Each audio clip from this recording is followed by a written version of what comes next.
Snow danced through the air. A thin layer had begun to build up at our feet. It's too damn cold.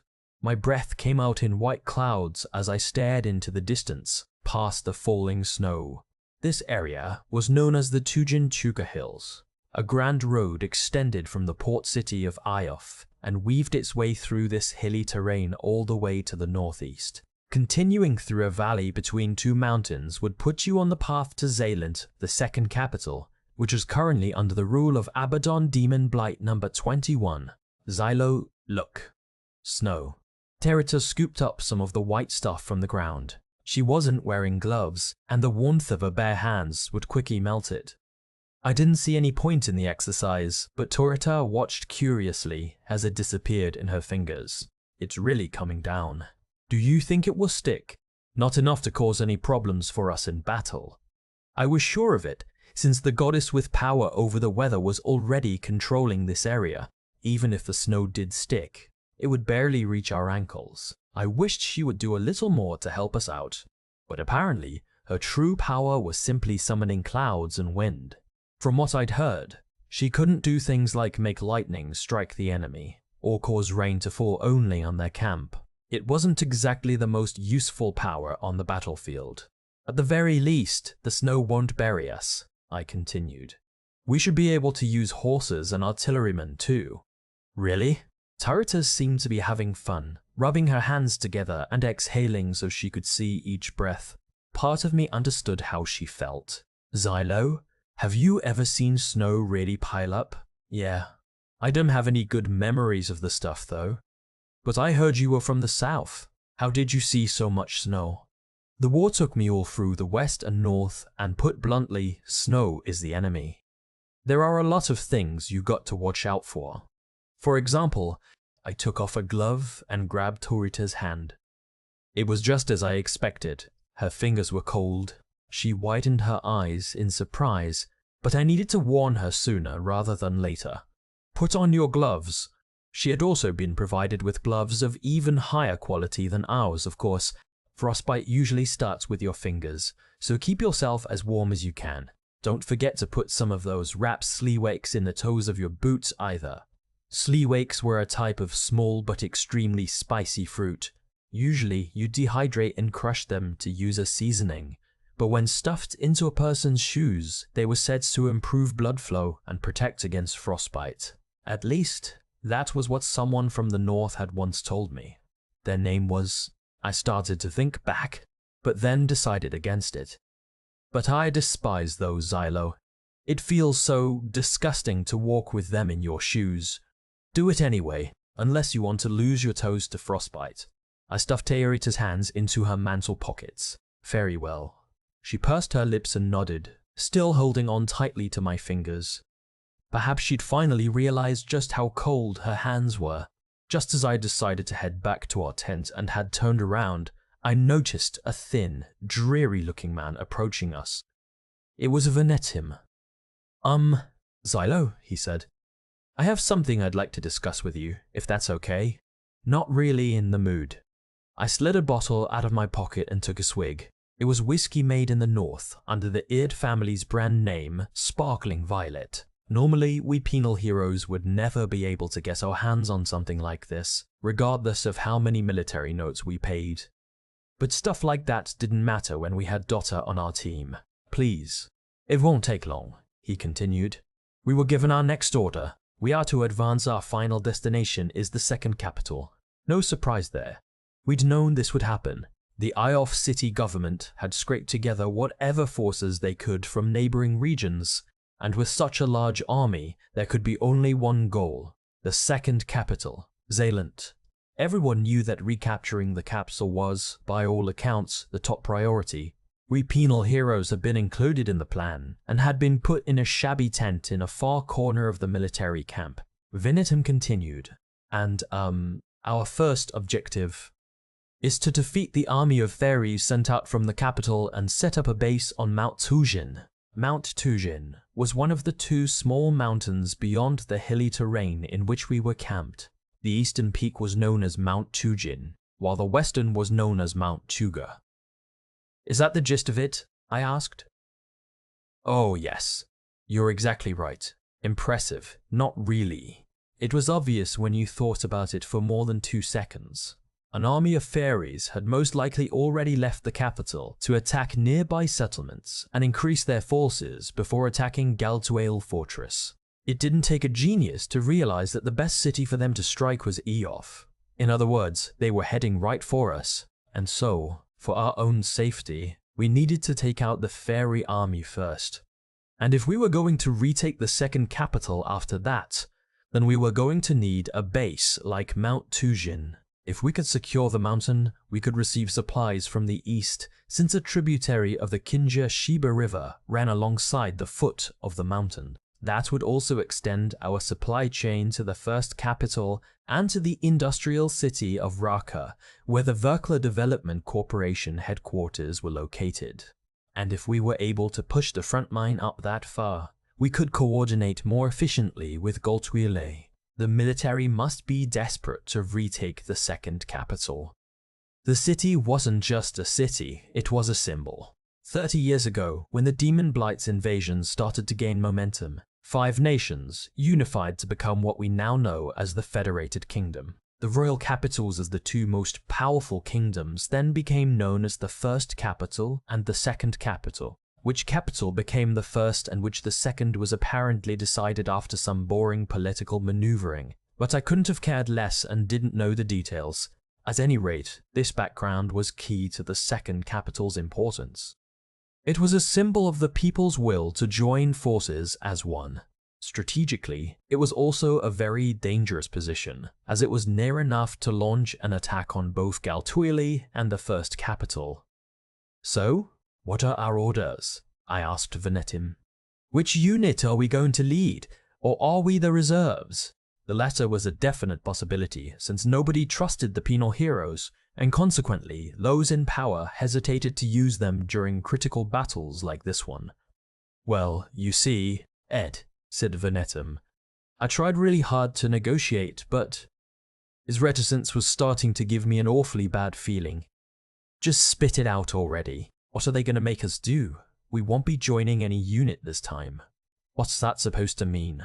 We Penal Hero Unit 904 must single-handedly reclaim the 4th hill of the northeastern Tujin Tuga range and build a fortification. We leave tonight. The man giving orders was yelling the whole time, so you know they mean business. Venetim unfolded a large paper map. One of several small hills northeast of our current position had a circle drawn around it. Was that supposed to be the 4th hill? I could figure that much out at least. Who the hell gave those orders? I shouted despite myself. Are they stupid or something? Yeek! Xylo, relax. You are frightening, Venetim. Tirita began patting me on the back to console me. What did she think I was? A wild animal? I wasn't about to be calmed by a few pats. What kind of ridiculous strategy is that? I glared at the map. They wanted the Penal Hero unit to proceed alone and secure a base. What a joke! Didn't they know how many fairies were out there? It was as if.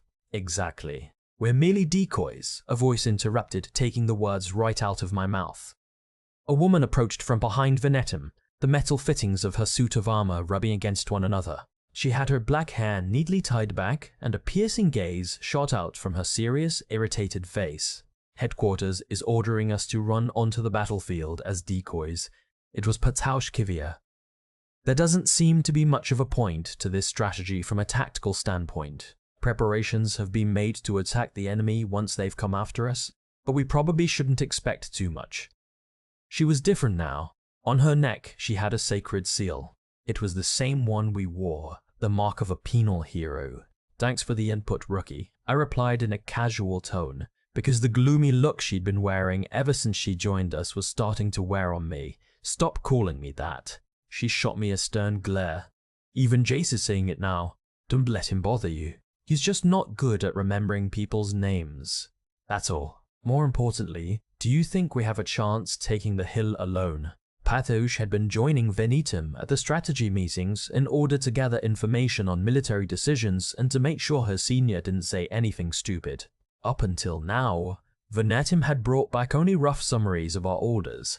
forcing me to take time I didn't have to accompany him or to find the information somewhere else. This was one of the major improvements we'd seen since Patash joined our unit. With just us, seizing the hill is impossible. Patache answered exactly how I thought she would. If we want to continue occupying the area, we will need to build a fortification, and I highly doubt the enemy will just sit back and watch.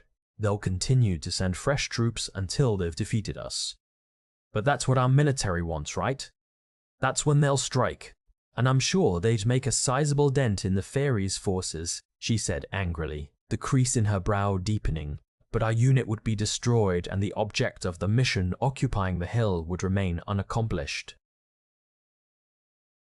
There are not enough soldiers, she continued. At the very least, our unit needs backup, concealed and ready to ambush the enemy if possible. She raised a hand and lowered one finger at a time, listing the conditions.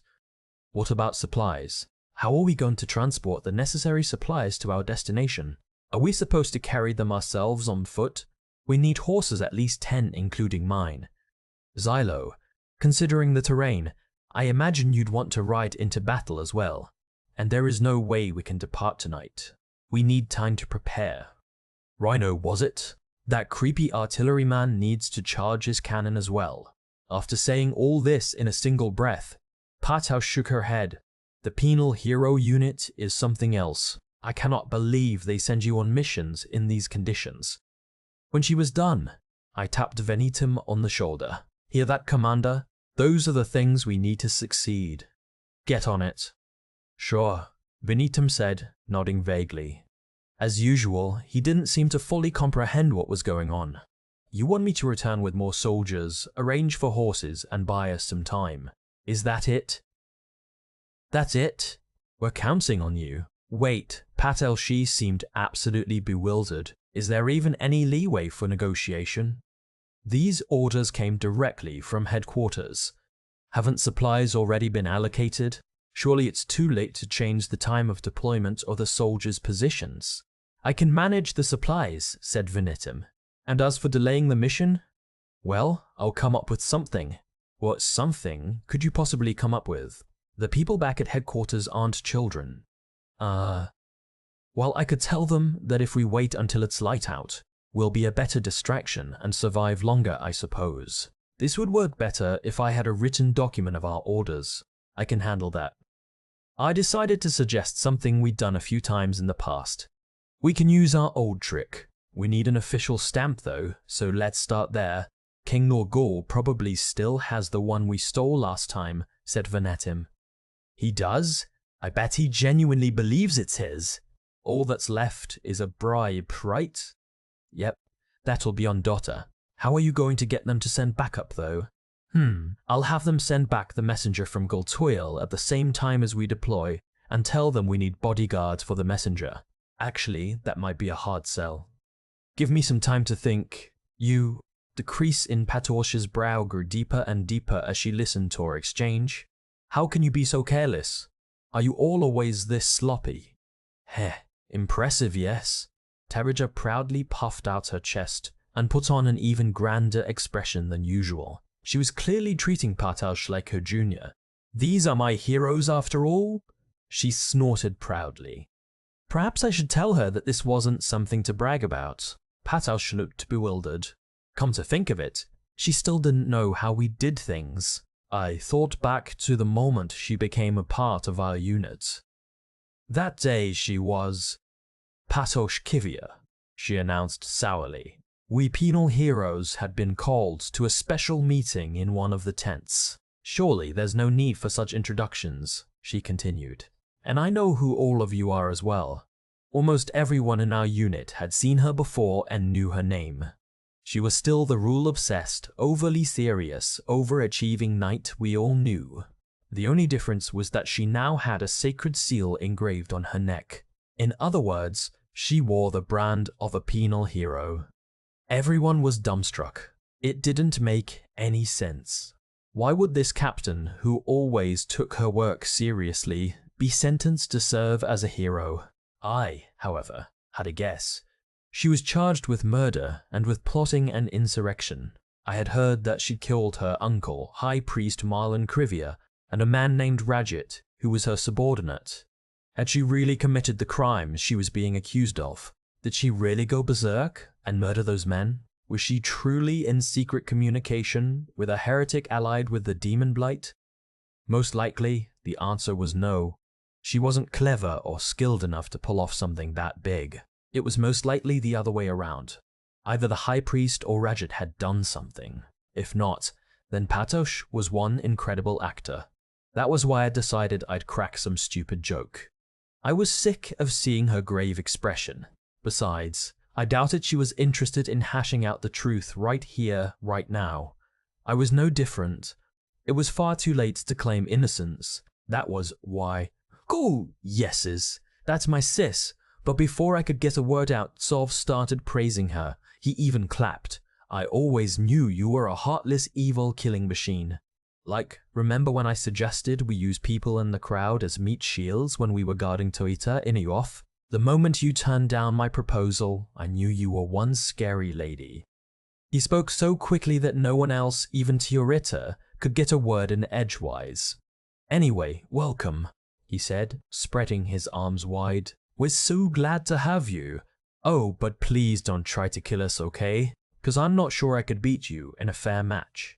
Sao's comments were both ridiculous and borderline incoherent. Everything he said was based on his rather unique set of values, and Patosh clearly had no idea how to react. Guys, this is great, isn't it? He said. Everyone's excited to have her aboard, right? As Sav turned back to the rest of the group, Venetim and Dotta averted their eyes at almost the same time. Well, I mean... Sure, said Venetim, obviously terrified. As our unit's commander, I'm always happy to have more soldiers at our disposal. If I say I'm not excited, will you snap my neck or something? Pyther. Dotta stepped away and hunched his back, ready to run at any moment. Patosh frowned. I'm not going to snap your neck. Will you break my leg then? No. Do you think I'm some sort of savage beast? Not at all. He definitely does, I thought. There was fear in Dotta's eyes. Patosh hesitated for a few moments, unsure of whether to argue with him. In the end, she simply shook her head. Whatever I say now would be nothing but an excuse, so I'm not going to tell you to trust me. But an order is an order, she said. I am a penal hero now, just like all of you, and I will fight by your side. Very well. Norgala nodded gravely. He was sitting as majestically as a king, with Tatsuya at his side, waiting on him. You have my permission. I expect you to work hard as one of my elite. If General Tatsuya gives you an order, you follow it. Got it? Of? Tatsuya grunted from the back of his throat. It sounded like agreement, probably. It was also possible he was just breathing a little roughly. Regardless, Nogales and Tatsuya's opinions were essentially useless at times like this, so I simply ignored them. I was more curious about a new recruit, huh? Whatever. Fine by me. Jace was in a corner of the tent, fidgeting with what appeared to be saddle stirrups. He didn't even look up as he hit and twisted the metal fittings. Just don't get in our way. Have you introduced yourself to Neither yet? Yes. What'd she say?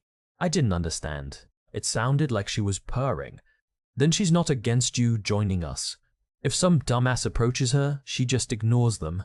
Anyway, the rookie here will be fighting ground battles with the rest of you landlubbers. So Xylo, Rhino, you two, keep an eye on her. This was about what I expected from Jace. Being ordered around irritated me, so I didn't answer.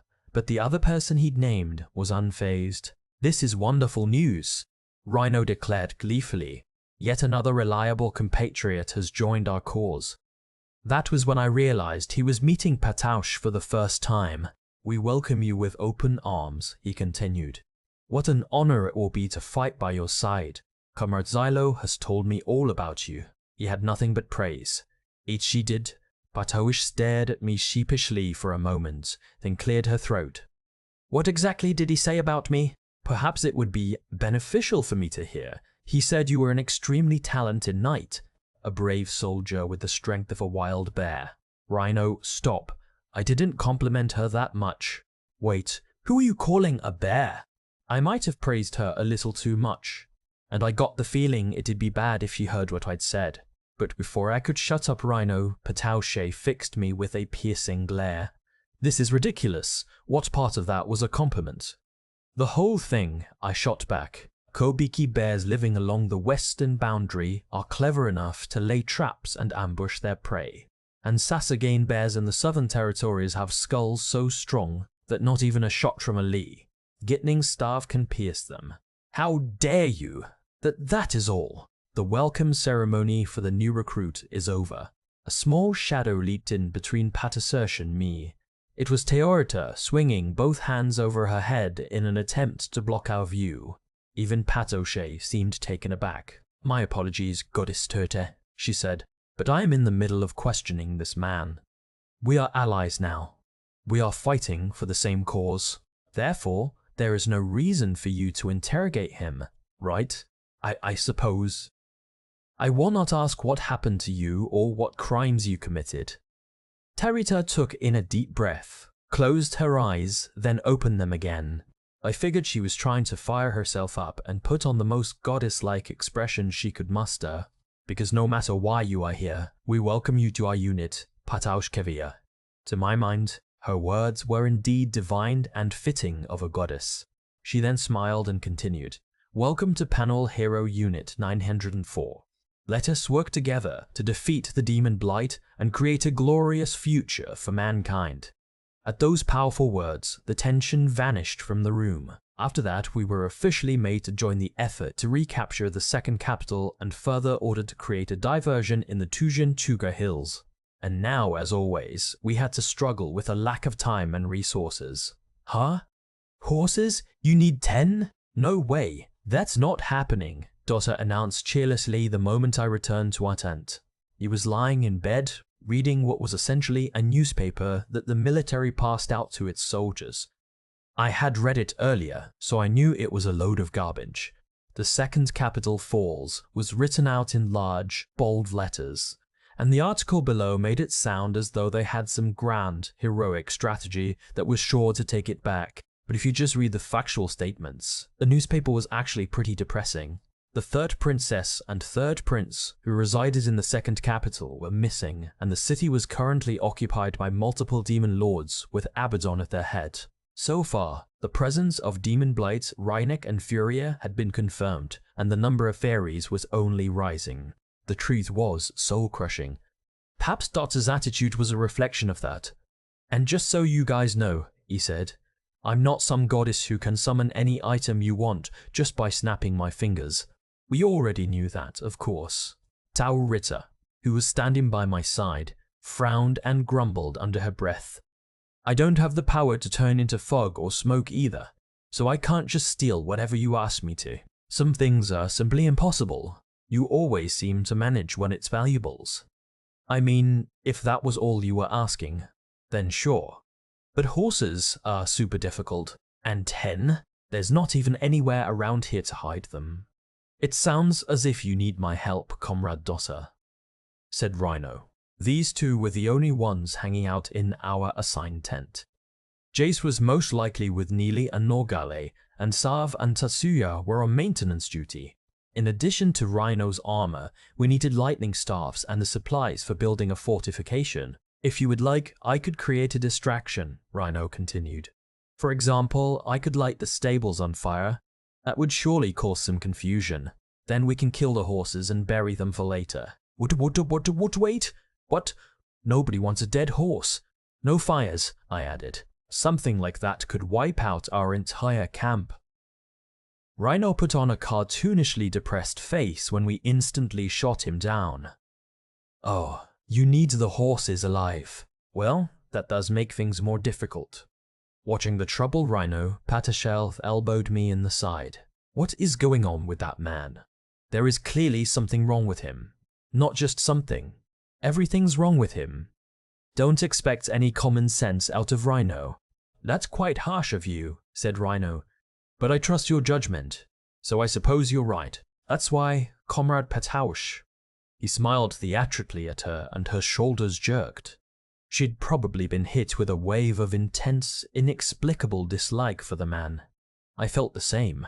"If you ever notice something off, please do not hold back and let me know.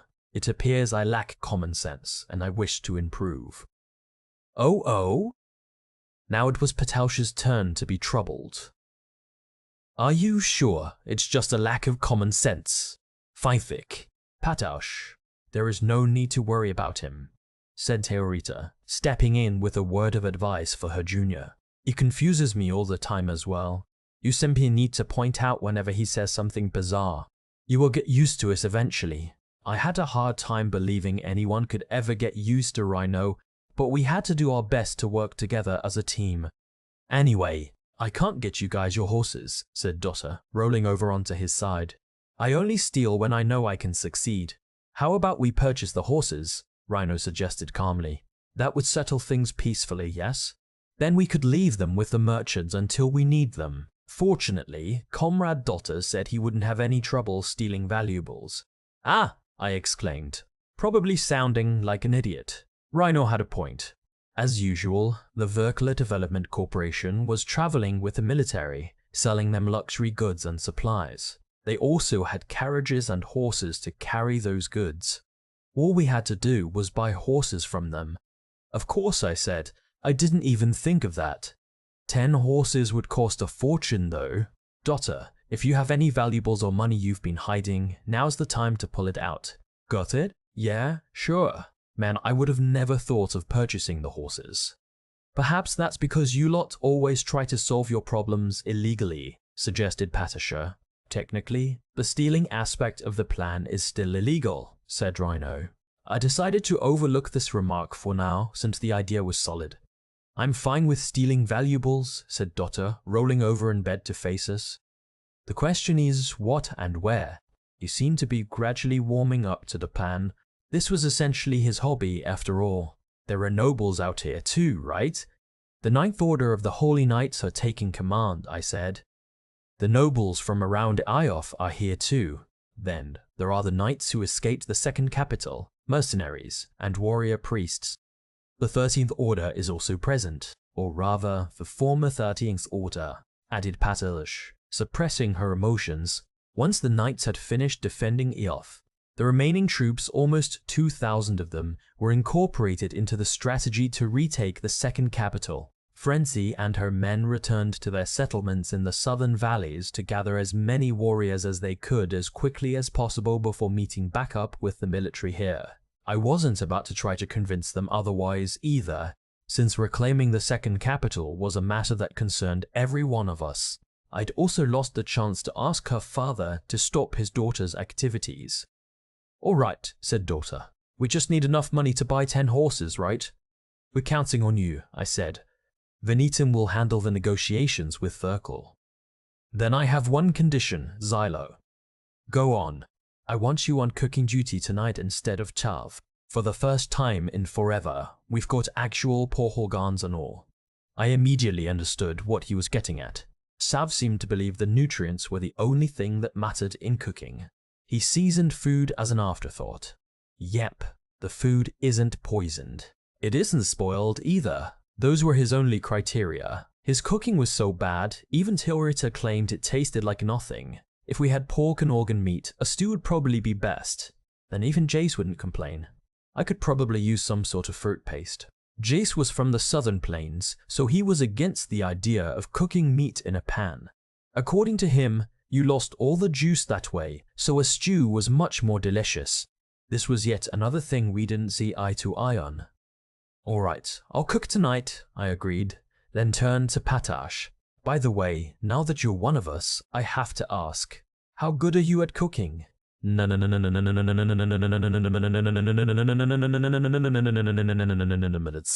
It was as if my question had blindsided her with a lethal blow. I can cook just about anything without issue, of course. My gut told me she was lying through her teeth. The snow outside showed no signs of slowing down as the sun began to set behind the hills. Soon night would fall. The large, violet moon could be seen peeking out from a slit in the clouds. Reichwell looks up for a moment, captivated by its glow. It had been too long since he had seen it so beautiful and clear. The last time must have been when he'd accompanied his older brother hunting, but the moon quickly hid back behind the clouds and a cold, wet snow began to fall once again, sticking to his skin. Reikwell! Reikwell! His elder sister shouted his name. Her voice was weak. She was exhausted, and he could tell the cold would soon be too much for her. I have to pull myself together, he thought. Reikwell, stay close to me. I don't want us to get separated, his sister instructed, taking his hand. Even through thick gloves, he could tell that she was growing weaker. He squeezed her hand. Yes, my sister. I am right here, he replied, his voice firm so as not to worry her. Reikwell thought about the responsibility he carried. He couldn't complain or show weakness. The royal guards had protected them as they escaped the second capital. That was the only reason they'd survived. And then the guards had peeled off one by one to keep the enemy at bay, leaving only him to protect his elder sister. It is my duty to protect you, sister. I am prepared to make any sacrifice. You are so brave, Reikwell. But there's something I want you to remember. Reikwell's sister looked at him with her cold blue eyes. Some feared those eyes, but to Reikwell, their sparkle was the proudest light in all the world. The life of a member of the royal family. No, the life of someone who serves the public does not belong solely to them, but to the whole kingdom. She spoke as if reflecting on each word. Your duty is not to serve your family, but to serve the people. If abandoning me allows you to help a stranger whom you may never meet, then that is what you should do. This sounded unreasonable to Reikwell. A king's disposition, Reikwell had always felt such things had nothing to do with him as the third prince. He had 2 elder brothers and 3 elder sisters ahead of him, so he figured his turn would never come. Someone I truly respect used to tell me that. His sister's blue eyes narrowed, and she smiled, making Reikwell curious. May I ask who? He was a classmate of our brother's back when Lorzio was studying at the temple. He had profound opinions regarding the Federated Kingdom's future. He sounds like a really smart person. Yes, he was. Very much so. He was the smartest man at the temple. I wouldn't be surprised if he was a high priest now. She smiled once more. That's why you mustn't throw your life away for just anything. Such risks must be taken only for the sake of the people. Focus on protecting the weight on your shoulders, not me. The weight on his shoulders. What his sister was referring to was not the lives of the people. Reikwell thought back to everything they had been through. He could feel the weight of the bundle slung over his back. It was long and slim like a dagger, and he had just barely managed to grab it as they escaped. She's right. I have to protect this at all costs. We must hurry. His sister began to walk once more, pulling Reikwell along by the hand. You mustn't give up hope before we get there. To the south, to the port city of Iwaf. That is our only chance of survival. The third princess and third prince picked up their pace. There were still no signs of fairies at their backs, but that didn't mean that the never-ending snow and darkness couldn't be just as cruel. It was decided our mission would begin the following night. In other words, Venetim had somehow bought us an entire extra day. Of course, we were being worked to death doing chores for the military in exchange.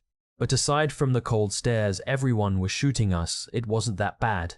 Besides, I understood why they despised us. It would leave a bad taste in anyone's mouth to see a group of hardened criminals freely waltzing around camp, even if they did have sacred seals engraved on their necks. It was only natural. This was especially true of the captain of the Ninth Order of the Holy Knights. If memory served, his name was Horde Clivios, a gifted son of the Clivios family who were famous for their wine. The way he glared at Pataosha and me was especially harsh. Then again, I'd never really left a positive impression on anyone, even when I was a captain in the Holy Knights. Back then, I'd been a real stickler about military discipline and leaders' comportment and the like. It seems you have some issues with the plan. Xylo Forbarts, Horde Clivios said, addressing me directly. I heard from your commander that you were so frustrated you were about to explode. I believe he said he wouldn't be surprised if you set fire to the whole camp. Thanks, Venetim. Always talking out of your ass and causing me trouble. Knowing he'd probably use the claim to negotiate, I kept quiet. But I was definitely going to ask him some questions later. Let's get a few things straight, said Clivios. I do not trust any of you, and I believe having you all here will do more harm than good. What wonderfully kind words from our supreme commander. Regardless, I had no choice but to hear him out. Your orders are a form of punishment straight from Galtwell. However, so what am I to do? If I had it my way, I would personally have you all executed before the battle even started. In a way, he made a fair point. I maintained my silence, then decided to walk away before I got angry. Listening to his trivial insults any longer was only going to put me in a bad mood. Horde wasn't the only problem though. The low-level soldiers were trash-talking us as well. I could hear their endless complaints constantly as I did chores around the camp. What are the penal heroes doing here? Don't tell me they're going to be fighting alongside us.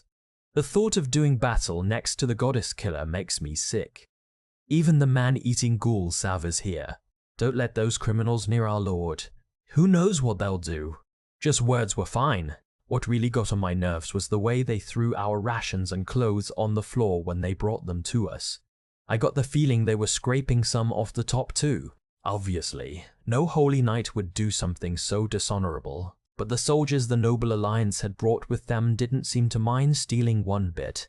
A lot of nobles would be joining us in battle this time around, and I recognized a good number of the family crests on their flags. The skylark flying through a tempest signified the Curdell family, the flute-playing titan was the sign of the Genelese, and the lion, holding a battle axe in its mouth, belonged to the Dasmators. The positions and backgrounds varied, but they all had one thing in common, a sharp tongue. And the wealthier the noble, the more abusive their language. All I had to do was walk by, and they'd try to pick a fight with me. Hey, walk closer to the edge of the road, filthy criminal, they would say, cursing me. Whatever, bring it on. Everyone thought we were either going to die or come crying to them for help. It pissed me off so badly, I didn't even want to see their faces. That was why I slipped into Jace's dragon stable as soon as I could for a strategic break. Although Jace was pretty aggravating himself, at least he didn't gossip. Plus, the stable was extremely spacious, since they needed enough room to house the dragons that had managed to escape the second capital. There were around 40 altogether, and somehow Jace had already won over almost all of them.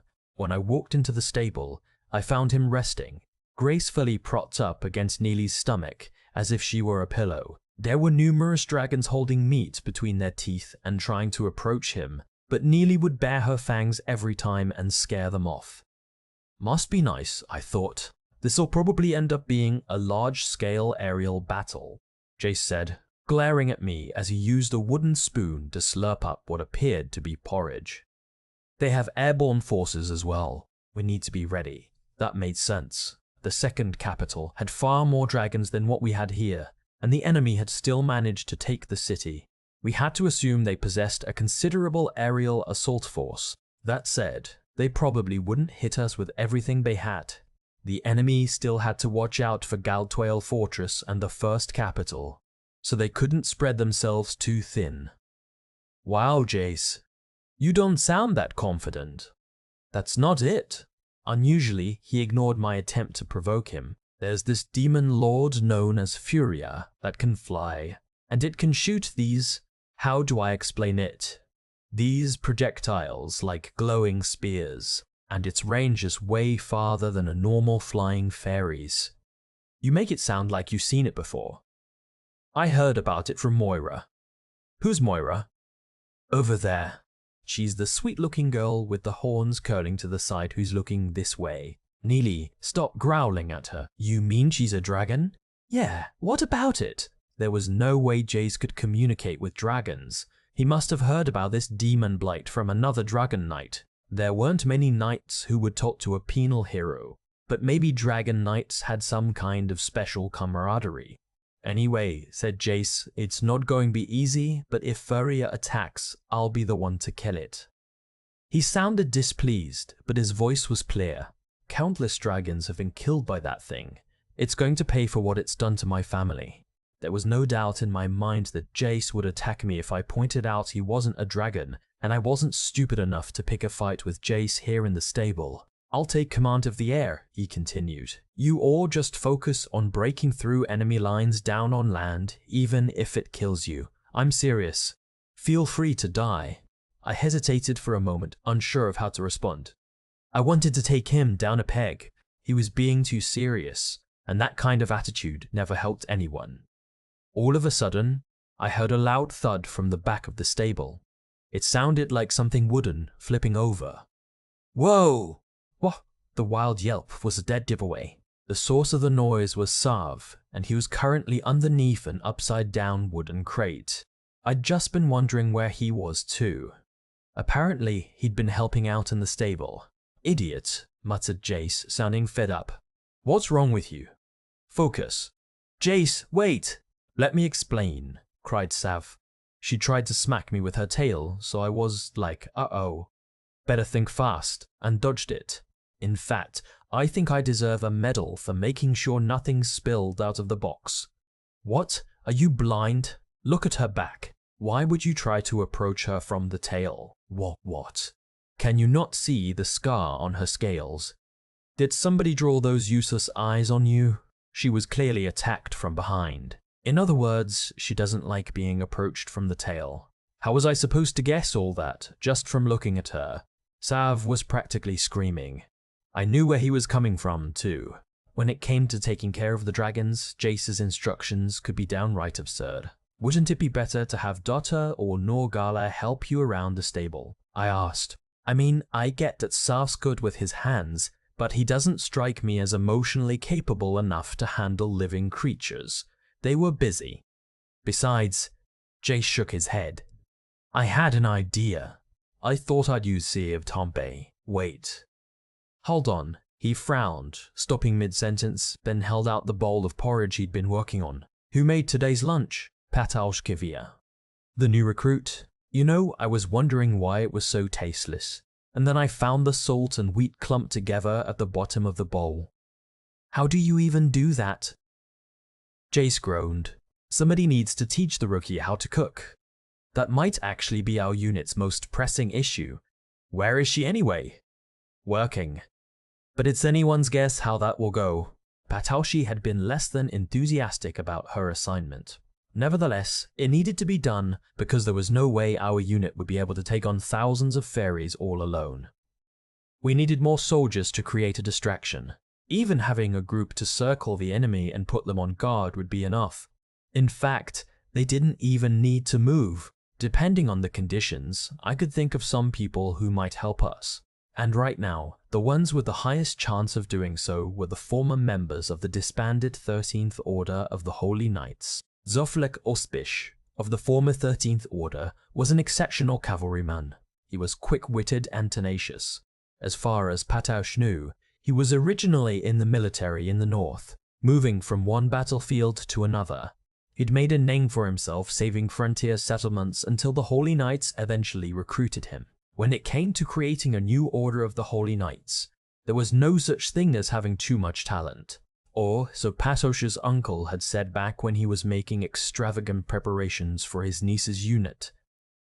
High Priest Kivia was no longer of this world, however. Patosh had killed him, and by doing so, she had destroyed not only her own future, but that of every Holy Knight in her order.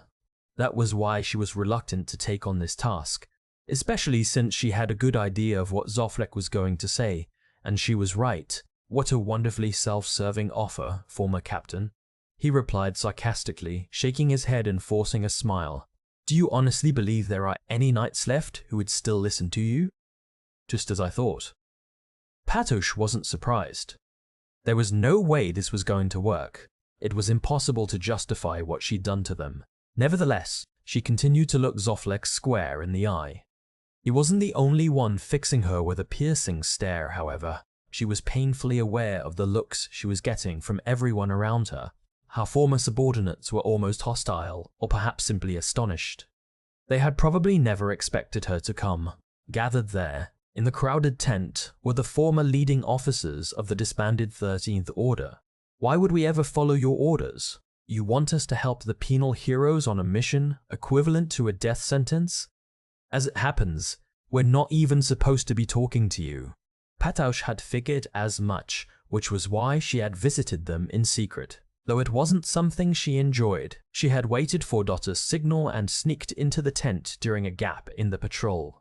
She'd done all this for one reason: to win. That's why, she declared, causing those around her to sharpen their glares. Some of them looked flabbergasted.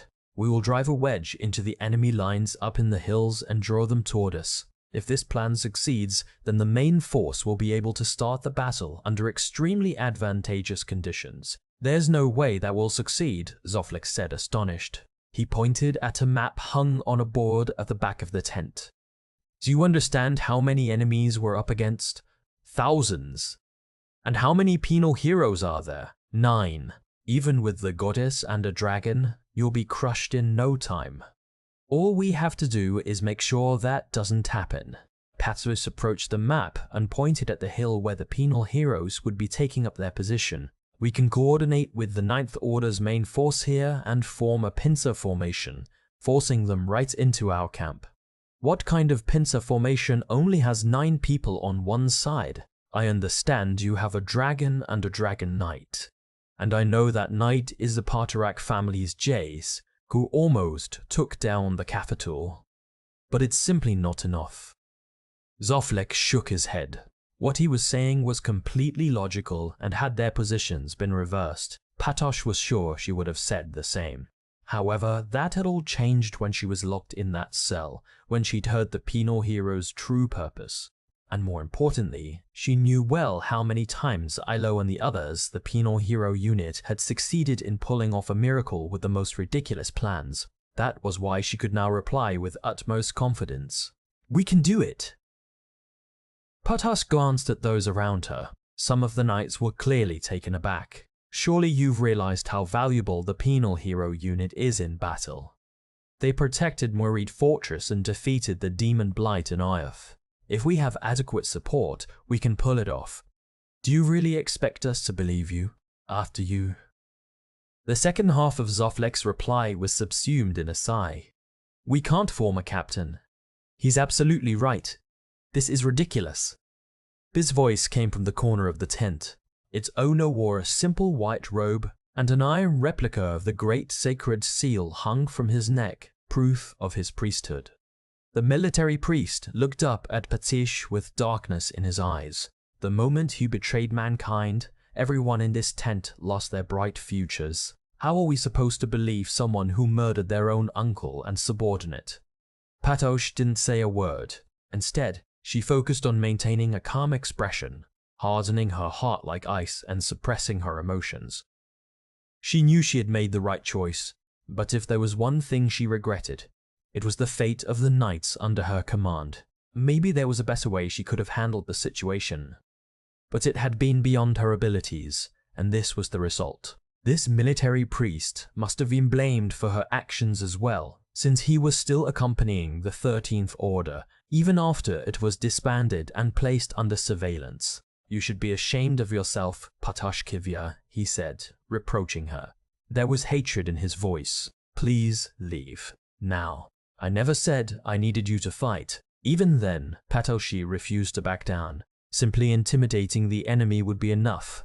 In fact, all you need to do is get into position as if you were going to back us up. Or even... Did you not hear me ask you to leave? The priest's voice cracked with emotion. His irritation was obvious. There is not a single person here who would be foolish enough to listen to you. We are no longer obligated to follow your orders. In that case, there is no need to save us penal heroes. I do not expect to survive this battle. However, Goddess Theorita is different. Even if we die, she must be saved. That was the bare minimum they must accomplish. But the priest shook his head. We do not recognize her as a true goddess. Patawish knew there was a faction like that within the temple. When it came to the goddess who traveled from battlefield to battlefield alongside the penal heroes, there were 2 distinct camps. Those who praised her and acknowledged her status as a true goddess, and those who were still undecided. However, a third group claiming she was a false goddess allied with criminals was gaining ground. There was no need to ask which faction the priests belonged to. Still, Patosha lowered her head. Unlike the rest of us, Goddess Theorita has committed no sin, so I beg of you, please. She was met with silence. No one answered. Well, except for one. I'll say this one last time. Please leave, said the priest, stifling his rage. You make me sick. When Patosh left the tent, Daughter and Venitim were waiting for her. The two men looked equally uneasy, and after a glance from Patosha, the unease turned to panic. One of them, however, still couldn't keep his mouth shut. So, not to bother you, but how did it go? Asked Venetim. I mean, it clearly didn't go well, but I have to ask just to make sure. Will they help us? No, Patosh replied honestly. The former 13th Order will not help us. In other words, we're on our own, but we'll be slaughtered within minutes, and I'd rather not be killed. Maybe I. Gloomily.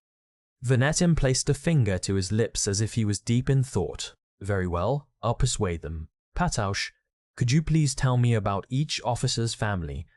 I want to know where they live, who's married, if they have small children. What are you plotting? Whatever it is, don't. Patosh grabbed Venetim by the collar and he let out a tiny scream. It was a mistake trying to get them involved in the first place. If they'd agreed, they'd only be treated even worse. We've got to handle this ourselves. But, what exactly do you have in mind? Hiring mercenaries? We don't have any money for that though. Guys, I don't really care what we do, Dotter chimed in as he softly patted Patosh's arm. But we need to get out of here before the next patrol officer sees us. We don't have time to mess around. Patosh frowned. She didn't like that he'd called what she was doing messing around. But he was right that they needed to leave. They had failed to persuade the former 13th Order, so there was no point in staying any longer. All right, let's go, she said. But right as she began dragging Venetim back to their tent, former Captain Patayush Kivia, Zorflik peeked out with a troubled smirk. Patayush was all too familiar with the expression. It was the face he made when Rajit, the chief infantry officer, or Sienna, the leader of the snipers, asked too much of him, or when he was asked to fight under unreasonable conditions. I'm against helping you, but the others, especially Sienna. Zorflik's eyes narrowed cynically. She begged us to help you again, just this once. And besides, if it works out, we might make a comeback. We can't let the priest know though. You're really going to do this, Zorflik? Don't get the wrong idea. Not every knight will be joining us. It'll only be around 200-300 at most. Personally though, Zorflik hesitated for a moment, then winked. I don't think I'm going to get along with that Xylo guy at all. No surprise there, Patosh said, nodding firmly. Xylo's personality was the worst. The second capital's new administration had finally settled in. Lentobi Kisko looked at the stacks of papers on his desk and heaved a deep sigh. Within these documents was a report detailing the punishment for a family of 4, 2 of them only children, who had tried to run away the previous night. People like that had to be punished in the cruelest way possible and then executed. At least, this was what his boss had ordered him to do. It was supposed to serve as a warning to any other humans considering escape. Lentobi agreed it was ultimately necessary to protect those living in the capital. The method had proved effective, and the number of people trying to escape had decreased dramatically compared to the first 10 days under the new administration. They'd also managed to deploy new personnel. There weren't many humans holding office in management positions like this. Most public officials in the second capital had been demoted from manager to managed. Lentobi then was quite fortunate to have kept his position. His solid grasp of the city's guards and their positions, along with his willingness to betray his people and support the enemy's occupation, had made it all possible.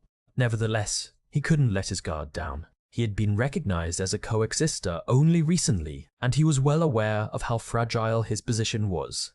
He needed to continue producing good results, to prove himself to the Demon Blight. Is that all you have to report, Lentobi Kisko? Asked the Shadow the Demon Lord Abaddon. Seeing the Demon Lord right before his eyes was overwhelming.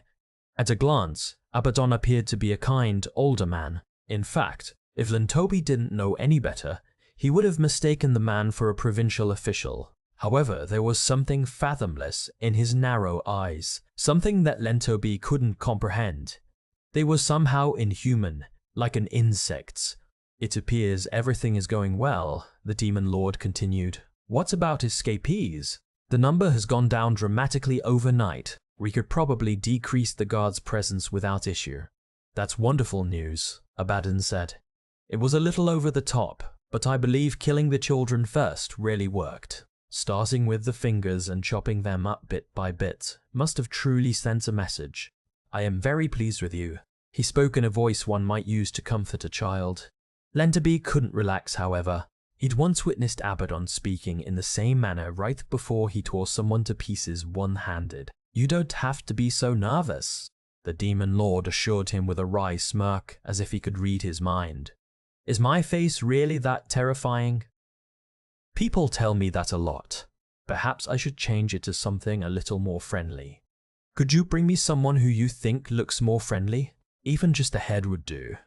Lenderby hesitated, not knowing how to respond. But then Abaddon suddenly clapped his hands together. I'm kidding. Was it that hard to pick up on? It looks like I still need some practice. Some demon lords might look human, but there was nothing human about them. Once again, Lenderby had to admit their mental makeup was incomprehensible to him. The peace and order of the city is improving, mainly thanks to your management. However, Abaddon lowered his voice. I feel like there are still a few too many humans. Only a small percentage of them are needed for urban areas like this. Abaddon and the Demon Blight needed humans primarily to serve as farmers. Additional people were required to assist the farmers or to do simple physical labor. Others could be used for food, as in food to be eaten, or to help in its production. That was what humans were worth to the Demon Blight. Few saw merit in human culture or civilization. In addition to this, there was something else Lenderby had noticed while observing his new rulers. Demon lords and fairies needed to eat, but they didn't cannibalize one another. If they ran out of food, they would fall into a suspended state of animation that could last for months, and the food they craved most was the flesh and blood of humans. It seemed they got some sort of nutrients, if that was the proper term, from it. Either way, it restored their power. Eating humans filled them with vigor, unlike pork, beef, or plants. I would like to further decrease the labor required for monitoring humans, and so Abaddon made his intentions clear. There is a battle ahead. We will need to fight off Galswile, Iof, and numerous lords in the northern regions. It will be a broad attack from multiple directions, and the more soldiers we have, the better. In other words, Lenderby's voice sounded distant and detached, even to him. You'd like me to narrow down my candidates? Exactly. I want you to randomly select people in their 20s and 30s, then hit them with an iron club 10 times, ordered Abaddon, as if he were proposing a quality test of their products. Those strong enough to survive will be turned into fairies and promoted to the rank of soldier. Those that perish will be made into food.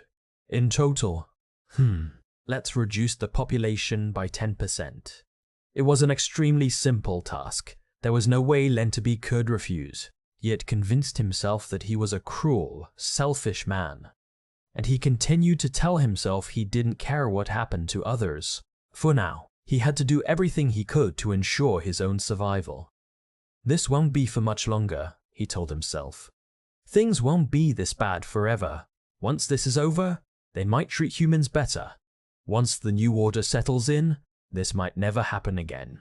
That was why he needed to continue deceiving himself for now to tell himself that everything would be okay so long as he maintained the true version of himself that knew it was all a lie. You look pale, said Abaddon. When Lenderby came to his senses, he saw the Demon Lord staring hard at his face. The creature's eyes made Lenderby feel dizzy. It was as if Abaddon were peering into his mind. Are you getting enough sleep? He asked. Human happiness comes from health and good rest, yes? I could sing you a lullaby if you need help falling asleep. I'm kidding. This time it was obvious, right? Abaddon clapped his hands together and smiled in what appeared to be a friendly manner. Don't be so nervous, Lenderby Kisko. We already know you have value. We know you're working hard governing the humans, handling security and managing the Western supply chain. Abaddon held out a hand, palm toward the ground, as if to say, calm down. You are very skilled, he continued, and that's why I want you to take command of the soldiers fighting at Iof. Give me a damn break, Lenderby thought. He was once again being forced to fight his fellow man. You will be adjutant to Lady Trishul. I believe you two make a great team, yes? Trishul was the captain of the human unit who had attacked the city. He had heard she was previously a mercenary.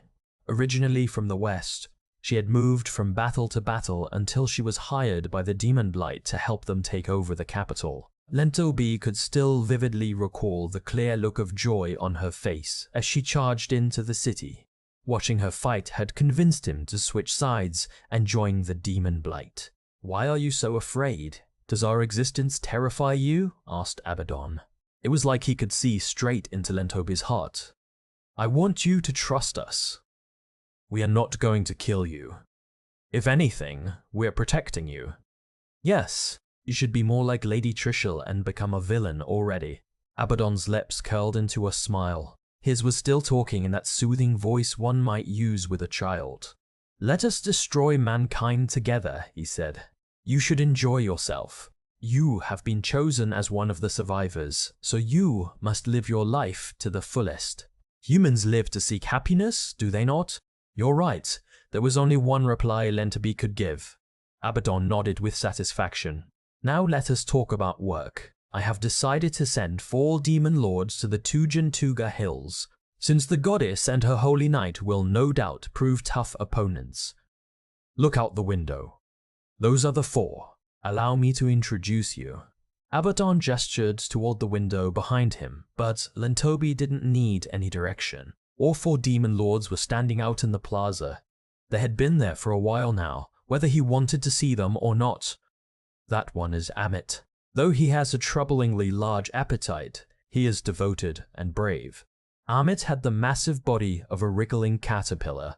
He was crawling around the street, moving his gigantic jaws as if he was eating something.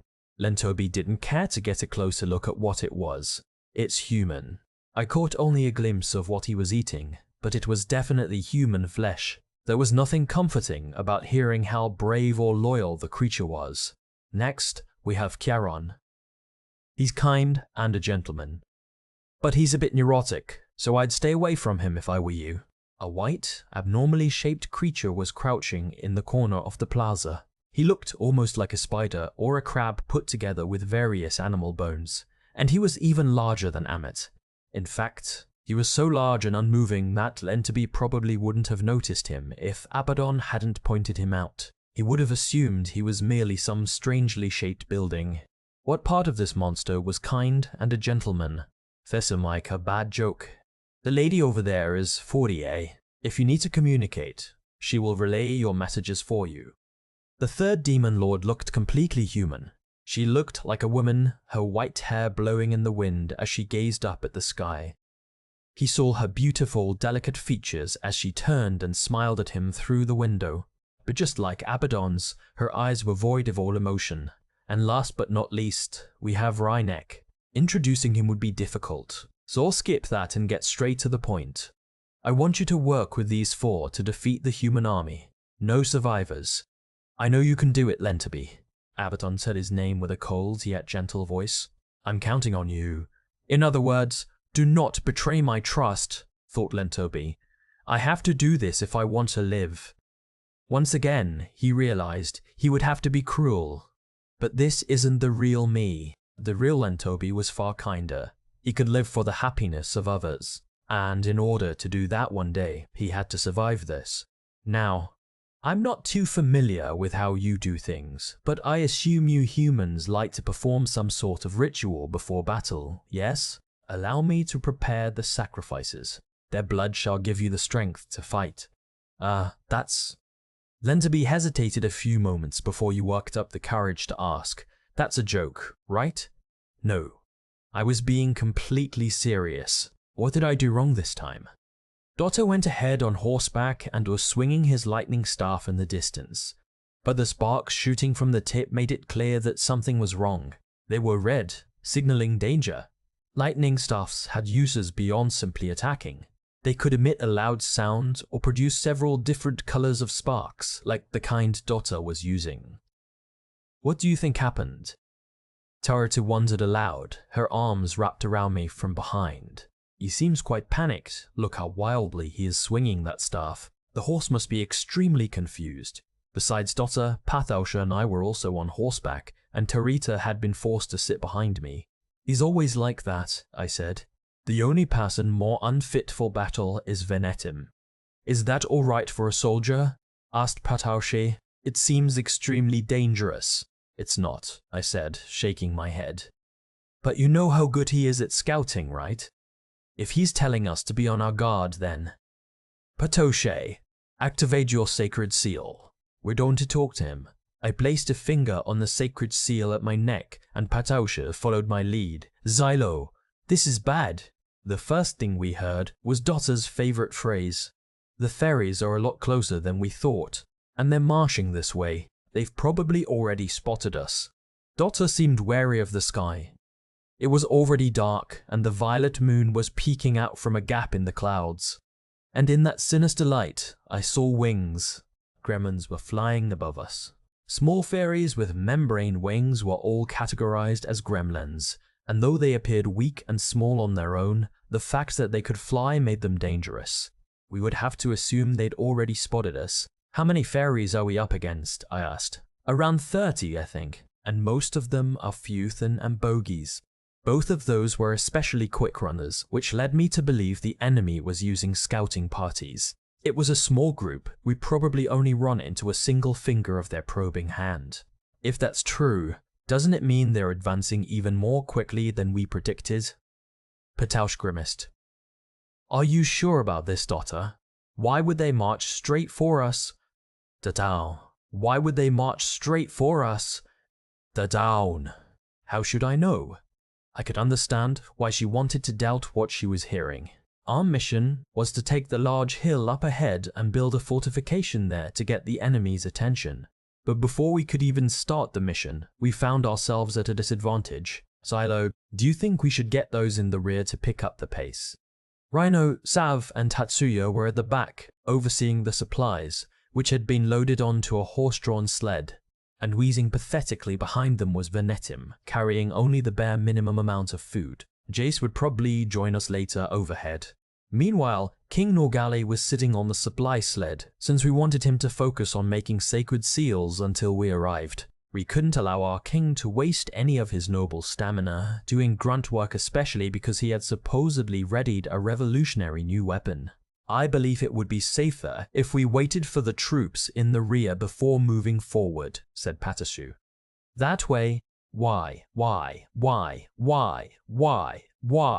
You're kidding, right? Cried Dota. Are you seriously expecting me to just stand here in front of the enemy by myself and wait? No way. I'd die of fear before they even reached me. Hurry up and get over here. I don't want to die. What are you rambling on about? This isn't about being scared or dying. This is about winning. Hold on. It's true we don't have time to wait, I interrupted. I wasn't siding with Dota though. Let's make the first move and follow the plan. That will put us in the best position. I agree we need to hurry those in the rear, but we need to move even faster. In other words, you want us to take out their scouting party? Just the two of us? Pathausha had left Dota out of her count. She seemed to believe he was totally useless in battle, and I didn't disagree. You don't sound very confident, Pathausha Kivia. She looked conflicted for a moment. I suppose it won't be so bad, as long as you can keep up with me. It's settled then. Torita. Very well, she replied. Allow me to bless your battle, and no, not that. Hold on tight. I don't want you biting your tongue. Goddess Torita, please grant us your blessing. Pathausha chimed in. Oh! If that's... Our horses broke into a furious gallop, cutting off Torita and bringing us to the snow-dusted hill in a matter of moments. There was nothing special about the area, but it was essential that we build the fortification there and guard it with our lives. You hear that, Venetim? Pick up the pace and get your ass over here. I am already going as fast as I can.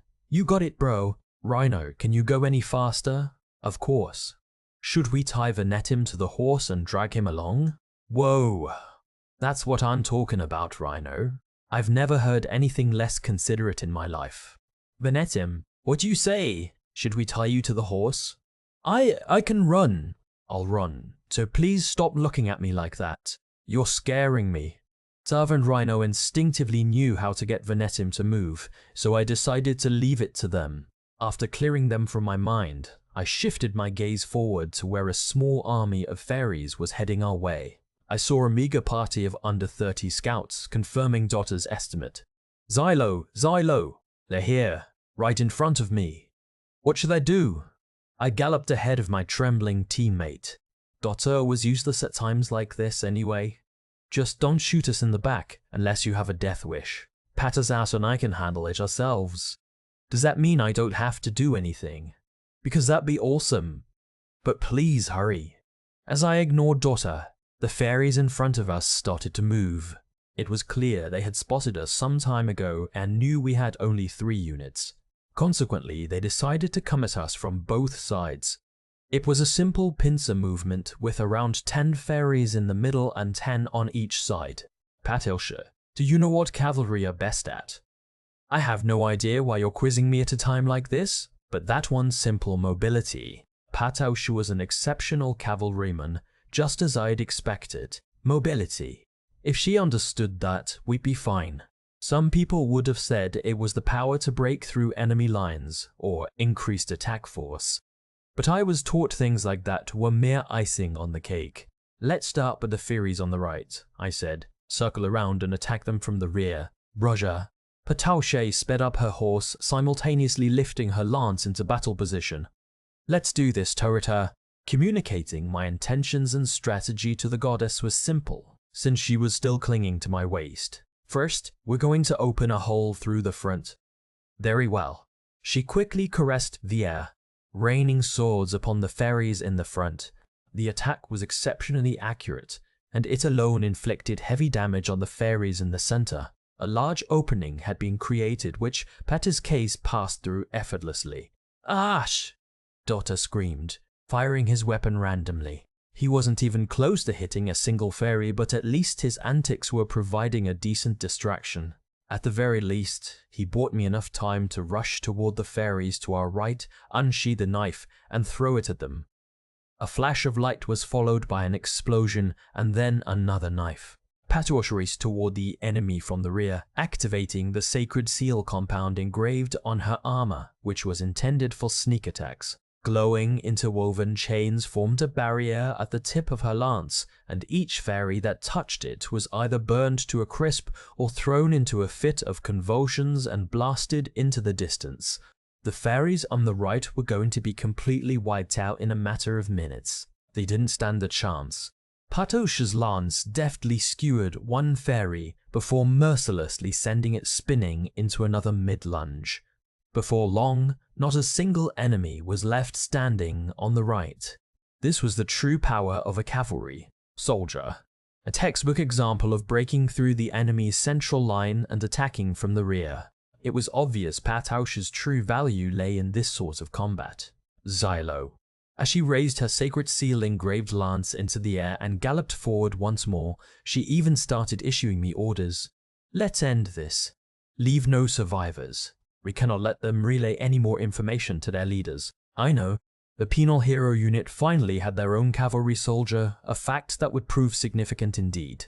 One of the scouting units still hasn't returned, Trishul observed. She gazed curiously at the fairies as they flew through the air, making their return.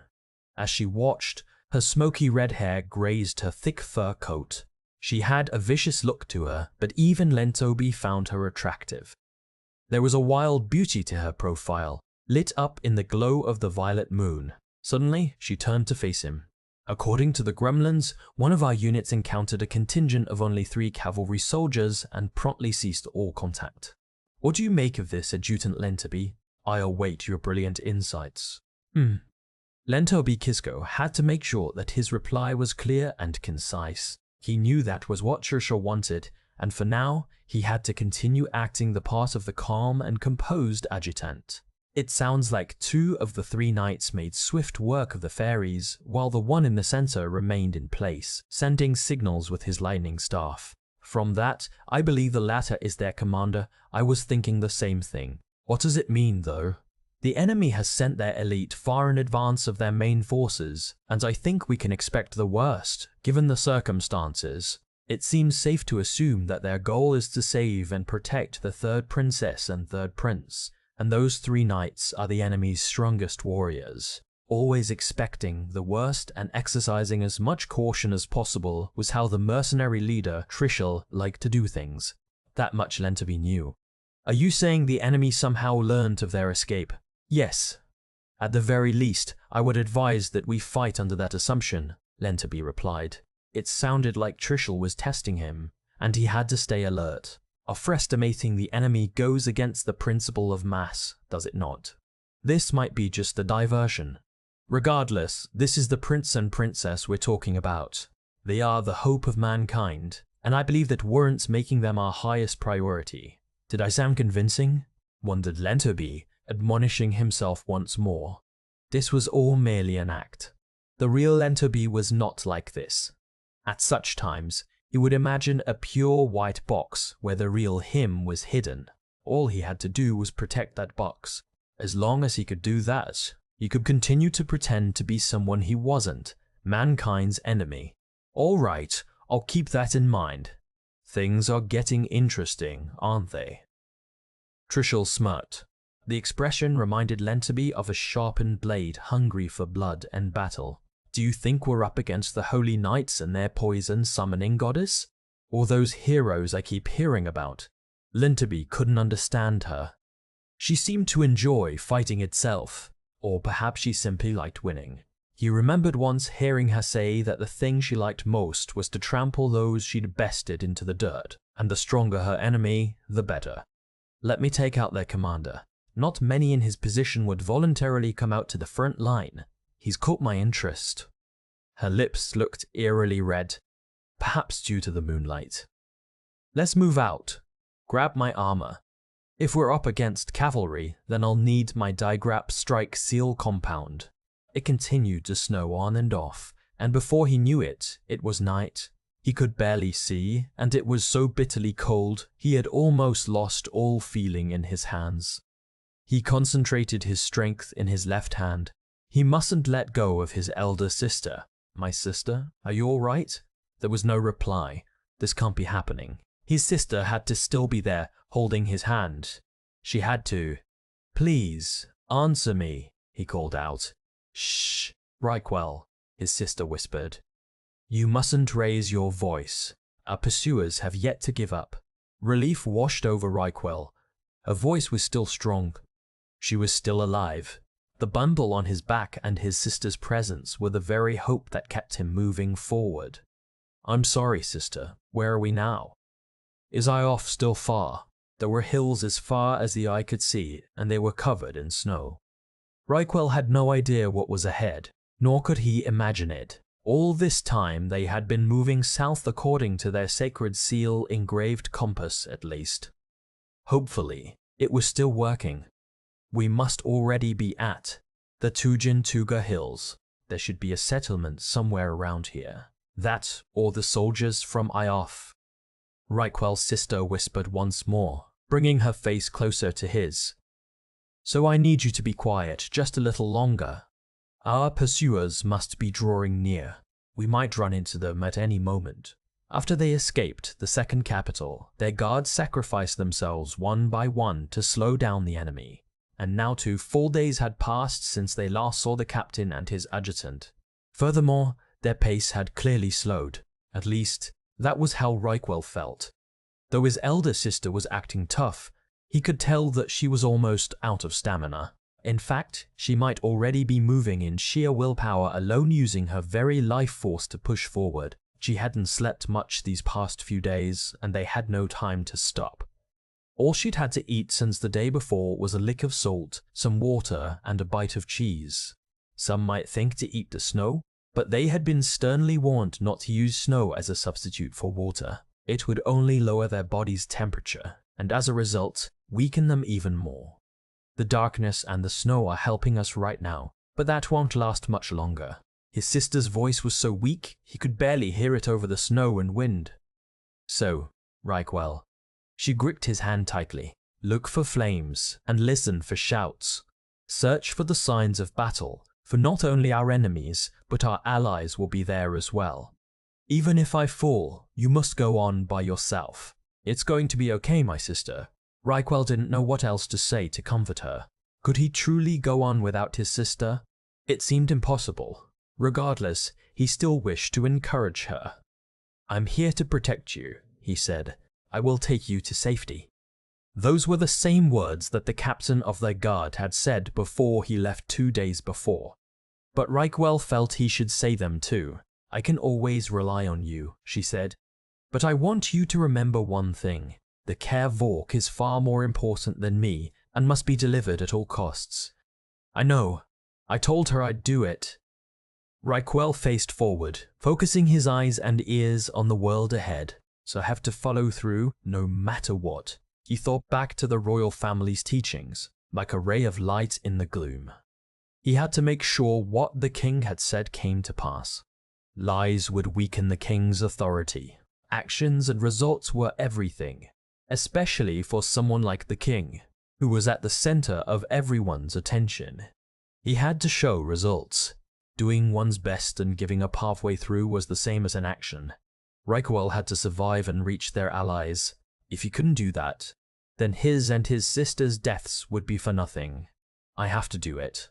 Reikwell peered out into the dark and the snow, searching for the things his sister had mentioned, flames and shouts. He scanned their surroundings desperately, walking and walking until…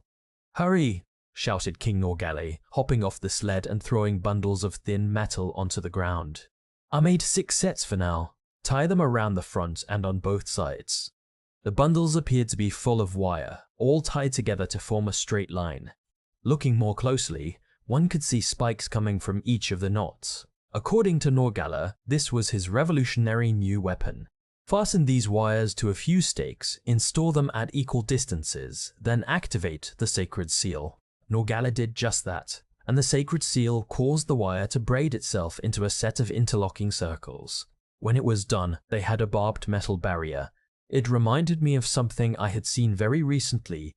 I was struck with the idea after seeing that adventurer Shiji Bao's gauntlets. Those must have been one of Verkelkorp's prototypes. Norgala observed his work and nodded with visible satisfaction. Allowing for the user to freely change its form would be difficult, but a simple, uniform shape like this is easy. Aha! Venetum stared skeptically at what was essentially a fence. He looked uneasy. I understood how he felt. The spikes were small and the fence was full of holes. How effective is this going to be? It looks like the kind of fence you'd use to corral sheep. Actually, this fence does look pretty revolutionary. I carefully examined one of the metal wires and nodded. For starters, the wire and spikes would function as a physical barrier that would be hard to sever. It would take a fairy with extremely sharp fangs, claws, or some sort of scissor-like organ to break through. In addition, parts of the wire were clearly engraved with simple defense seals. No one but Norgale would be capable of such intricate work. Man, any fairy that gets caught in these will be one heck of an easy target. Hell, I bet even Dotter would be able to hit him. Sav traced his finger along a sharp spike. Cack. Even Tatsuya was staring hard at the fence with cloudy eyes and grunting from the back of his throat. It was rare for this man, who had no sense of self or will of his own, to pay so much attention to something other than his mission. Barbed wire? So that's what this is. Interesting, muttered Jace, casting Tatsuya a sidelong glance. He had caught up with us a moment ago, making sure to kill as many gremlins as he could on his way. As Neely breathed hot white mist into the cold air at his side, he nodded again. It looks promising. Make good use of it and handle things down below. Got it? Jace placed a foot in one of Neely's stirrups, and she immediately lowered her body to let him on. Then she faced the sky and roared. More gremlins are heading this way, said Jace. We'll take care of them. Permission granted, Norgale bellowed. As for the rest of you, stop yapping and get to work. I ordered you to hurry. His Majesty drove another stake into the ground. Then he threw down a shovel and kicked a block of wood at Venetim. Patoshe, Tatsuya, you less coordinated bums start digging inside the wire enclosure. Those who can't manage that, start a fire. Chancellor, I'm going to need you to work too. His angry shouts were so aggravating, I was beginning to forget how cold it was. We need a bigger bonfire. Hoist our flag. We must let them know that this hill is the front line and it's under my control. On one hand, I'm not sure if that's the best idea strategically. But on the other hand, I grabbed a stake and a bundle of wire and immediately set to work. Our goal is to act as decoys and we need something to make us stand out, so let's do it. Hold on. Why am I being lumped into the same category as Tatsuya? That's ridiculous. Despite her anger, Pataush picked up the shovel almost reflexively. Her serious nature and habits as a knight had won out. Following these kinds of orders was practically second nature. I smiled despite myself. King Norgale has decided you're inept because of your less than stellar cooking. Give up and start digging. We can work on your cooking later. What? Was he really that dissatisfied? Well, it was pretty damn bad, said Dotter. You were a captain in the Holy Knights, so I thought you'd be at least as good as Xylo, but yes, it may be a little presumptuous of me to say this, but you should probably check whether the root vegetables are completely cooked before serving them, advised Venetum. May I suggest piercing them with a skewer? Man, you guys all thought that? Harsh. Like, I don't think her cooking's that bad, but… Ah, hold on. Maybe that's because I underwent special training so I could eat anything. Do not let it bother you, Comrade Pataush. Your cooking is an expression of your individuality as a human. Everyone is different and special in their own way. Pataush fell silent. It was Teorita, however, who dealt the final blow. Patting her on the shoulder, the goddess said, "Do not worry, Pataush. I can teach you sometime. It would be my pleasure." Teorita helped with the cooking and was currently learning how to properly use a knife. With your serious attitude, I know you will improve in no time. I guarantee it. Thank you very much, Goddess Teorita, replied Pataush, her voice a monotone as she used all her strength to thrust her shovel violently into the ground. Stop dilly-dallying and move. Norgala continued to furiously shout all throughout their exchange. We have merely dispatched a single scouting party. Commander-in-Chief Xylo, how many do you think we're up against? Good question. Probably around 10,000.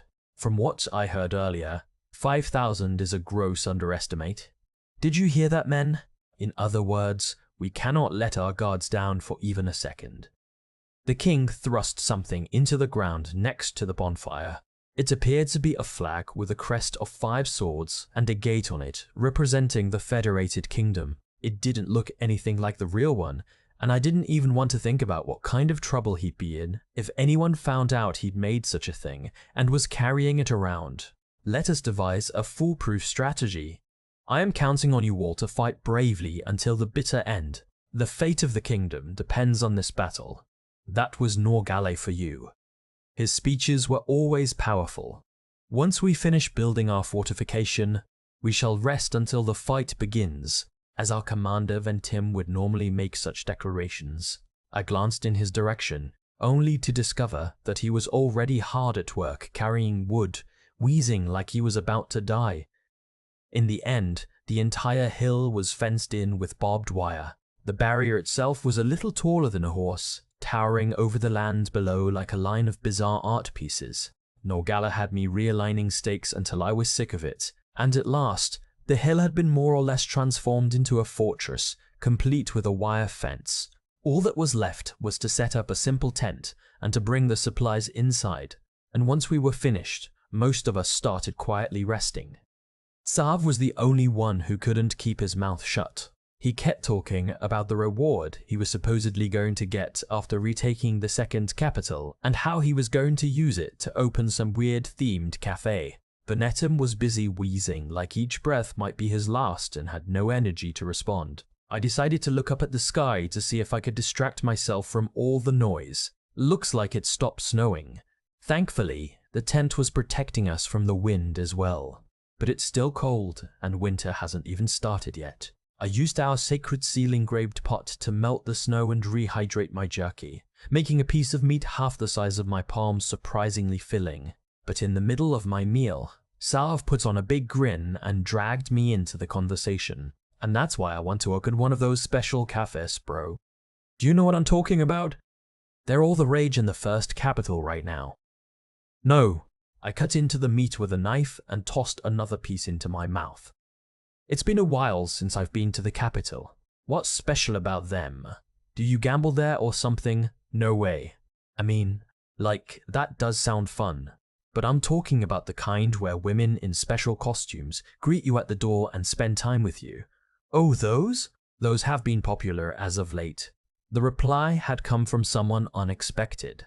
Patousha nodded at Sav as she gracefully brought a small piece of bread to her lips. They have cafes like that in the second capital as well, and I've heard that many women enjoy working at them, since they get to dress up. Supposedly, the outfits are really cute. What kind of clothes are they wearing that customers will pay to see them? I asked. Well, you know, maid uniforms with cat or dog ears, temple school uniforms with cat or dog ears, stuff like that. Unique outfits one wouldn't normally get the chance to wear. That made some sense. To become a maid in a noble house, you had to have both pedigree and considerable skill. Temple students were the same. But wearing fake cat or dog ears? What was that about? Taurita, however, immediately stood up, her eyes sparkling. Oh, that sounds incredible. She looked at Patousha and clapped her hands. I would love to go someday and see all of the costumes. If possible, I would also like to dress up. Your wish is my command, Goddess Taurita. I promise to take you one day, if that is your wish. Wait, like, I can't be the only one losing my mind here. After bolting down his share of jerky, Sav began chewing on some seeds he'd brought along. He was oddly shrewd when it came to stuff like that and always carried his own rations. You've got to be kidding me. I had no idea that you knew so much about this stuff, sis. I am not your sister. And I was living in the first capital until recently, so of course I know about them. In fact, I considered working at one to gain experience. Just for experience though. Got it? I tried to imagine Patousha serving customers in one of those outfits along with Taurita, but I simply couldn't. Patousha would give her customers death glares and Taurita would run all over the place, getting nothing done. In fact, I doubted they'd be able to serve anyone. Nevertheless, I was a smart man who knew when to keep his mouth shut, unlike our brain-dead teammate, Sav. Whoa, you? Working part-time dressed up like that? For real, I can't even imagine it. I'd be like, is the world gonna end? Moi? Watch out. Sav scrambled back as the tip of Patousha's sword neared his throat. She'd managed to unsheath it at blinding speed, and she was shooting him a glare as cold as ice. What's so hard to believe? She asked. How the heck did you get the jump on me at this distance? I almost wet myself. Forget I said anything, okay? I will not. Explain yourself. What is so hard to believe? Give it a rest, damn it. I had no choice but to cut in. You want us to kill each other before the enemy even gets here? Seriously? You guys are a nuisance. It seemed Jace and I agreed for once. He was resting his back on Neely's neck, sipping hot salt water and glaring at us. Neely said she enjoys watching you all because you're funny, but she doesn't want to see anyone die, so she requests you put a lid on it. Now, next one that says something stupid gets crushed. Neely snorted softly as if to confirm what he'd said, but it also sounded a bit like a chuckle. Even Sav shut up after that. If Neely wanted him quiet, then he had no other choice. Neely probably had the most authority in our little group, followed by Taurita. In other words, Taurita stood up hesitantly, spread her arms, and started waving them about. I guess these mystery gestures were probably meant to fire us up. We all need to work together to win. This is no time to be fighting among ourselves, right? Yeah. When she looked to me for support, I had no choice but to nod, though to be honest, I wanted nothing to do with this. We don't know when the enemy will strike, so we don't have any time to fool around. Dota, I called out to the one member of our group currently on lookout duty. What's the situation? Any new fairies on the horizon? Now that Jace and Sav were here, it was going to take more than 100 or 200 fairies to defeat us. the enemy would probably come at us with thousands or tens of thousands. Are the fairies still biding their time? I asked. They're closing in, right? Yeah. In fact, they're already pretty close. Dotto was staring into the distance through the lens on his Sacred Seal-enhanced telescope. They're moving, and there are a lot of them. Around 1,000, I guess. And while they're not right on us yet, there seems to be another 1,000 or so fairies behind them.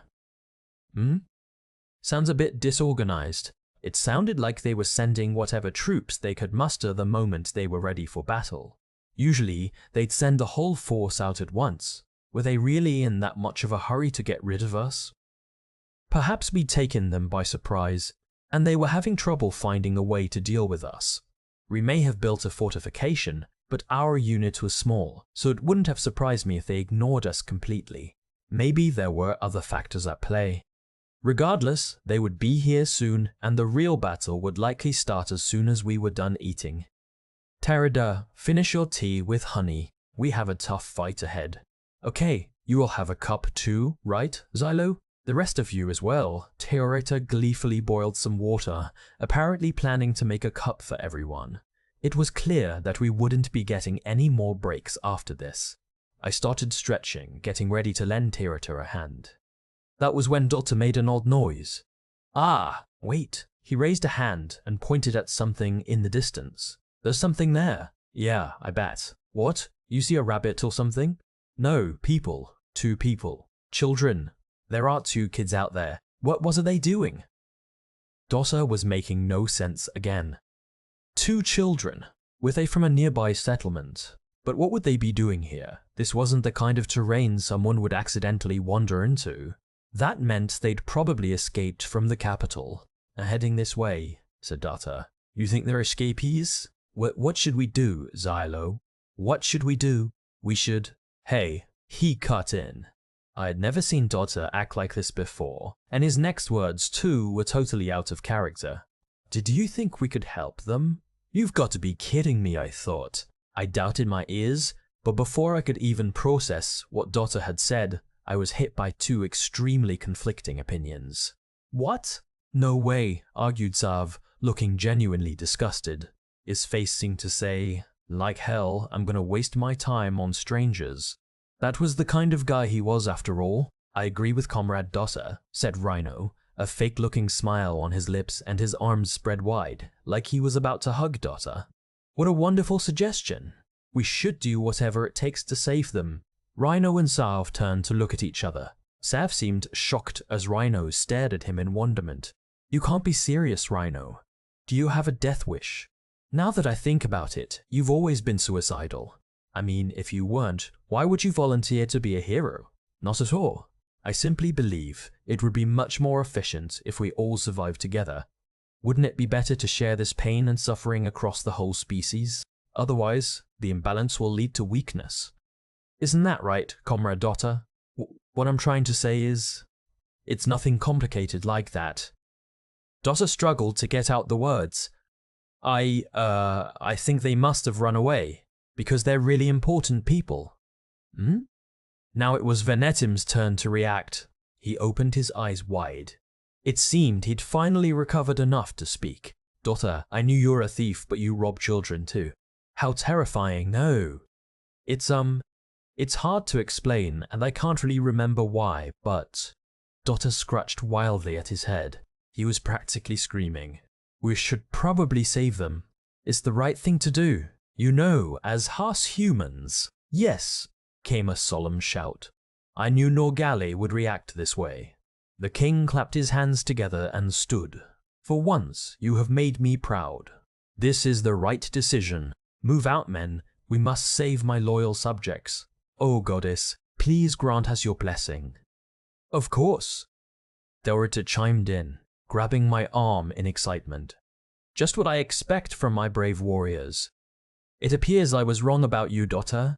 It is our duty to save the lost and the weak. Right, Xylo, damn it.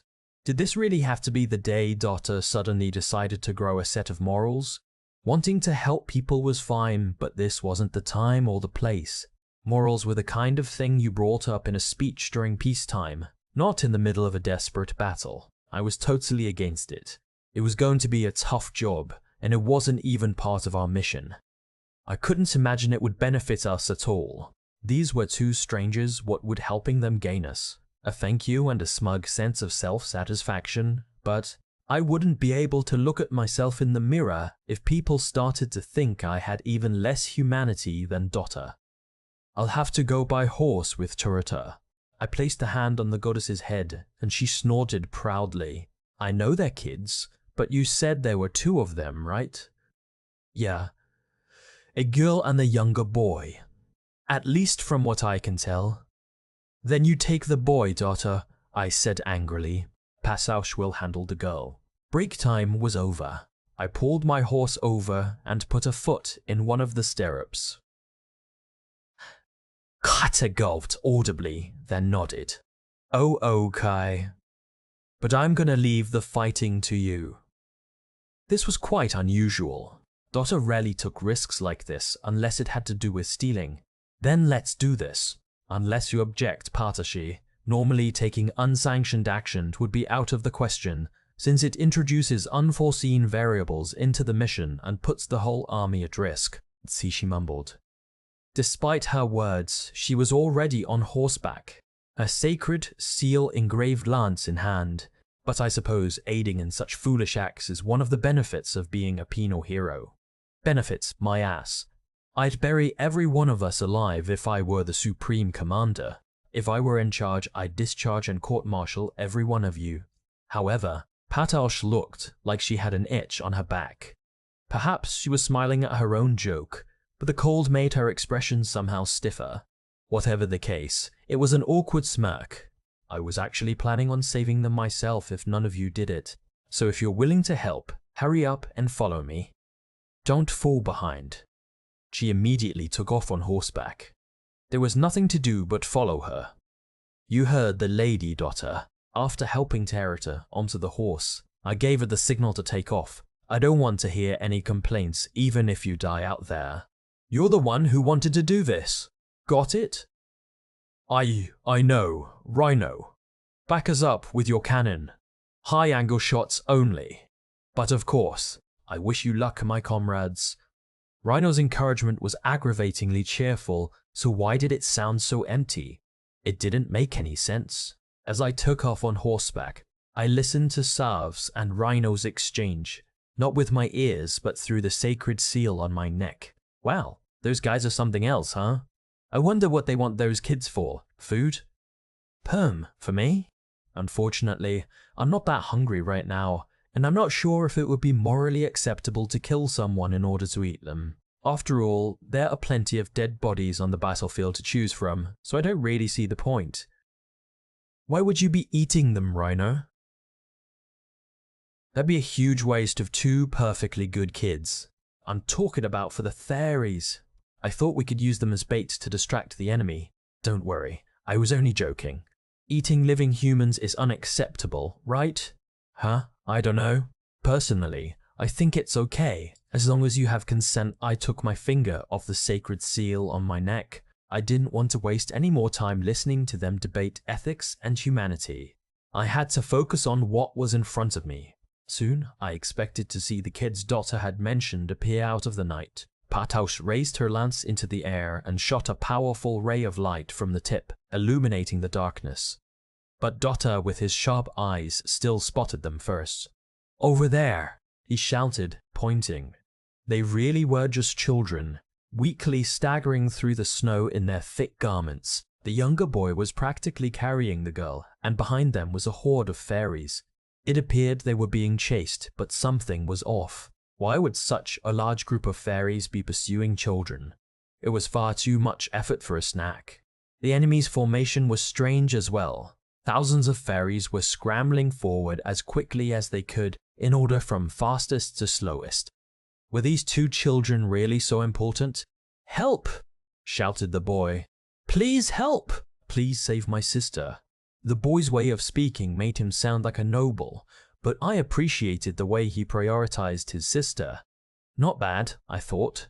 Impressed. I placed a finger on the sacred seal at my neck. Rhino, Jace, now. At my words, the two promptly took action. A shell of light shot out from our fortification, illuminating the night sky like a pure white moon on a fine day, before landing right in the middle of the pursuing fairies, tearing apart numerous Fu, Athen and bogies, and sending their remains in every direction. Unlike the direct fire used in urban warfare, high-angle shots like this sent the shell over one's allies' heads in order to strike the enemy behind them. However, it was Rhino's uncanny accuracy that made a strategy like this possible. One day, I'd like to open up that skull of his and see how his brain worked. It seemed he could calculate a shot's trajectory and landing point perfectly every time. I thought back to one of my instructors in military school. He'd said that attacking with artillery was all about math, and complained that the really smart soldiers would gradually become obsessed with the calculations until they eventually quit the military and became scientists. "I'm only going to help you this once because Neely wants me to," said Jace. He sounded fed up. "So hurry up and save those brats." I heard the flap of dragon wings overhead, and moments later the snowy field was scorched with powerful, hellish flames, sending steam rising into the air. Fairies dropped one after the other, thinning the horde considerably. This was the correct way to use a dragon.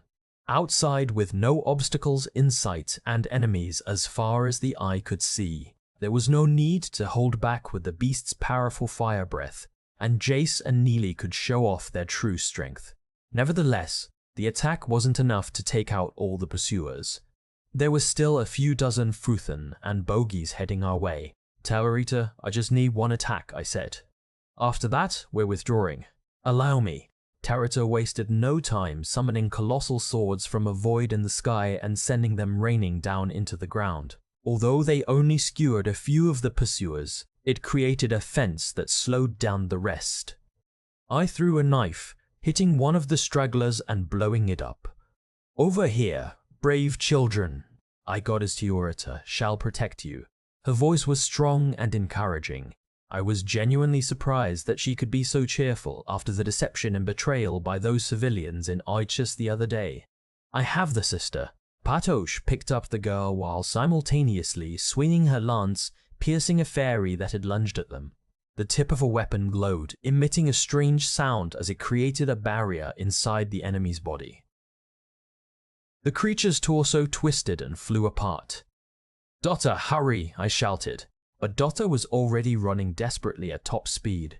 He reached out to pick up the boy. Then, right before he could grab him, the child collapsed. A bogie had pierced his body with its horn. Dota wailed as if it were the end of the world. Maybe it was more of a scream than a wail.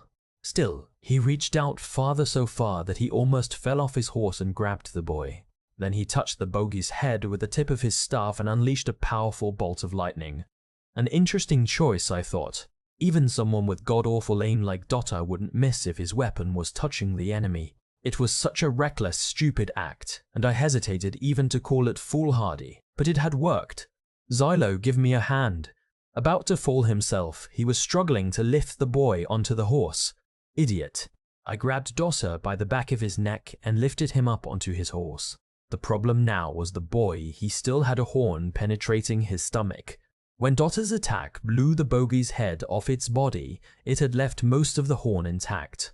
The child's face was twisting in agony, but his pained groans meant he was alive.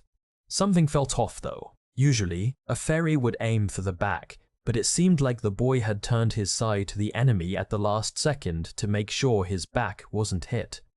Maybe he was just scared and panicking. Now I caught a glimpse of something there, wrapped in white cloth under his mantle. What was it? Dota's wailing dragged me back to reality before I could come up with an answer. "Why, what are we going to do? He has a horn stuck in him." "Don't touch it," I warned. "There's only one thing we can do right now." A legion of fairies was still heading our way. We had to withdraw. "We have to hurry. Don't worry about your horse. Get back to the fortification as quickly as you can. Patasush, give the signal." "Already on it." As her horse galloped, Patau swung her lance over her head as silver light shone from its tip. "Bring it on." My horse took off, but there was still a group of fairies behind us, and we needed to do something about them, or we wouldn't be able to treat the boy's wounds back at our fortification. Are they still not here, Patirsh? The enemy's going to catch up with us any second now. They'll be here. Ah! Dota yelped. Immediately after, I heard the sound of hooves pounding and people shouting from beyond the falling snow. The new force violently charged into our pursuers' flank. Neither the snow nor the darkness could stop them. There could be no doubt they'd come to our aid. It was the backup Patausha had requested. The cavalry of the former 13th Order. I figured they would be a good enough diversion, simply standing in the distance. But they seemed to be taking their roles seriously. I didn't know why they were going so far to help us, but I was beyond thankful for the force of nearly 400 soldiers, and these guys are the best of the best. The fresh cavalry broke through the enemy line with style, creating a hole right in the middle of their forces. Thanks to that, the fairies were already beginning to retreat. It was the level of morale you would expect from fairies without a sentient being like a demon lord commanding them. The next wave of 1,000 trailing behind the first were in disarray, thanks to Jace and nearly scorching them from above. It probably wouldn't be long before they began running away aimlessly in droves. I suspected they would regroup with their main force and strike back with everything they had some time later. But we owe you one. I looked back at Patausha. Your cavalry are something else. Of course they are, she replied, purposely removing the emotion from her face. Have you never heard of the Northern Cavalry? She shot a brief glance at the other unit, her eyes filled with regret over her lost pride. Her former subordinates. I tried to remember the faces of the knights in my old order. We'd fought together in snowstorms just like this one. I could still remember them all. I had to remember. And yet, Xylo, we should hurry.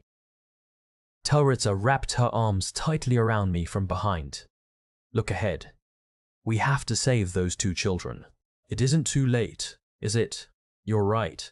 I squeezed my legs together, causing the horse to speed up. This was no time to be looking back. We'll have Sav check them out. They won't last much longer like this. We were still in danger. Nothing had changed. The fairies' main army was going to come after us, and this time they'd have a commander. The battle took place in the northeast of the Tujin Tuga Range, on Hill 4, which would later be called Thorn's Palm. It was perhaps the first time the penal heroes' names were recorded in history. The Gremlins report was patchy, but it was enough to get an idea of what was going on. Gremlins could use a few human words, but it was similar to how a parrot would mimic someone's voice. Only through difficult training could they learn to actually communicate. It appears the fairies we sent after the siblings failed, said Lentobi. Trishul was swaying on her horse's back, her eyes closed. It almost looked like she was sleeping, but Lentobi knew she was awake. He couldn't let his guard down for even a second. He made sure to choose his next words carefully. The enemy appears to have extremely powerful weapons, an artilleryman and a dragon knight to be exact. The dragon knight is especially troubling, Lentobi thought bitterly. He still didn't have enough information on the artilleryman to form a serious opinion, but it was clear that the dragon knight was a major threat. The fact that only 4 gremlins had made it back spoke to the knight's unusual skill. Lentobi had sent gargoyles for protection, and even those had been easily scorched and killed. There are 3 cavalrymen as well. They're probably the 3 knights we spoke of earlier. At any rate, they saved the siblings. This is merely my opinion, but I believe that was the very reason they were dispatched. You don't say! Things are starting to get interesting, Lentobi, said Trishul. She nodded and opened her eyes. It appeared he was right. She really had been listening. They brought a dragon and an artilleryman with them. The dragon's ability to control the air is a threat, but I suspect they have multiple artillerymen as well. The shots were far too accurate, and I find it hard to believe that a single person could have done it alone. Could you see what was happening, Lady Trishul? Just barely. She brushed her finger along her shoulder, perhaps unconsciously. That must have been where her stigma was located. I saw the faces of the cavalry. It was the same group our scouts ran into earlier. The commander seems to be the one who rescued the prince. I'm impressed. He's got guts. I'll give him that. Her throat sounded as if it was spasming. Apparently, that was how she laughed. I wasn't expecting him to thrust the lightning staff right into the fairy's head and blow it off. She continued. In fact, I'd never seen something more ridiculous in my life. Although it was hard for Lentobi to imagine, Trishul must have seen what had happened as if she were there in person. It was all thanks to her inborn talent bestowed upon her by her stigma. The sacred seals people were born with were known as stigmata. They weren't tattoos, but rather something like a permanent birthmark.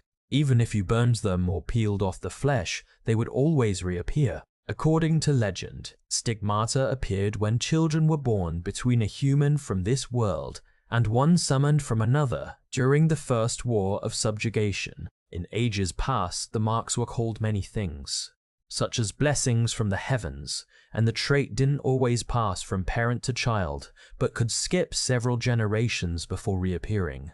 These days, however, the marks were viewed very differently. Those born with a stigma were seen as cursed and were often dumped or killed. Perhaps they were simply too different to blend into human society. Up until a decade ago at least, it was common for children bearing stigmata to be abandoned immediately after birth. Trishul was one of the survivors of this practice. Although her stigma allowed her to see things happening far away, she wasn't able to use it however she wanted. Sometimes, if she concentrated, she would fall into an almost dreamlike state, where she was able to watch events unfolding in a different location. The enemy's stronger than I expected, Trishul said, sounding a bit excited. The commander is especially incredible. He set up camp like he was expecting all this to happen and organized a team of his most elite troops in mere moments to rescue those kids. He even led the cavalry into battle himself. Impressive, right? Yes, Lentobi replied. He had no other choice. I agree, we must stay vigilant. He seems to have the intuition of a wild animal and good judgment to back it up. Right? He fights like a savage beast and has a fox's cunning. Have you ever heard of hanged foxes? Never. They're clever little beasts that live in the forest of my homeland. They leap down from tree branches to attack and hunt their prey. That's what this commander reminds me of. Oh, hey. In fact, from now on, I think we should call him Hanged Fox. Mustering a great force and fighting such a man. Huh. Trishul smiled savagely. Nothing gets my blood pumping more than crushing talents like him. Lentobi, get ready for battle. As you wish, he said. He was terrified, but he kept his expression serious. He had to play the part of the loyal, sharp adjutant, or else who knows what Trishul would do to him. She was truly dangerous. It's time for the cavalry to move out. Put them with the Koist Bodars and place them in the center. I want infantry on either side. Then, when the time is right, we'll surround the enemy on both sides. Trishul was smiling as she visualized the coming battle. Now, how will you defeat our army with your tiny force, Hanged Fox? A few reinforcements won't save your hide. Oh, Lentobi, I almost forgot. Yes, I want the commander captured alive. I have a personal interest in him. Surely, you're curious about him too, right? He commanded an elite force and so brilliantly snatched those children from right under our nose. Her eyes sparkled, locked on the distant hills, as if she were looking beyond them, straight at the enemy commander. Nothing beats capturing exceptional people and torturing them until they lose their will to live. Know what I mean? I can't wait to see what Hanged Fox's first move will be. He must be one cold, calculating man level-headed and with no sense of fear. Very well. I suppose we should stay behind in the rear? No, I am going to gather my elites, my cavalry. Dawn was approaching from the east. It appeared the battle would take place during the day. If they really plan on holding that position, they must have a strong defense. And in that case, we're going to attack from the rear. But we'll need to do a little prep work first. Xylo, what are we going to do? Shouted Dotter. The moment we arrived back at camp, he practically fell off his horse, still holding the boy tightly in his arms. We brought the child into the tent to protect him from the cold wind and placed him near the bonfire to keep him warm. Finally, we had a moment to relax. Within our fortification were the 400 knights of the former 13th Order who had come as reinforcements, greatly increasing our fighting power. Right now, they were outside digging holes and wrapping more barbed wire around stakes, preparing for the oncoming attack. "We have to do something.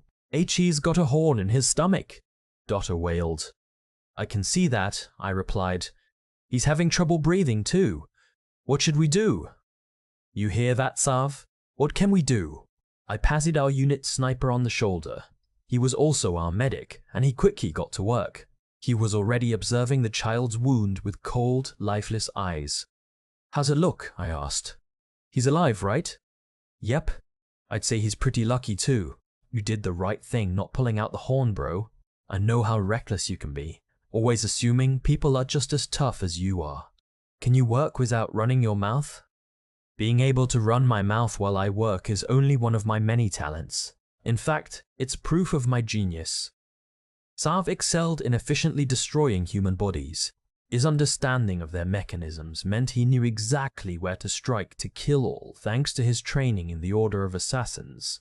But to some extent, he could use that knowledge to save people as well.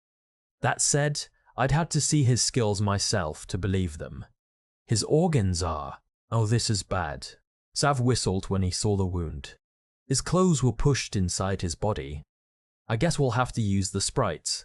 We still have the bottle we swiped from the repair shop, right? Your Majesty, may I have some assistance?" "Very well."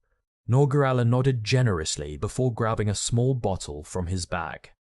"Saving my people is my duty as king. I'm counting on you, Sav." Norgoralla removed the cork from the bottle. Near the bottom was a reddish sparkling slime, and its glow spilled out into the surrounding area. The things inside were known as sprites. They were small living creatures summoned by Andavilla, the irritatingly smug second goddess. An individual sprite was supposedly so small that you couldn't see it with the naked eye. However, when you gathered a bunch of them together like this, they looked like slime, and they could close, soothe, and heal wounds. I had used sprites before as well, and while I wasn't a fan of the second goddess or her holy knight, these sprites were one of the core techniques used at the repair shop. It didn't go all the way through, and he doesn't seem to have any other injuries. Good. Sav laid the child down and lifted his clothes to examine his body. However, when he raised the boy's mantle, he noticed something wrapped in white cloth hanging around the kid's shoulder. Sewn into the cloth was the crest of a gate with 5 swords around it. The royal crest. If this belonged to the kid, then he wasn't just some noble. He was most likely a member of the royal family. It was hard to believe that such people had been forced to run all the way here by themselves. Whatever happened in the second capital must have been truly tragic. I apologize for bothering you, but how is the girl?" Venetum was gazing gravely at the girl, even though there was nothing he could do. Maybe he was worried that he would be held accountable. "She doesn't look good. She's really pale. Her skin seems to be naturally fair, but her body's temperature is low," said Rhino, touching her face without a trace of hesitation. He was acting as if he'd found some rare creature on the side of the road and wanted to see how it felt. "But that's all. The child should recover once she warms up and gets some nutrients. Impressive? Rather durable for something so fragile looking." "Rhino, unhand her," said Patayusha, ready to draw her sword. "She's probably a member of the royal family." Simply seeing Rhino touch the girl seemed to make her sick. "Can you not see her right earring? It's the royal family's guardian bird, and it's made of pure gold." "Wait, where's her left earring?" "Dota, don't tell me." "Ack, Comrade Dota. You should probably return whatever's in your hand later." "Oh, this really is gold." Rhino boldly reached out again and touched the bird-shaped goldwork hanging from the girl's ear. A second later, Patosh grabbed his wrist to stop him. "I told you not to touch her." But she ended up shaking the girl's body as a result. "Ah." The girl slowly opened her blue eyes. "Nana." However, her cloudy gaze saw neither Rhino nor Pataweshe. Instead, it locked on King Norgale, who was currently treating her younger brother's wound. Immediately, she opened her eyes wide in astonishment. "Sir Norgale?" She murmured, her voice hoarse. I and everyone around me heard it. The hell, I thought. Surely the others were thinking the same thing. This was their first meeting, and yet she'd addressed him as Sir without so much as a threat. More importantly, this young girl, who was most likely a royal, knew his name before he had even introduced himself. Everyone fell silent as their eyes naturally drifted toward Norgale. He looked back, his brow furrowed. When he saw the girl, he seemed to freeze for a moment. Then, after a few seconds, he nodded pompously. "Melaniatis, I am glad you're safe. It must have been a tough journey." Norgale's lips turned up in an uncharacteristic smirk. The unusual sight took me by surprise. Even Jace smiled more often than Norgale. "I am happy to see you again, my dear sister." "Hats?" Her lips quivered, as if she was trying to speak. I had something to say too. "What the hell is going on? Sir Norgale, is he and the Kervurk okay?" she asked, her eyes still unfocused. That was a term I wasn't familiar with. "The Kervurk?" I repeated in my head. That must be whatever was wrapped in the white cloth and strapped to the younger brother's back. But before I could ask, the situation took a sudden turn. "Hey, you idiot landlubbers." Jace, who had been patrolling the skies, suddenly contacted us through our sacred seals. "The enemy's approaching. It should take them a while to get into position, but be ready." "Understood," I replied. The battle would probably start at dawn, or maybe they would wait until the sun had completely risen in order to get full use out of their sacred seal-engraved weapons. What kind of enemies are we up against? Their main force seems to be cavalry. They're human mercenaries. That increased the likelihood of the battle taking place during the day. They would probably try to overwhelm us with numbers and brute force. They seem to be focused in the center. There are infantry spreading out to the left and right. It looks like they're going all out. There are a decent number of flying fairies as well. Jace clicked his tongue. "It's going to take a while for that many of them to get here, but make sure you're fired up and ready to go. Neely, let's land and rest your wings while we still can." Neely and Jace slowly descended. We had to finish our defenses before it was too late. This was going to be another dangerous battle, and the deck was stacked against us. I looked down at the girl, each of my breaths turning to mist in the cold air. "You alive?" "I can't say you're safe just yet, but I'll figure something out. Things are gonna get a little noisy outside though, okay? I'm so sorry. This is all our fault. They're after us. What's done is done. No use throwing around blame now," I said, cutting her off. "Everyone, get ready for battle. Let's do this." However, there was one among us even more scared than the children Venetum. We're going to be okay, right?" he stammered. "Because that army is massive." "I have a plan," I said confidently, hoping it would make him less annoying. "So stop acting like a coward, Venetum. You're our commander, right?" "Yes, but..." "Well, actually, you're right. I wonder what it is." Despite his timidity, his lips turned up in a radiant smile. "It's been a while since we were all together like this. I get the feeling we can do anything, no matter what happens." "I don't know that I'd go that far, Commander." I peered into the darkness. The sun was about to rise, and there were urgent preparations to take care of. We had one hell of a day ahead of us. There were countless things that needed to be done, but we had to save our strength for battle. All this work would be for nothing if we were too exhausted to move by the time the enemy arrived. After doing what was absolutely necessary to treat the boy, we finished preparing for the enemy attack and were now taking turns resting. Although we would only be able to take an hour or two each, it was far better than nothing. At times like this, Sav was always the first to start messing around. Without fail, he would strike up some glib conversation with one of the regular soldiers and manage to further sour our already poor relationship with the rest of the army. This time was no different. He was currently chattering away tirelessly at the former members of the 13th Order. Unbelievably, Rhino would often stand to the side, observing him with a look of utter fascination, absorbed in writing down everything he heard. The whole thing was really creepy. "I figured it would help me learn how to converse and socialize," Rhino claimed. but I felt there were any number of better subjects to study. As for the other penal heroes, Nogale was still ordering Tatsuya to dig, and Jace was accompanying Dota, who was on lookout duty. It must be tough always being the lookout. Why don't you try scouting from up above next time?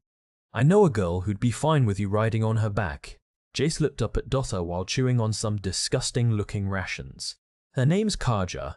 Remember the girl looking at you at camp yesterday? You know, the one with black scales and long straight horns? I don't know about that. I'm not used to flying, so I'd need to practice. Then how about practicing next time you're free? Kaja's a little shy, but she's a good girl, and she takes her work seriously. Jace sounded like he was trying to set Dota up with his niece or something, but this was an extremely rare offer from the Dragon Knight, proof of just how highly he regarded Dota. Their relationship honestly made no sense to me. That was more or less how the penal heroes spend their break. But some of us didn't even have a break. Patosh was the busiest, and it wasn't because she was the newbie. We needed to coordinate with the former 13th Order for the upcoming battle, and she was the only one who could serve as our liaison. We had 400 reinforcements, and while it was a small number compared to the 10,000 enemies we were up against, it was still a miracle to have them on our side at all. We needed to ask them to take care of a certain task for us, and making the request wouldn't be easy. That was probably why Venitim had left the job to Patosh and me. I believe she's the best one for the job, argued Venitim, slumped on the floor like he was about to die. Besides, her charisma is the whole reason they're here. He really wasn't suited to be a soldier. A little bit of physical labor for the first time in a while was all it had taken to lay him out. Meanwhile, the knights of the former 13th Order were waiting on horseback at the rear of our fortification, the picture of a well-disciplined force. They watched us, their faces stiff and grim. Then one of them approached Patausha. It was someone I had seen before, the leader of the cavalry, Zoflek. I overheard their conversation as I sat by myself in the corner. I wasn't trying to eavesdrop, but the two of them were speaking very loudly. "Hey, former captain," said Zoflek with a cynical smile. It wasn't too overt, but he was drawing a clear boundary between them. "The first move was a success. You are a truly talented commander." I couldn't know how he was feeling, but I imagined he was angry about what had happened to them, that they were now disgraced as the former unit of a traitor. How many more battles would they have to fight before they could regain their reputation? Even Patosh seemed full of regret. But at least they're alive. My men were. I realized I was clenching my fists. I told myself to stop that. My feelings were unjustified. Fighting over who had it worse wouldn't change anything. It wasn't like we were holding a competition for the saddest backstory here. "Zoflek," Patosh said at last. "Unfortunately, I'm not the commander of this unit, so I'm in no position to give orders." "I know. That's Venetim Leopold, right?" Zoflek glanced at Venetim, who was slumped on the ground, looking pale. It was hard to believe he was actually a soldier. "But he's just a figurehead. His job is to bring everyone under control. But that's it. You're the one who came up with the actual strategy, right?" Zoflek was right about one thing. Venetim was only a figurehead. I mean, the penal heroes are essentially a bunch of bums who couldn't make it as real soldiers, he continued. Some of them aren't even soldiers at all.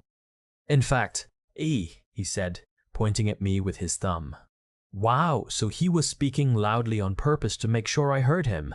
The only one who actually knows how to put up a decent fight is the goddess killer. Not exactly. Patoshi's voice was hard, as though she was intentionally trying not to show any emotion. While you may be partially right, I've come to realize that the members of the penal hero unit aren't mere criminals. Can I trust you? Can I trust that what you're saying is true? Zoflek's face twisted, though I couldn't tell whether he was trying to smile or to look more intimidating. I want to believe that you becoming a penal hero was all a mistake, that you were falsely accused. Everyone here feels that way. You're the last person who would ever do wrong. You had to have a reason, right? Patoshe. Before I knew what I was doing, I'd stood up and was calling her name, interrupting them. I probably should have kept my mouth shut, but… What? She looked back at me, annoyed. This woman had killed her uncle and one of her subordinates. I had an idea of what had happened, but I needed to make sure. I spoke in a whisper so that Zoflik wouldn't hear. The crimes they got you for. How much of it is true? What are you getting at? I killed my uncle and let one of my men die. That's what I'm guilty of. If you killed your subordinate, I figure you'd just say so. And yet you said you let him die. Patuske wasn't the kind of person who could lie when it came to the law. If it were me, I would clearly say I'd killed him. As I'd expected, she simply pursed her lips. The mistake was obvious. Was that high priest was your uncle a coexister? I asked. There was no other explanation I could come up with for why someone like Pataush would kill a member of her own family. Hold your tongue. Her eyes were burning with rage. I respected my uncle, and I won't let you or anyone else talk about him like that, so keep your mouth shut. No can do. Because it was the coexisters who framed me too. This wasn't only about her and her uncle. Patayrish's anger didn't matter. That's how you became a penal hero? She seemed taken aback. Yeah. My team was wiped out because of a false report made by the coexisters. Because of them, I ended up having to kill my unit's goddess before she could turn into a fairy. I really am a goddess killer, but I won't ever forgive the people who made me do it. I felt numb. It was as if the words coming out of my mouth were about someone else. It was no wonder though. This was probably the first time I'd ever shared the story. Patasus opened her mouth as if she wanted to say something, but in the end she stayed quiet. That was probably what saved me. I didn't want any pity. Silence was exponentially better than some attempt to comfort me. Tell me the truth, Patausha. I need any leads I can get. I'm sure my eyes were full of anger as I glared at her. Neither of us looked away. About a second later, I said again, tell me. I'm begging you. Marlon Kivio was a coexister, she admitted, closing her eyes and nodding slightly. He was in contact with the guild master at the Adventurers Guild, and he was conspiring against humankind to ensure the Demon Blight's victory. I had no choice but to kill him. And you're not going to tell that to your men? They think you're a traitor. How would it help anything? Even if they believed me, then what? Pataushe argued bitterly. I'd be sending them into battle with no trust in the military or their nation. Would you have me tell them to rebel or to pursue the coexisters? Or should I suggest they quit the military altogether and choose another way of life? That's just not feasible. She's probably right, I thought. She didn't want to involve anyone else in this mess. I wish the others in our unit would take some notes. For their sake, I must be a holy knight who committed that act of violence, all on my own. I'm sure you do the same in my position. Yeah, I get it. I glanced at the members of the former 13th Order and noticed they were talking among themselves. It seemed that the sight of Pataushe and me whispering to each other had put them on edge. Only Zothik stood quietly, watching our exchange. So to summarize, you want them to hate you? I asked. Yes. Then let me help. That's my specialty. Besides, there's still something I need them to do for us. Wait. Your way always creates unnecessary frick. Hey, that's enough chit-chat. Time to work. I clapped my hands and stepped toward the knights, pointing back at Patosh with my thumb. This idiot here isn't your boss anymore or your commander, but you all were stupid enough to come out here anyway. If you still have the will to fight by our side, then you'll have to do as we say. Wait, what gives you penal heroes the right to order us around? Zoflek smirked, challenging me with his eyes. If you have a plan, then we'll hear you out, but do you really have the authority to take command? The Supreme Commander, Horde Clivios, gave us orders to defend the front line, and the penal heroes were given a free hand in deciding how to do it. It was your decision to join this mission, right? That's true, but we…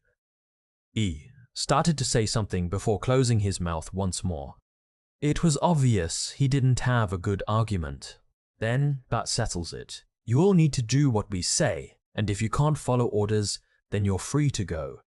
People in the military had a hard time refusing when you laid things out for them like this. Both the chain of command and the situation couldn't be clearer, and my words sent a stir through the hundreds of soldiers and shut down any arguments. Zoflik shook his head. Goddess killer, when you die, it's not going to be pretty. If I could die. Perhaps he was being sarcastic. Regardless, he screwed up his face and laughed. And with that, the discussion about orders and authority was over. First, I need half of you off your horses, I said. We only need 200 cavalry. The rest will defend the fortification. This created another stir among the soldiers. Perhaps telling cavalrymen to hop off their horses was quite an insult. After all, these men used to be holy knights, the greatest warriors on land and the pride of the Federated Kingdom. We didn't have much of a choice though. And besides, we were trying to make them hate us. You're their leader, I told Zoflik. So you decide who does what. I want all the snipers on foot. We'll need their help fending off the enemy when they arrive. Those on horseback will wait in the rear, using the hills for cover. I smirked as wickedly as I could. I need you former holy knights to hurry, okay? And if you're scared, feel free to run away. You won't have to worry about us chasing after you. Pataush will explain the rest of the plan. Zylo, said Pataush, grabbing my arm as I turned to leave. Ageu seemed to ask, why are you being such an asshole? How you say things matters, she said at last. I'll keep that in mind. I patted her lightly on the shoulder. I hope some of them end up hating us so much that they really do run away. If they have family waiting for them at home, they should leave right now. But if there are people who want to fix their tarnished reputation for themselves, or for their leader, the more I spoke, the more disgusted Pataush looked, which was perfectly fine by me. Then there's no helping them, I continued. So I'm going to have them lend us a hand. Do your best to keep them safe. This is why it matters how you say things. And you always, she sighed instead of finishing her sentence. It looked almost as if she were smiling, but it was probably just my imagination. After that, she left to give the knights their orders and to explain the strategy in more detail. In the end, every one of her former men stayed to fight. It's obvious how much they look up to her. I watched them from the corner of my eye while sipping the tea I'd just heated. The spiciness almost numbed my tongue. What is that, my knight? Tarita had suddenly come up to me and was peering curiously into the cup of tea in my hand. It smells wonderful. Don't even think about it. This is spicy and it has alcohol in it too. I poured my cup away from her. This is how we drink tea in the south. It keeps you warm, but it's one of those tastes people either love or hate. They called this kind of tea uchie, which I vaguely recalled meaning elbow strike. It consisted of powdered sliwak and syrup, made from boiling down fruit, mixed into a strong tea. It only took half a cup to warm your body. Personally, I enjoyed having mine with a few drops of booze. I see, replied Tarita, averting her gaze.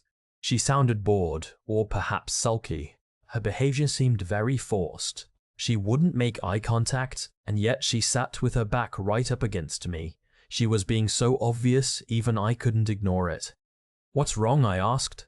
You look like you're in a bad mood. I'm fine. That's exactly what people say when they're in a bad mood. Out with it. I said I'm fine. It's just... Tarita looked away when I tried to get a peek at her face. You appeared lonely, my knight.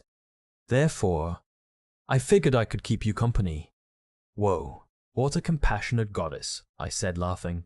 I had to laugh. But if Tarita thought I was lonely, it must have been because I was watching Patelsha and her former men interact.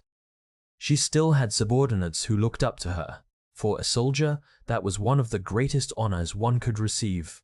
I no longer had that. My men were all dead. But, Tarita continued, I'm in a bad mood because of something else. I thought I could cheer you up, but I do not feel like it anymore. So you are in a bad mood.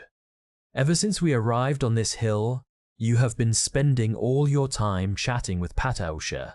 That's my job. You two have really been hitting it off. It must be because you are both former holy knights. You make it so obvious. Did it seriously look like we were having fun? Yes. Tarita stood up and pointed at me. Listen, Xylo.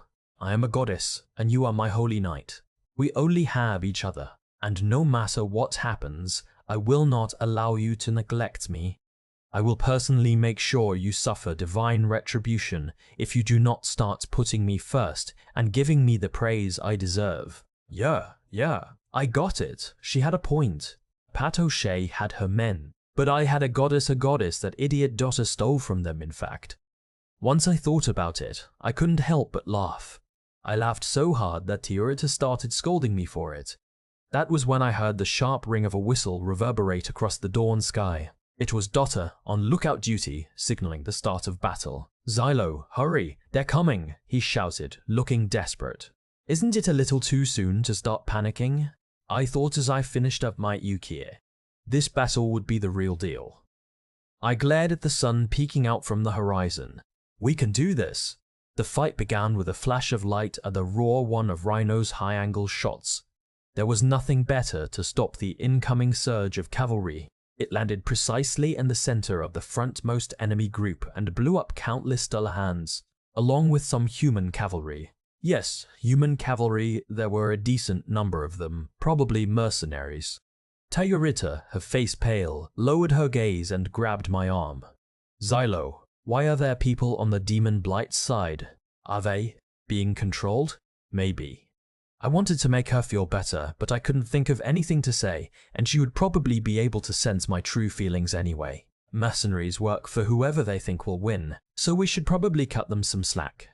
I do not blame them for the choices they felt they had to make, but… Tarita clutched her chest. Hurting humans pains me greatly. It makes me feel sick. That's because you're a goddess created by mankind to serve and please them? No. Maybe that wasn't the reason. I wanted to believe there was more to it than that. I felt disgusted with myself for being so stupidly optimistic. Who was I trying to fool? And yet I couldn't help it. So damned kind-hearted, I said at last. Your only fault is your filthy mouth, my knight. She smiled slightly, her profile illuminated by the ceaseless barrage of cannon fire. Rhino was using his Nevan artillery seal compound to fire high-angle shots. The sight of it under the clear, midday sky was almost cheery. The artillery fire raining down on the enemy like a storm felt somehow surreal. Rhino had been storing up luminescence these past few days, and he had another cylinder of the stuff ready to go. Reloading was King Norgali's duty and consisted of removing the massive, empty cylinder from the back of Rhino's armor, then grabbing the new one, just big enough for an adult man to wrap his arms on and shoving it into place. Obviously, this took strength. Time to work, Melanatis. He was even giving orders to the girl they'd rescued, who was still weak and had only just left her bed. The arrogance. This is your duty as a member of the royal family. Gather up snow and bury this. It needs to be cooled, he shouted furiously as he pulled a stick-like object from the arm portion of Rhino's armor and tossed it on the ground. It glowed red-hot, melting the snow around it. Yes, sir. The young girl, called Melaniatis, seemed somewhat confused, but she did as she was told. She was asking him questions in return, but I could only hear parts of what she was saying. So… Sir Norgale, what are you doing here? And, who are these soldiers? What happened to your studies at the temple? These are my brave warriors, protected by Goddess Tiurita's divine blessing. Oh, but what I want to know is, fulfill your duty as royalty. The job of a king is not to sit on the throne, but to serve as the shield of the people. You must stand on the front line with your men. Norgale was practically howling a battle cry. Simply incredible, Comrade Norgale, Rhino whispered cheerily. You never cease to impress me. I can't help but respect you. In fact, thanks to you, I feel I will be able to do my very best this time around. The first time I saw one of Rhino's high-angle shots, I was puzzled. He'd fire off a bunch of them, making it look easy, then he'd fall silent and wait. Most artillerymen would fire a shot, then make adjustments, but not Rhino. When I asked him about his process once, he told me, Because of the difficulty of calculating the shots, I find this method to be most suitable for me. He then showed me a notebook he had written, full of overly complicated mathematical formulas. It was a rather thick notebook, and there were others of the same size. I'd thought they were diaries, but they were apparently records of what he had learned and the fruits of his labor. If I can predict the trajectory and landing point after factoring in external variables, well, then I don't need to fear a miscalculation. If I know the numerical values that need to be plugged into the equation, then it's better to fire multiple shots in quick succession, since conditions can change with each passing second. It didn't make any sense to me, but whatever he was doing, it sure seemed to be effective. Nevertheless, our enemies continued their approach. It didn't matter how good Rhino was, he couldn't take all of them out alone. Meanwhile, Jace was fighting for air supremacy overhead. In other words, we had to do something about the approaching enemies ourselves. Tatsuya! Grr! I heard him growl somewhere nearby the instant I called for him. He stood up from his trench, an unusual lightning staff as big as a log in his hand. I could tell the tip was already emitting light clearly. He knew how to wield it. I should have had him start using these things a long time ago. This one was a special model made by Verkle Corp, which usually required multiple people to operate it.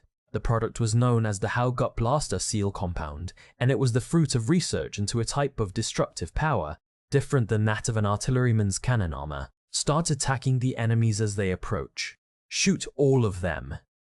Brr, grunted Tatsuya as he raised his blaster compound into the air. While I knew he was strong, this was too much for one person to handle. I figured I should find someone to help him, but before I could say another word, his fingers started brushing the air in complex motions. It didn't make any sense to me, but it was one of his old habits. Whenever he was about to try something new, he would do this thing with his fingers for a few moments. The next moment, his body enlarged as his bones and shoulder muscles eerily cracked and popped. Soon, both his arms had swelled bizarrely, and he held his staff at the ready. This was clearly some sort of anomalous physical transformation. You've got to be kidding me. The others were probably just as astonished as I was. Tatsuya's body had transformed right before our eyes. As we all watched in disbelief, a dramatic flash of light, blindingly bright even in the daytime, scorched the snowy field like a whip of glittering fire, swallowing the enemy cavalry.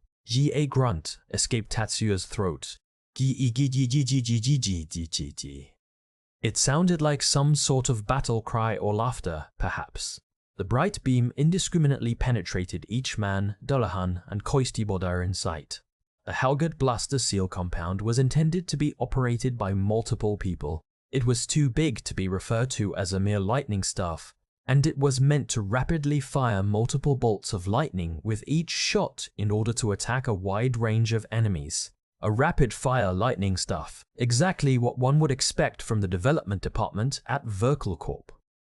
People in the military didn't refer to them as the perverted toy box for nothing. At any rate, it was too big for one person, and it consumed a heck of a lot of luminescence. Benetton was originally supposed to help operate it, since he wasn't good for anything else, but it looked like that wouldn't be necessary. Tatsuya was easily waving around the massive weapon with his meaty arms, sending bolts of lightning trailing left and right, blowing away our enemies as they approached from the snowy plains. Hey, Venetum looked back at me. What's going on? Did anyone know Tatsuya could do that? You've been with him the longest. If you didn't know, then how the hell would we? I rolled my eyes. I was starting to doubt all the rumors Venetum had ever told me. In fact, using him as a source for information was probably a mistake to begin with.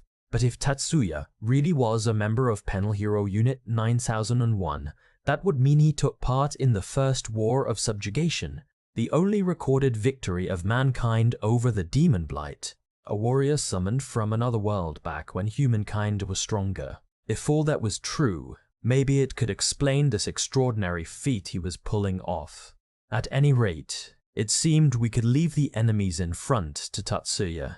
All we had to worry about now were the cavalry, the Dullahans in particular, detouring around and coming at us from the sides. If the Koistibodars were like horses that had been turned into fairies, then the Dullahans were like a combination of a horse and a parasitic creature that became a fairy together.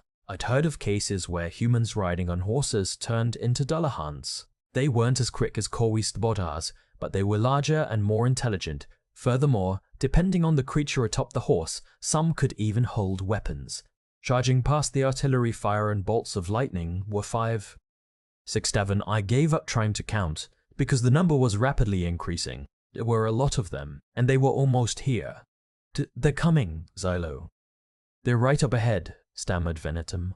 His voice trembled, and his hand shook around the lightning staff he was holding. This was his first time at the front line in a while, and he was probably an even worse shot than Dotter. Keep luring them in, I said. Don't worry. Sav will take care of the tough ones. Yeah, for real. Just leave the heavy lifting to me and you'll be fine. I didn't place first in the Order of Assassins sniping contest countless times for nothing. I hit and killed my target every time. Anyway, Dotter, who should I hit next? Huh? Oh, Dotter brought his eye closer to the telescope's lens. He was sitting on a stack of wooden crates. We needed someone on watch while Jace was busy in the sky, and there was nobody with better vision than Dotter. I think the biggest enemy's at 10 o'clock. That's probably their leader. It has a large number of fairies following closely behind it. Wait a minute. All of a sudden, his knees began to shake restlessly atop the wooden crates.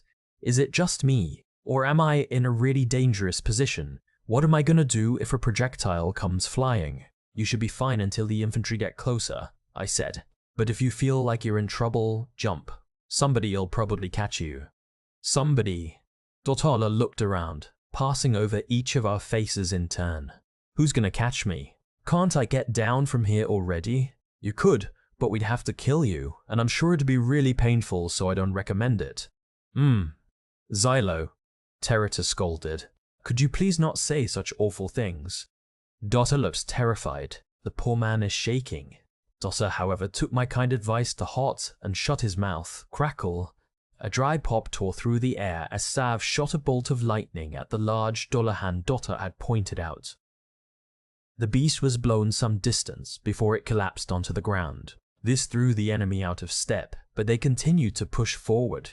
It's your time to shine, former holy knights, I shouted. Attack! The knights who had gotten off their horses were already in position in front of the barbed wire, each holding out their lightning staff in silence.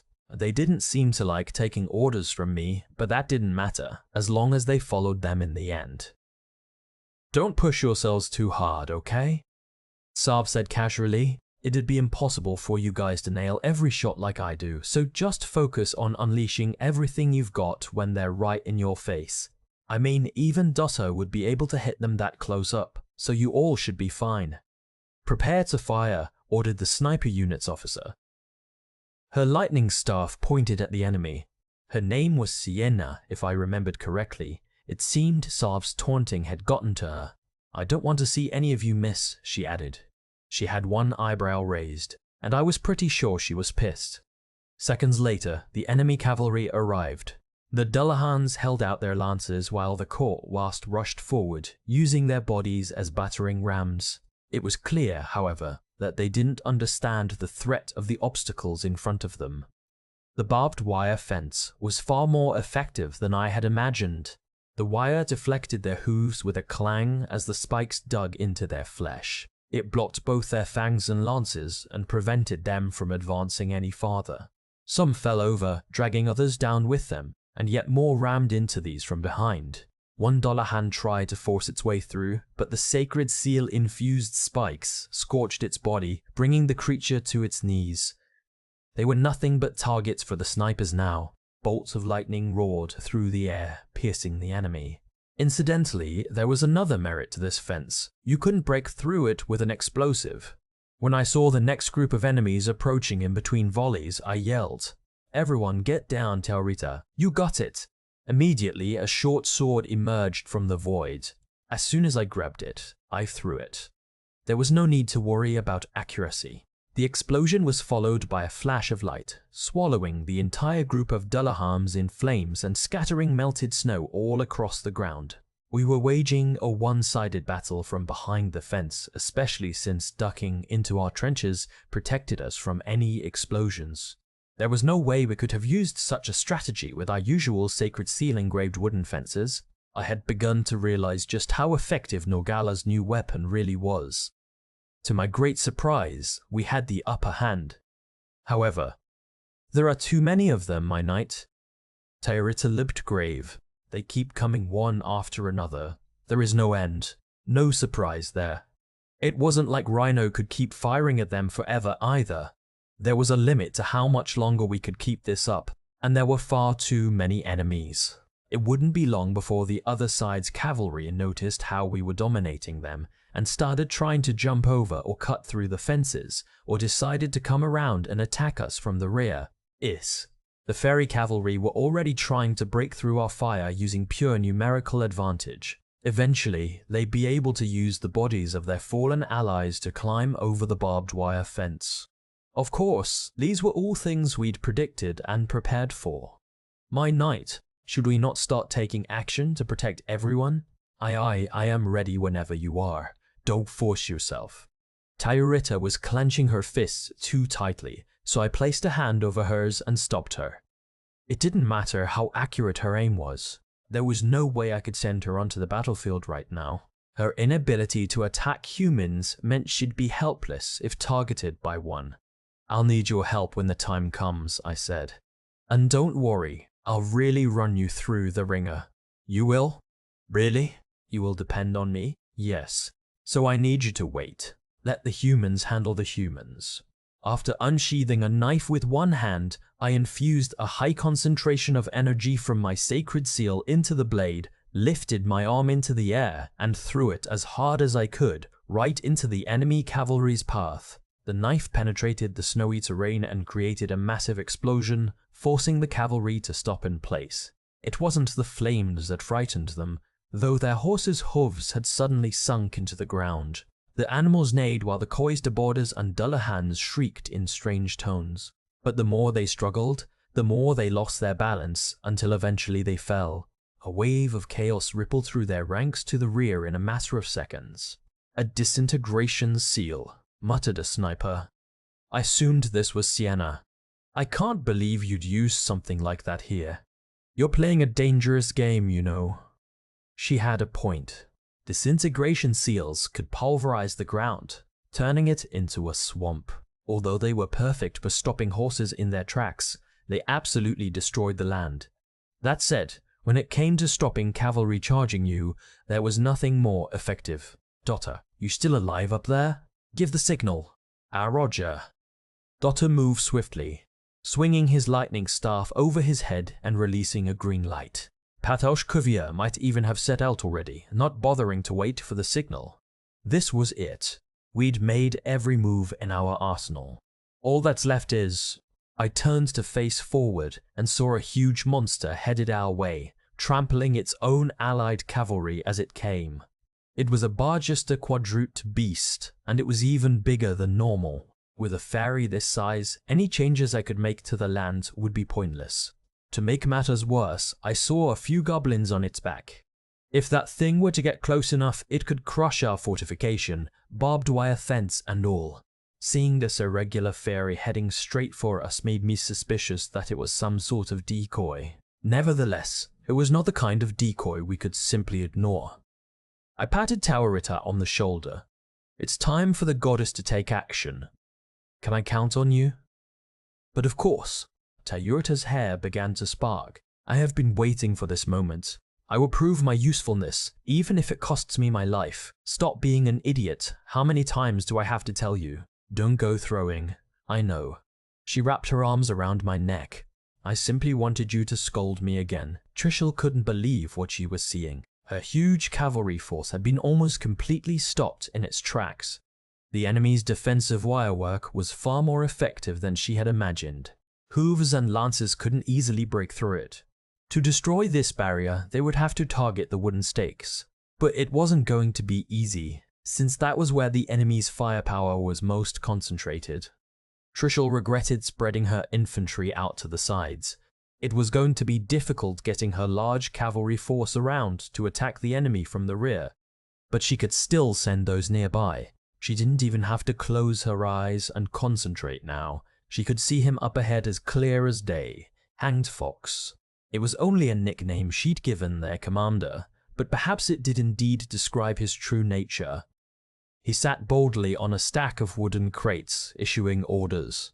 An unexpected yet carefully planned tactical decision. You've won this stage. I'll give you that.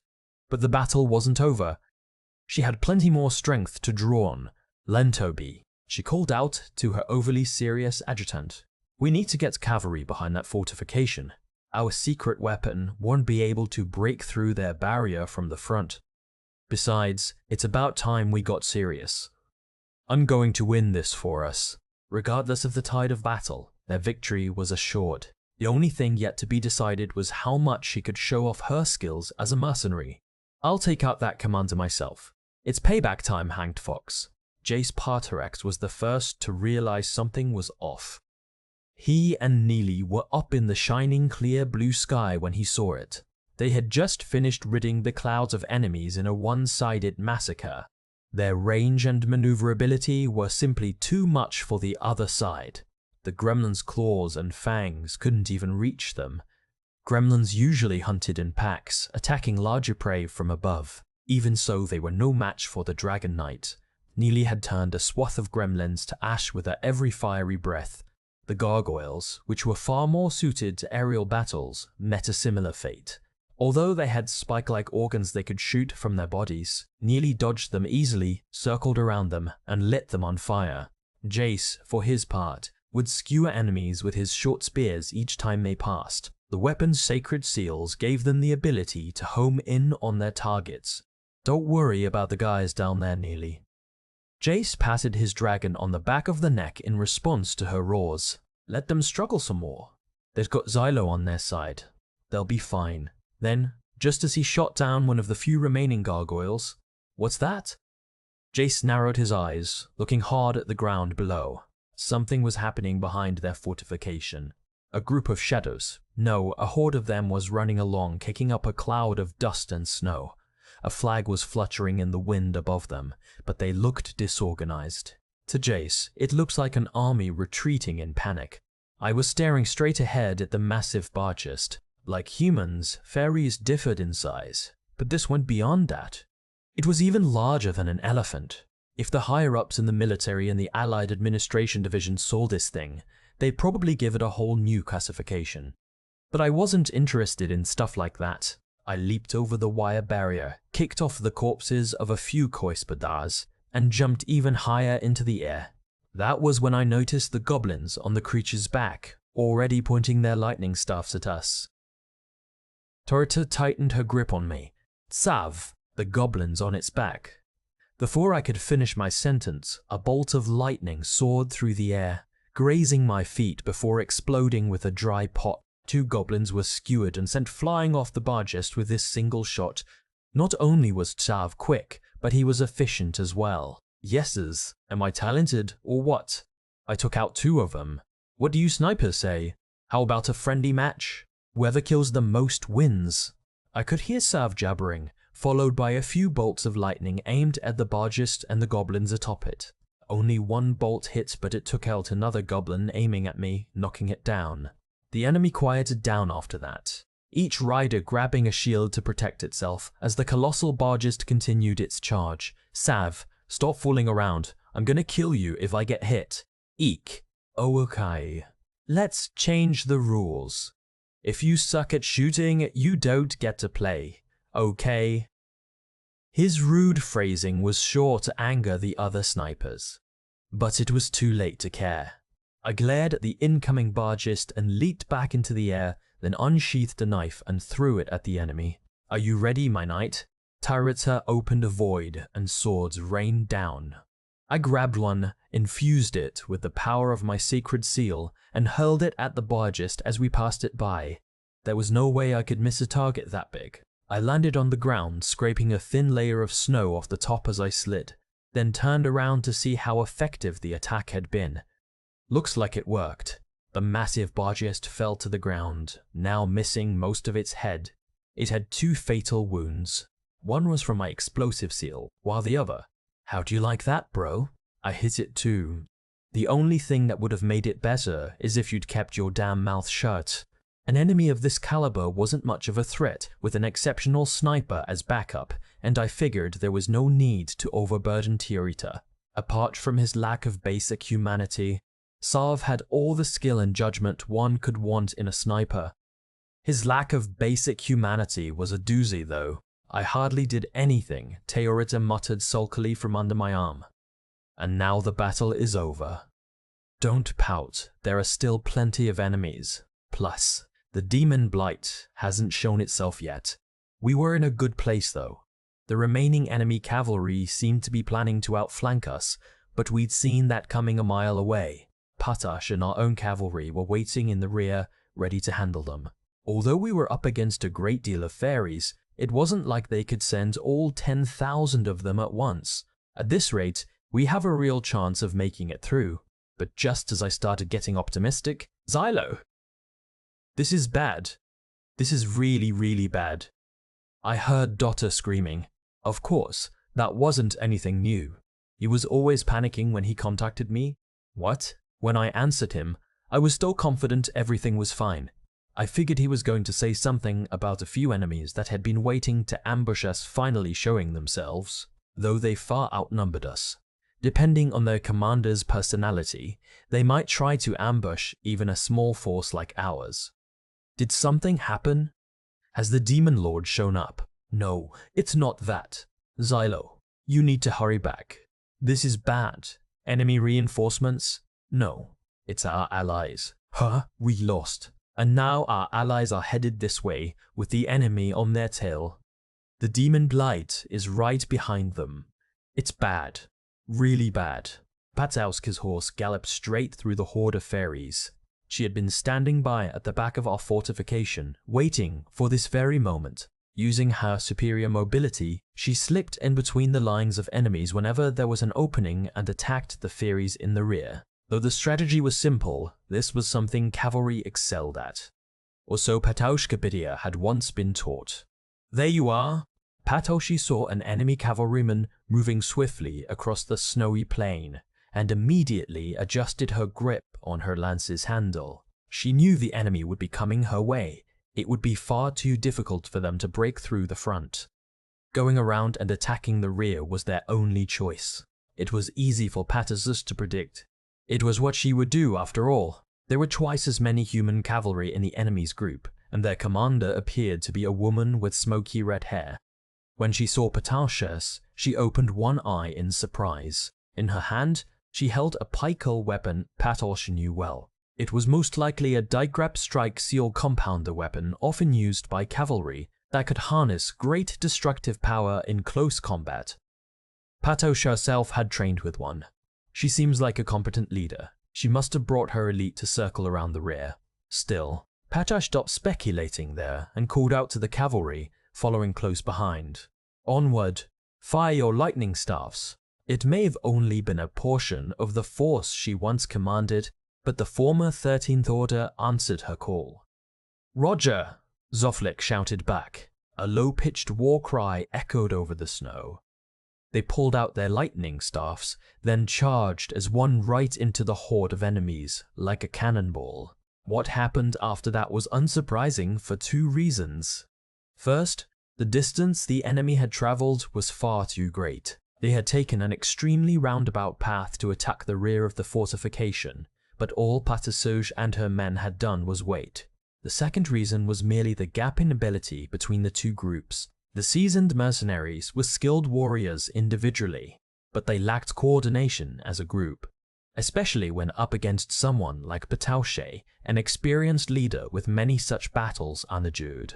To her belt, a head-to-head attack only made this more obvious. In the blink of an eye, dozens of enemies had been knocked off their horses, only to be further trampled amid the ensuing panic as the former Holy Knights doubled back. Patiaush faced the enemy commander. Skak! The woman with the smoky red hair clicked her tongue. Out of my way, she yelled, swinging her pike. As she squeezed the shaft, the end of her weapon bent while stretching forward.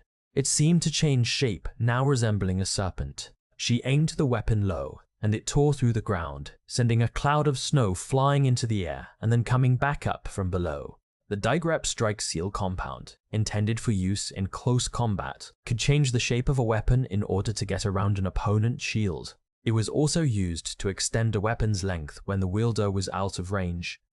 There were 4 weapon types it could transform into: sword, axe, scythe, and chain. This made it extremely effective when on horseback, since a rider was constantly having to maneuver around their enemies. Patoshka, however, was well aware of this weapon's characteristics. Her own lance and armor, when combined, formed the Niskapol Strike Seal compound, a single sacred seal engraved weapon. Its main and most important function was creating a barrier. In fact, the tip of her lance could freely create 2 different types of barriers: a wall of fire and a shield of light. Patoshka had already created a shield of light that emitted a faint azure glow and completely blocked the path of the red-headed woman's attack. If I ever want to be Zylo Forbarts's equal as a penal hero, then... The tip of the red-headed woman's pike transformed into a scythe, its blade in Patoshka's blind spot, but her effort was in vain. The light blue, glittering shield deflected the attack, knocking the woman off balance. I can't allow myself to lose against another cavalryman. Patoshka swung her lance once more as they passed each other. Her opponent tried to dodge, but the lance tore straight through her right arm above the elbow, sending fresh blood spewing into the air. Ski. The red-headed woman glared at Patoshka, at least. It seemed that way. At first, but she was actually looking beyond at something else. Hanged fox, you bastard. You had cavalry lying in wait for us. This was a name Patoshka wasn't familiar with. The enemy passed her by and moved away, as if to retreat. I can win, just one more push. Patoshka moved to launch a follow-up attack, but her subordinate stepped in to stop her. Why? They had weakened the enemy considerably during their first clash, and most of the former Holy Knights were unscathed. They could win. However, the instant she started to chase after the woman, a familiar voice stopped her. Patoshka, we need you back at the fortification. As Dota would say, this is bad. It was Zylo forcing the message through via Venetim. Wait, groaned Patoshka. I almost have them. I can take out the mercenaries. What happened? The main unit fell. Damn it, they were ambushed. Zylo sounded angry as always. He probably didn't know it, but that rage of his sometimes had a calming effect. That's what helped Patoshka cool her head and listen. The Mindthorder's stronghold was suddenly attacked by multiple demon lords, and the Noble Alliance fled instead of assisting. They're heading straight for us. We have to do something before things get out of control. It seemed the enemy had gone around them to ambush the Ninth Order. The Demon Blight had been on the move, and with terrifying speed. It must have exceptional stealth abilities. We've been on a losing streak ever since Ioth, Zylo said bitterly. I wouldn't say that. Patoshka didn't feel like they had lost at all, though only small parts of greater battles. The Penal Hero unit had racked up more wins than anyone had expected. That said, the Greater War effort was still losing. We need to stop the pursuers and protect the fleeing knights.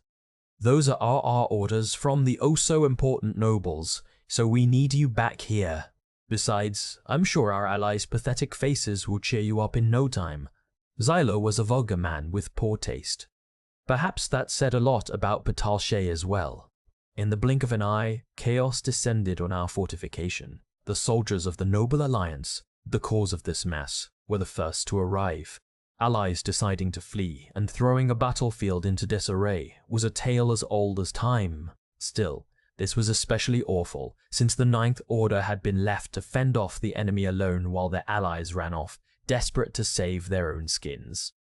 What are the Penal Heroes doing? Shouted a man on horseback furiously. He was clearly a noble, and he looked to be a big shot. He was well dressed, too well dressed.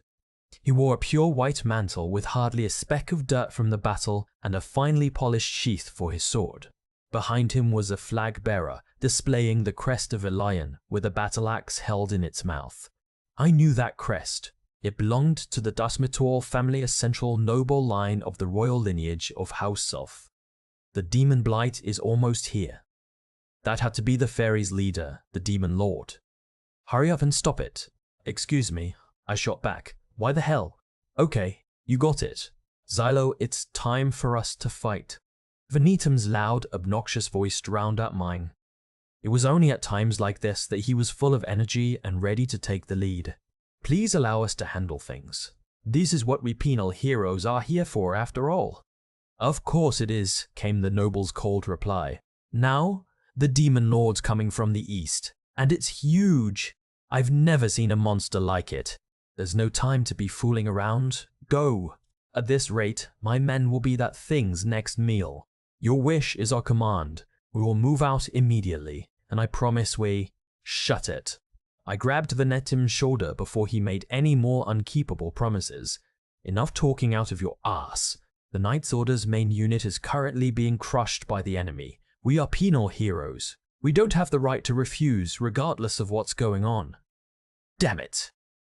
Venetum was right. All I could do was curse our situation. There was no way we could disobey orders, and we didn't have the time to carefully consider our options. It's here! It's the demon blight, Amit! A soldier screamed. Amit was a name I had heard from time to time during my battles in the north. This demon lord looked like a flabby black caterpillar of colossal size, and it was known for its giant mouth, which devoured anything in its path, whether that be rock, iron, or even fire. Put simply, it was going to be a difficult opponent to deal with. I could see it rapidly approaching from the east, not something you'd expect from a creature of its size. The horrifying jet-black monster's disgustingly glossy body glittered in the sunlight as it slithered across the plains. "Hurry up and do something," the noble screeched. Yeah. I'll see what I can do," Sav muttered from my side. It seemed he didn't feel much loyalty toward the noble class.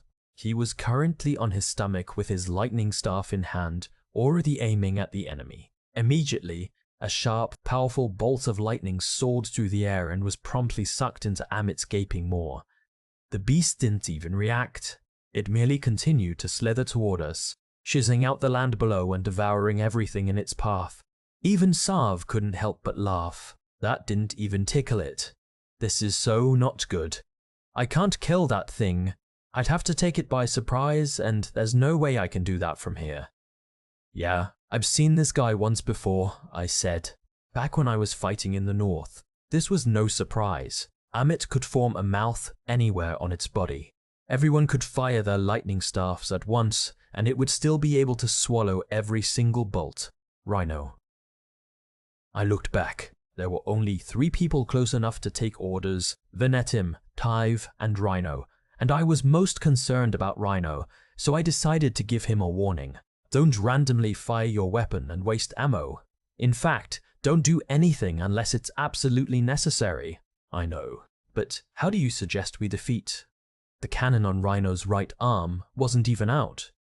Did he know about Amit too? Then again, I supposed it would make sense if he had heard rumors while working as an adventurer in the north. What are you idiots doing? Hurry, the noble shouted, pointing at me. Well, technically, he was pointing at me and the goddess behind me, Terita. Use the holy sword. You can defeat it if you use Goddess Terita's holy sword. Tarida tensed up. The sword must have gotten pretty famous if even a guy like this knew about it. That sword, I began. Xylo, I can do it. Tarita grabbed my arm. I still have plenty of energy, and I want to make up for how little I've done so far. It is time for me to demonstrate my greatness. That's not the issue here. I glared at the nobleman. We can't rush this. If Tarita uses the sword, she won't be able to move for a while. It should be considered a last resort. We should try to figure out how to kill it with ordinary weapons. This is exactly the time to use it, damn it, shouted the noble, placing a hand on the hilt of his sword. Have your goddess use her holy sword this instant. How dare you, a lowly penal hero, disrespect me like this? And how dare you disrespect a goddess? Goddesses exist to benefit humans and bring us good fortune. It seemed this Stasmitor noble didn't feel the need to show Tarita any respect. Were these the beliefs of some faction he belonged to, or was he simply panicking because of the situation we were in? Tell her to get to work and rescue us from this mess, no matter what it takes. Alright, that does it. You've It is fine, Xylo. I want to do this. The flames in Torita's eyes were already burning brightly, and she didn't seem hurt or angry. Our soldiers are being killed. I cannot stand by and do nothing. That's very goddess-like of you, but I wanted to ask her, do you really want to use your powers for someone like him? But I quickly realized it would be pointless. Torita didn't choose who to save based on whether she liked them or not. There were people in danger. That alone was enough for her. Start moving. If you're not going to do it, I'll have you killed this instant. There are countless others who can do your job. The smirk on Venetum's face froze in place. Sarv, on the other hand, smiled breezily and made a gesture implying he'd kill the man if I asked. Meanwhile, Rhino in his dark red armor seemed completely unfazed. Whatever the case, I decided to fight. I picked up Torita and ran, then kicked off the ground.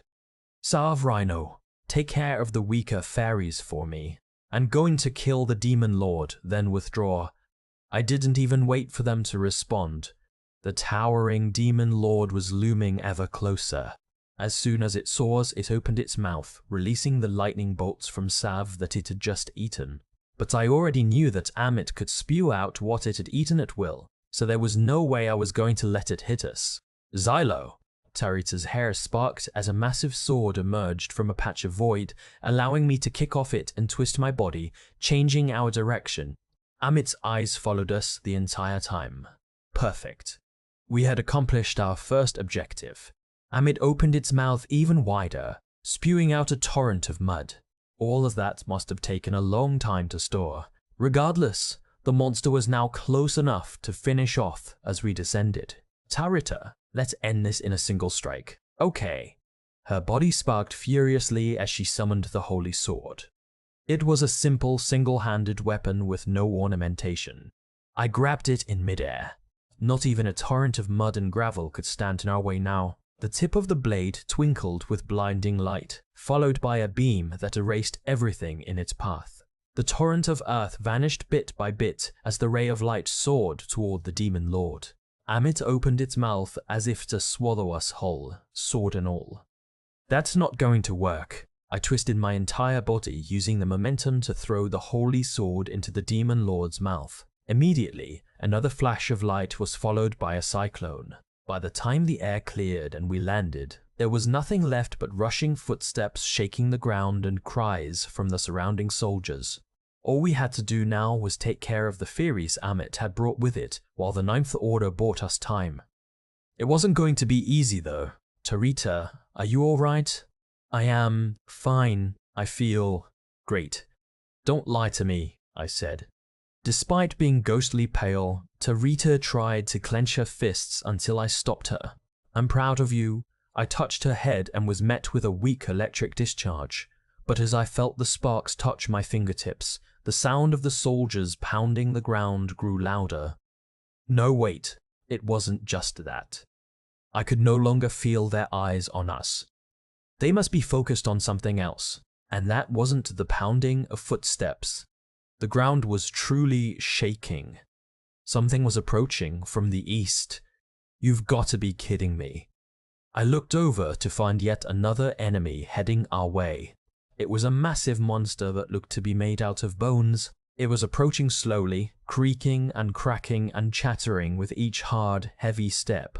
It was as if somebody had taken various animal bones and crudely stuck them together to create some sort of spider or crab. Either way, I could tell it was a Demon Lord right away, and it was even bigger than Amit. What's more, I'd never seen one like this before. Another one? Pythor? This is getting ridiculous.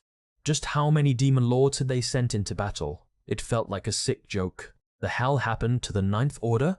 Horde Clivios is doing a pretty garbage job of holding back the enemy. I could easily imagine Horde's nervous, sullen expression, but complaining about him wasn't going to stop that bony Demon Lord from crushing soldiers underfoot as they desperately tried to escape. This was exactly why I told that asshole noble to use Torita's holy sword only as a last resort. Xylo, Torita said, groaning weakly. I can summon it again for a few seconds. Shut up. There was something wrong with this goddess. She grabbed my hand to prove her resolve, but her grip was weak and the flickering fire in her eyes was slowly dying. I was utterly unconvinced. Penal heroes. Another enemy is already here. What is the meaning of this? Against my will, I could hear the Dasmitar noble's flustered voice via the sacred seal on my neck. Stop that thing before it gets too close. Guard the rear like you're supposed to and buy us enough time to escape. So, Xylo, did you get all that? Said Vanitam in a monotone. He was really acting the part of penal hero unit commander right now, maintaining a level and calm demeanor while suppressing his own emotions. It was the voice of a real con man.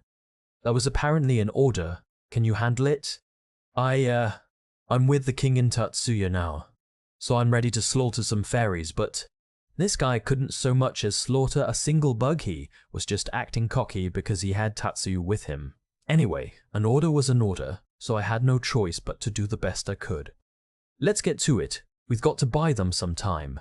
I looked at our fortification on the hill, touched the sacred seal on my neck, and started calling out to any penal hero who would answer. Was everyone okay? They probably were, I thought with resignation. It'd almost be cute if one of us got hurt from something like this. Head north while slowing down the enemy. And damn it, don't forget those 2 kids either. We fled, abandoning our fortification on the hill. Unfortunately, it would be some time before anyone figured out that there were actually 4 demon lords on the battlefield. Screams were coming from every direction. Some were shrieks of terror, some rage-filled shouts. Whatever the case, it was all up to us to fix this miserable situation. It was likely that the Ninth Order was still fighting multiple demon lords in the rear, which meant we had no choice but to handle things here ourselves. I didn't want to give anyone, especially Horde Clivios, the chance to say something like, "The penal heroes ran away just like the cowardly criminals they are," or "That goddess killer's pretty spineless," for someone who always acts so cocky. Whatever, bring it on. Just you watch. The first thing I needed to do was find Patausha and hand off Torita to her. Of course, not everyone was happy with this idea. "Wait, my knight," demanded Torita. Despite her tone, her voice was frail and her face sickly. "I can still fight. How do you plan on winning? Without my blessing. I still need your help, so you've got to rest up. Just buying time and helping the others escape won't be enough to end this battle. I am going to stay with you. It is my duty as a goddess, Pataush. Keep her safe, and don't let her out of your sight." Not feeling the need to listen to any more, I held her out in my arms and passed her off to Pataush, who accepted her charge with a grimace. "Are you staying?" Pataush asked. "Can you handle this all by yourself?" "I can do it, so go. Don't even think about trying to stay behind." "No." Pataush wiped some blood off her cheek as if to hide her expression. "You made the right choice. This is something that only a cavalryman can do. I will take Goddess Torita to safety. You have my word. You better not double back after dropping her off." "I won't." "Then go." The brief pause made it clear she'd been considering doing just that. Either way, they promptly took off, leaving me behind. I felt confident she'd be able to cut down any fairy that got in their way and escape this hell. All that was left was for me to clean up the mess. I took a deep breath and placed a finger on the sacred seal at my neck. "Sav, where are you?" "Don't even think about running. Back me up." Don't worry, I know. If I run, I'll just be executed later. I'll help." While he didn't seem overly excited, he'd still gotten into position to shoot. By the way, I captured Dotter trying to run away and have him pinned down. I don't think I'll be much help, so what are you talking about? Like, at least help me aim. I need your eyes to search for the enemy. Sure, but are you really gonna try to snipe? From here? Why not? We can use this as a shield. Feel free to use one yourself if you want, Dotter. I'm starting to feel sick. Sav and Dotter seemed to be arguing over something, but I didn't have time to find out what. Help the others withdraw and save as many people as you can. Roger. I'll take out the larger fairies. So do you think you could do something about the soldiers lagging behind?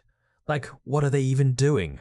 It was just as Serv said, there were soldiers still on the battlefields that had taken too long to escape. They were likely to be hunted down by nearby fairies before the bony demon lord even reached them.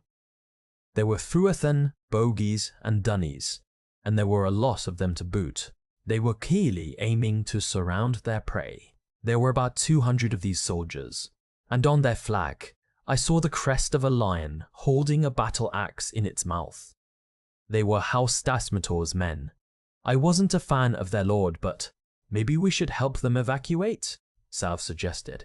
You know, since they're lagging the farthest behind.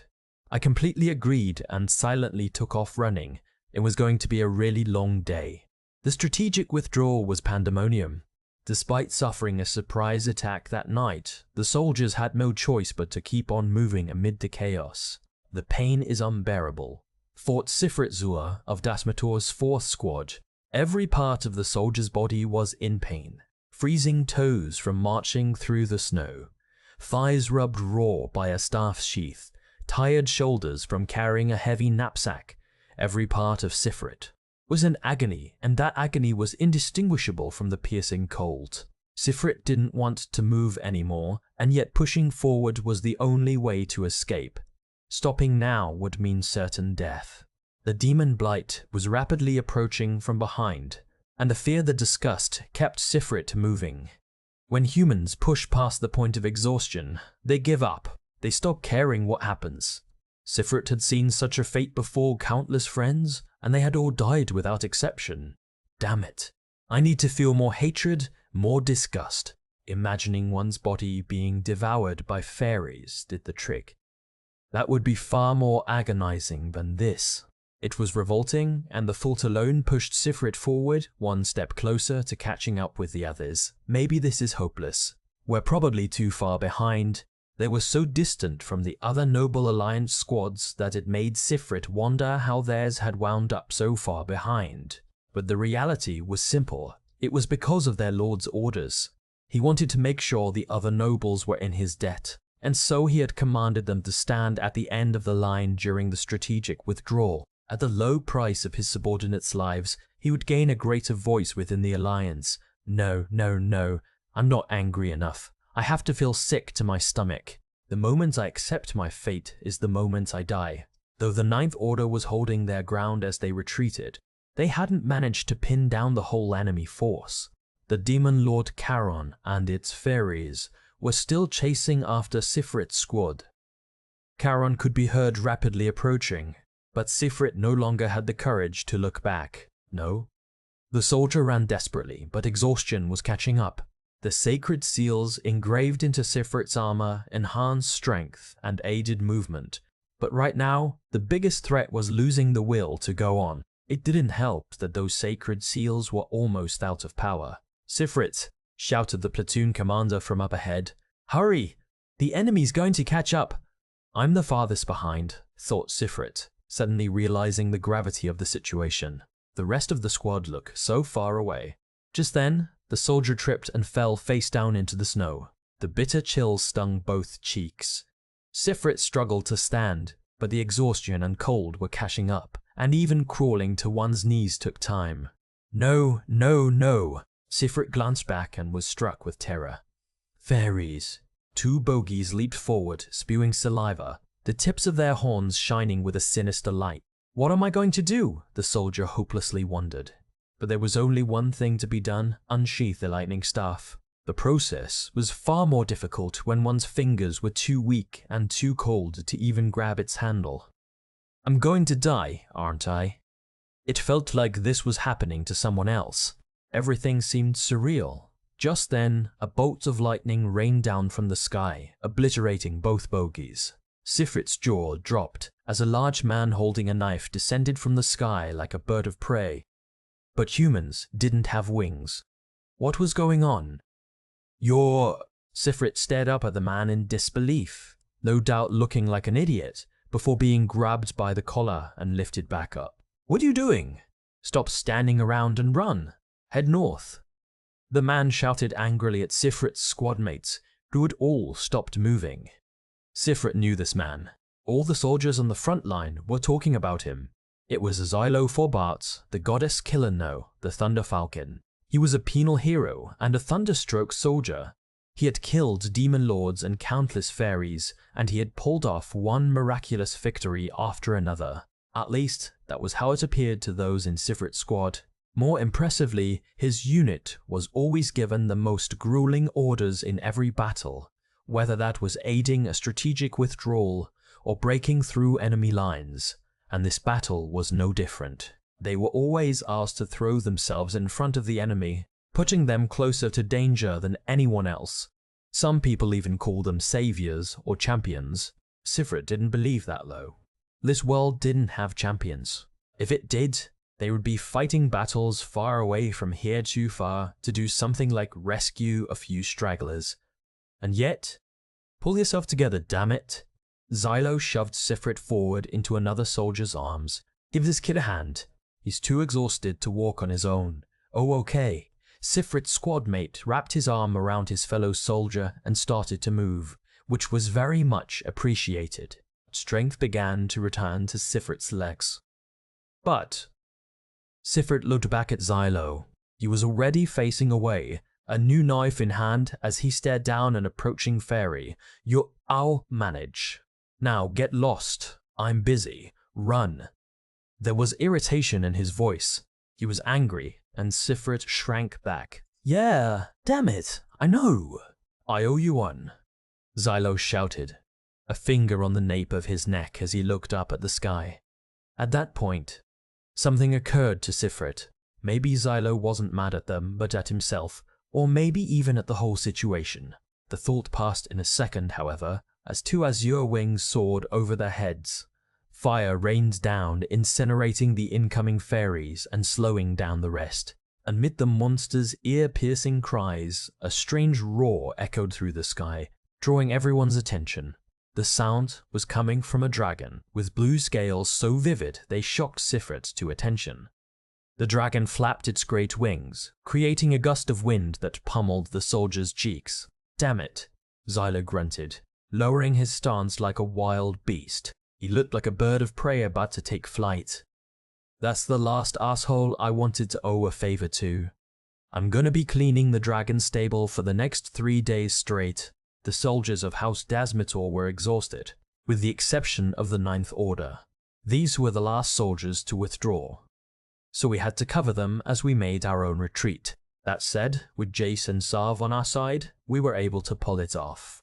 Can't you run any faster? Jace asked unreasonably as he soared over our heads. Humans are so. All you do is eat and sleep in your stone houses. It's no wonder your legs have atrophied and become useless. It was a rude evaluation, to say the least. Seriously? You're human too, I thought. Still, each time Neely's flames rained down and Jace's short spears soared through the air, numerous fairies were slaughtered. The enemy couldn't even get close, and I immediately disposed of any fairies that tried to run through the flames. Man, that's Neely and Jace for you. What a show. A flash of light flew past me. A bolt from a sniper's lightning staff destroyed the head of a charging Bargist. Hurry up and run, bro. I made a wall to slow them down. It should buy you enough time. It looks like we'll soon have plenty of carcasses, so this works out great. But when I ran, I saw something ahead of me that left me speechless. Even the Dasmitor soldiers had their mouths wide open in astonishment. Sav and Dotter had taken up a position on a small hill and had stacked the corpses of their allies into a defensive wall. Sav's lightning staff was propped against another. You say there's going to be plenty of carcasses, but, I could hear Dotter's wavering, frightened voice. Is it just me, or is that partially your fault? I mean, you just killed a guy barely hanging on over there. I put him out of his misery. He wasn't going to make it, was he? Sav was clearly up to no good, but I wasn't in any position to point it out right now. That luxury would have to wait until the battle was over. Stop standing there and move. The other soldiers were still staring, so I clapped and yelled to get their attention. Hurry! If you don't want to die, run. Run, before I kill you. Yes, sir. Only after I'd kicked some sense into one of them did they start to pick up the pace. The fairies now had their hands full, dealing with Neely's fire and Saab's sniping. The only problem left was creak, creak, creak, creak. I could hear the giant skeletal creature moving closer, clumsily pulling itself across the plains with its 8 legs. It was clear the Demon Lord was conscious of us as well. I figured it was about time to test out our plan, so I placed a finger on the sacred seal at my neck. Rhino, it's time. You can start. You've already taken aim, right? I'm ready, but are you sure? I'm going to run out of ammunition. It's fine. Give it everything you've got. I knew it would be pointless if he didn't. Numerous soldiers had already tried to snipe the creature with their lightning staffs, but the bolts just bounced off its bones and didn't seem to affect it at all. This was the only thing I could think of that might damage it. Rhino, fire! Roger. Immediately, a radiant ball of flickering light traced an arc in the air, followed by a second and then a third until he'd fired over a dozen, all crashing into the same front leg. He couldn't have been more accurate, not a single shot missed. The Demon Lord curled forward the moment it was hit, as if trying to assume some sort of defensive position. Another roar, followed by a shockwave, a cloud of dust and rumbling. Now, let's see how I did, Rhino muttered, as if he was about to observe the results of a science experiment. The Demon Lord was still moving within the cloud of dust, but I noticed 3 of its front legs were broken. It had collapsed forward onto the ground and was currently struggling to push itself up with its back legs. Rhino's attacks had been much more effective than I'd expected. The enemy was hurt. If I have Rhino reload and fire every last shot? No, wait, I'd been far too optimistic. The enemy wasn't struggling and it wasn't writhing in pain. Soft tentacles began protruding from its shattered bones and grabbed the fragments of what used to be its legs. Those fragments soon began to bubble as if the creature was welding its body back together. It's healing itself. Rhino sounded like a surgeon coldly delivering his diagnosis. We need to try something different if we wish to kill it. We should probably withdraw for now. Our position has become quite difficult, hasn't it? There have been many unforeseen developments. Yes, I'm aware. I didn't need Rhino pointing out the obvious. What with our main force fleeing, multiple new demon lords, and a goddess who had already used her holy sword, we didn't have any secret weapons left. It had been one surprise after another, and it was starting to really piss me off. This is ridiculous. It would be only another half hour before our fortification was overrun by fairies and reduced to rubble. If you headed northeast through the Tujinsuga Hills, you would come to a tributary of the Kenja-Shiba River. This tributary passed through the foothills of the Tujin and Tuga Mountains and split into several smaller streams, branching off in different directions. And where there was water, settlements naturally followed, sprouting up along its banks. Our map listed a place called Kabafresh in the vicinity. It seemed to be a small settlement, but it was certainly better than nothing when it came to resting exhausted soldiers. What's more, its residents had already evacuated, so there was nobody there. That was where we ended up after our grueling retreat.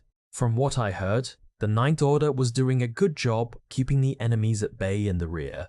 They'd engaged 2 demon lords and managed to defeat 1, so if we were keeping score, our 2 groups were currently tied. That said, the fact there were 2 demon lords still undefeated was not good news. The demon lord the Ninth Order had failed to kill was a creature named Furia. It had a humanoid form and could shoot rays of destructive light from afar. Meanwhile, the bony demon lord that had forced us to retreat was known as Charon. It had formerly terrorized the lands to the east. Once we put together a full picture of our situation, defeat seemed inevitable. The Ninth Order had suffered high casualties holding off the enemy, and while the Noble Alliance was in relatively good shape, they couldn't be relied on in battle. Their morale was low, and their commanders were mostly idiots. The penal hero unit hadn't come out unscathed either. Norgala, of all people, had sustained an injury. Officers and nobles had already commandeered the houses in Kabafresh to use as resting places. So we set up a tent by the river and dragged His Majesty's heavy body inside.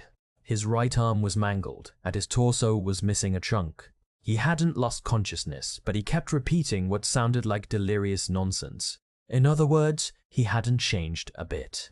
His eyes were sharp, and it seemed his wounds were less serious than they had initially appeared.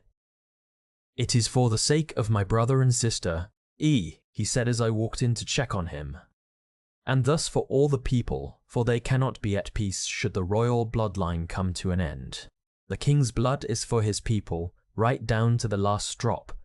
He was clearly delirious. Relief washed over me. I didn't know what I'd do if he suddenly started making sense.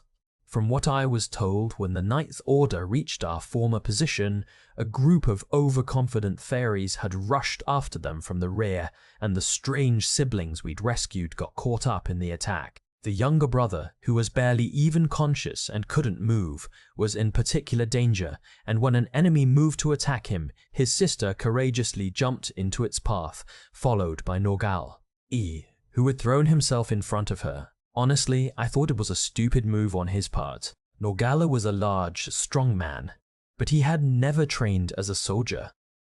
At least I didn't think so, and he didn't act like it. He was an idiot for trying a stunt like that with no experience. I was shooting him an exasperated glare when someone spoke. "He will be bedridden for a while, it seems." It was a goddess Palmary of the Ninth Order. There was something gloomy about her gaze as she looked at me. It seems his wounds are rather deep, and while I've managed to help him stay awake and clear-headed. She stared at me through a gap in her absurdly long bangs. "He should probably remain in bed until he is fully healed."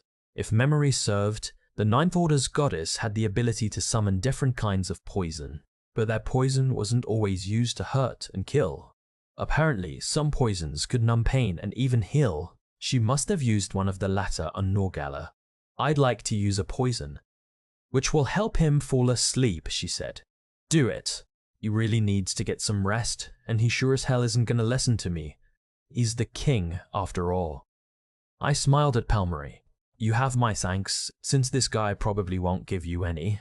I really appreciate it." "It's nothing," she said, lowering her head in a quick bow. "More importantly, you should meet with Horde. He asked me to fetch you." Me? I wasn't expecting him to ask for me by name. "What does he want with me?" "Well, he was discussing how to proceed with your commander. The one called Venetim, but the conversation seemed to be going nowhere, so Horde asked to speak with you as soon as possible." Figured as much. This was going to be a very serious, very dark conversation. No matter what decisions we made, a hellish battle was unavoidable. But of course we were losing. I found Horde Clivios, the captain of the Ninth Order, seated at the center of a tent. Behind him were the remaining representatives of the Noble Alliance. There seemed to be around 7 of them left, but the only one I recognized was the one from House Dismitor. Despite the circumstances, he was brazenly glaring at me with open disgust. "Allow me to explain the situation," said Horde, his voice grave. He looked haggard, his usual intensity weak and diminished. "Sometime after you penal heroes left, our main camp was ambushed." Resting his elbows on the war room table before him, he continued in a low voice. "The enemy forces included 2 demon lords, Rhynek and Furia. I had heard of Rhynek before. It had the ability to render itself and the fairies it commanded silent and invisible. I had no idea how it managed such a feat, but an ambush from a creature like that was sure to cause panic and confusion. We lost most of the Noble Alliance before they could even unsheathe their weapons. The Rhynek's stealth abilities were exceptional. We managed to hold our ground and defeat it. However, so that's what happened, I thought. If the Ninth Order's goddess, Palmary, was allowed to attack indiscriminately, then it was well within their power to take out an opponent like Rhynek, though such an attack would necessitate casual ties on their own side as well. As expected, the Holy Knights hadn't simply been crushed by the enemy. But that wasn't enough to turn the tide of battle. Our path to the south was cut off, so we had no choice but to flee here. Horde sighed deeply and narrowed his eyes at me. "I hear the penal hero unit defeated Amit. Allow me to congratulate you for fulfilling your duty." His tone sounded anything but congratulatory. To be honest, he sounded annoyed. "Now, for our next course of action, Captain Clivios, our only option is to retreat. argued a nobleman in the back. We must withdraw to the port city of Iof. I agree, said another. There is no reason to debate. We were cut off from our allies and our supply line. We need to return to the city as soon as possible, whether that means making a detour around the enemy or breaking through their ranks. Yes, and once we've returned, we must denounce the nobles who ran away without fighting and punish them. Horde listened, clearly irritated. I knew what they were after. Their one and only objective was to punish those who had escaped ahead of them by confiscating their land and possessions, and, if possible, by redistributing the property among themselves.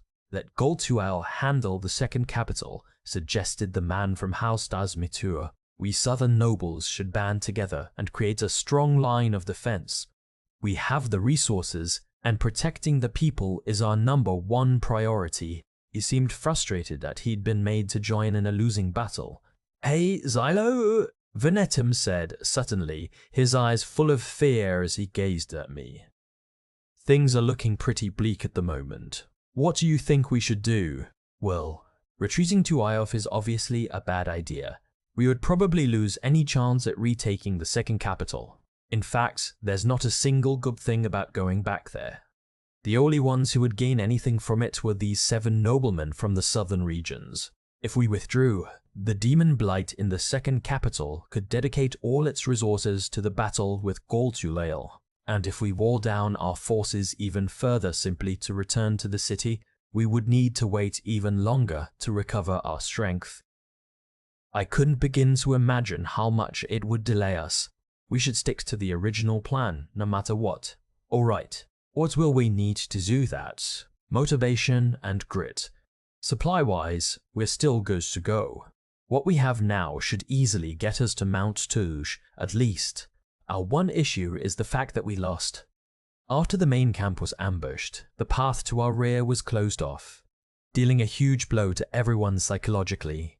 At the very least, I needed Horde to bounce back and rein in these nobles. Understood. So? You need me to change our loss into a win, is that right? I guess. Hey, wait. May I have your attention, please? Venetum said, raising his voice. At times like this, he could be so loud that his voice would drown out everyone else's. You couldn't argue. The only option was to listen to him say his piece. There seems to be a misunderstanding. We still have the upper hand over the enemy, and battle after battle, we continue to defeat the Demon Blight. The nobles stared at him as if he was out of his mind. Horde was no different, and neither was I. You say we have been cut off from our supply line and separated from our allies, but have we not done the very same to our enemy? Venetum continued. The Demon Blight is locked between our army and the city of Iof, unable to move.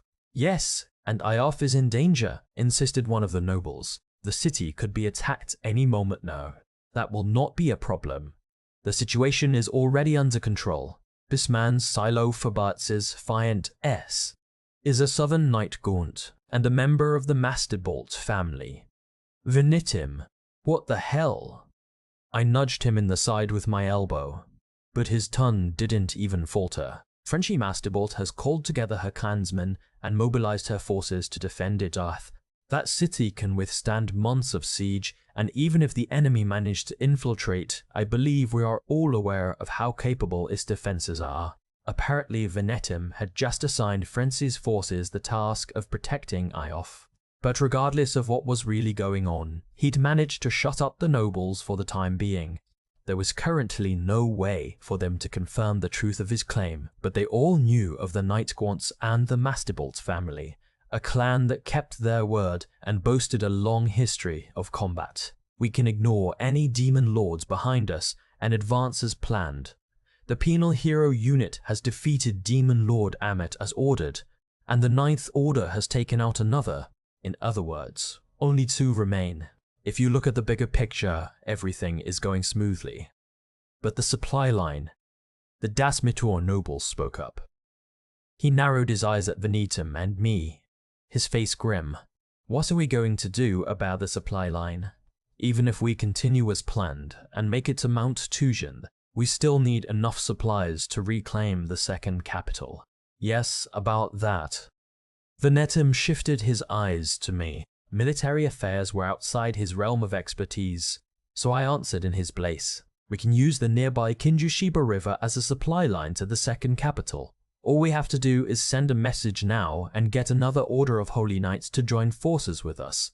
If possible, the Sixth Order would be best. We can ask them to bring some good grub from the east. At any rate, I set my hands down on the war room table.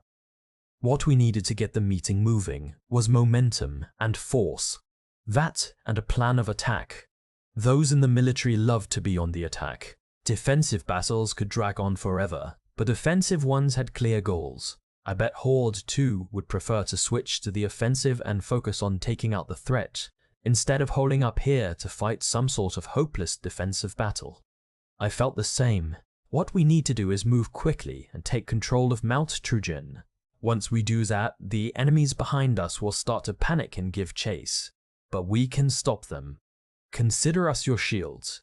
In other words, Horde, who had been silent this entire time, finally spoke up. You're telling us to trust you? The penal hero unit? Garbage like you? Venetum tugged on my arm from the side and shot me a reproving glare. Maybe I'd said something I shouldn't have. Sorry, I thought, but I'm not a con man. I'll consider your proposal, said Horde. Now get out of here, filthy heroes. Wait, we need to decide now. Speed is key. The longer we wait, the worse the situation will get. I make the decisions here, and I told you to go. Do you want me to use those seals on your necks to blow your heads off? Do it! If you have the guts, that is. Is this how you reward those that loyally carry out orders? You better watch it. Trading comebacks was old hat for me. I was always getting reprimanded for it, but I couldn't sit back and let him insult us. We might be garbage, but we were working harder than anyone else here to make sure mankind came out of this on top. Of course, we were doing it because otherwise they'd detonate the sacred seals on our necks, and because we'd be resurrected, even if we died. Our motives were simple, but that meant we weren't fighting to preserve our own lives or for something important to us personally, like most everyone else. Our goals were different, and we took what we did seriously and had the results to prove it. Results were everything in the end. I wanted to give Horde a few more pieces of my mind. He might decide to refuse my input, but I just couldn't let it go. And then... Excuse me. Someone's voice came from the entrance of the tent. Everyone turned toward the sound. There they saw a young girl, the elder sister of the two children Dota had insisted we rescue. I came because I heard you were here, Captain Clivios. I apologize for interrupting. Why, Horde blanched. He was so surprised, it seemed he wasn't sure how to react. Third Princess, what are you doing here? Seriously, I thought. I'd figured she had something to do with the royal family, but I wasn't expecting her to be the third princess. So Norgala hadn't simply been spouting nonsense. He'd really known who she was, and she'd known him as well. The entire situation was incomprehensible to me. There are currently 3 officially recognized princes within the royal family. First Prince Renover Zeethziel met Kioa Status. Alive, Second Prince Rezufar Zeethziel met Kioa Status. Deceased Ilne. Third Prince Reikwell Zeethziel met S. Towers. None known. Disappeared during the attack on the second capital. However, there is another prince, buried in the darkness of history, whose name can be found on no public record. This is the king's eldest son, Lorsa Zeethzelmet Kyo. There was even a time when he could have inherited the crown, but his mother was born into the former royal house of Met, and her status and reputation among the other queens was low. Nevertheless, it was a long time before the king had another son, and until the birth of the current first prince, Renava, Lordseer was first in line to the throne. The former royal house of Met's complicated position can be traced back to the creation of the Federated Kingdom. The new kingdom was formed with the houses of Zeph and Zel at its political center, both of whom have a contentious past with House Met. Furthermore, the lands of House Met were located in the north and are now lost, and so they had to borrow land from the Zeshziel nobles. As a result, many saw them as usurpers who stole their way into the new kingdom. Even if Lortseer did become the next king, there would have been no way to avoid a backlash from numerous powerful nobles. Perhaps wanting to avoid a messy succession dispute, Lothair ultimately renounced his claim to the throne the moment his brother Reneva was born. After that, he became a student at the temple, cut himself off from the rest of the world, and eventually vanished into thin air. His mysterious disappearance, however, was immediately followed by a terrorist attack at the royal palace. This was very likely a conspiracy engineered by the Zeph-Zeal royal family in order to further delegitimize House Met, carried out by the Crypt of Grey Lights, a secret society active behind the scene, as throughout history. A certain journalist at our company was looking into this very matter when he too disappeared. We can only surmise he came upon some dangerous information about this society during the course of his investigation. Excerpt from the royal family's missing son, the Zeph-Zeal conspiracy. The Livio Chronicle. He could feel the presence of death. It was like a smell, and its scent only grew stronger with each step Lothair Zeph-Zeal Met-Cure took. He was supporting his friend, Norgalla Senrich, and helping him walk, but the man's massive body was slowly growing weaker and weaker. At this point, Lothair was essentially dragging him along, but even then, he still couldn't give up. He continued trekking slowly through the damp darkness, taking one step at a time as quickly and quietly as he could. At the end of this underground passage was the royal palace. This way was secret, known only to the royal family, including Lothair. That's enough, said Norgalla. His voice like a sigh, it was even weaker than a whisper. Leave me. I want to die here. I don't want to slow you down. There was a hint of jest in his voice, even at a time like this. That was the kind of man he was. I don't want to delay the crown prince. You have to escape. You have to make it to the palace at all costs. I'm not the crown prince, Lothair replied, picking up the pace. The blood running down his shoulder was warm. It was Norgalla's. It was obvious he was hurt badly. The wound had to be treated as soon as possible. Stop making me repeat myself. Are you trying to get me angry? I'll really leave you behind if you keep it up. Do it. No way. Lothair had given up his right to the throne the moment his brother was born. He hadn't even given it a second thought. To do that, he had to enroll at the temple and become a scholar. He thought it would be the best way to avoid confusion and conflict, since he knew his kingdom would not welcome a crown prince from House Met. Meeting Norgalla Senrich along the way had been an unexpected yet fortunate event.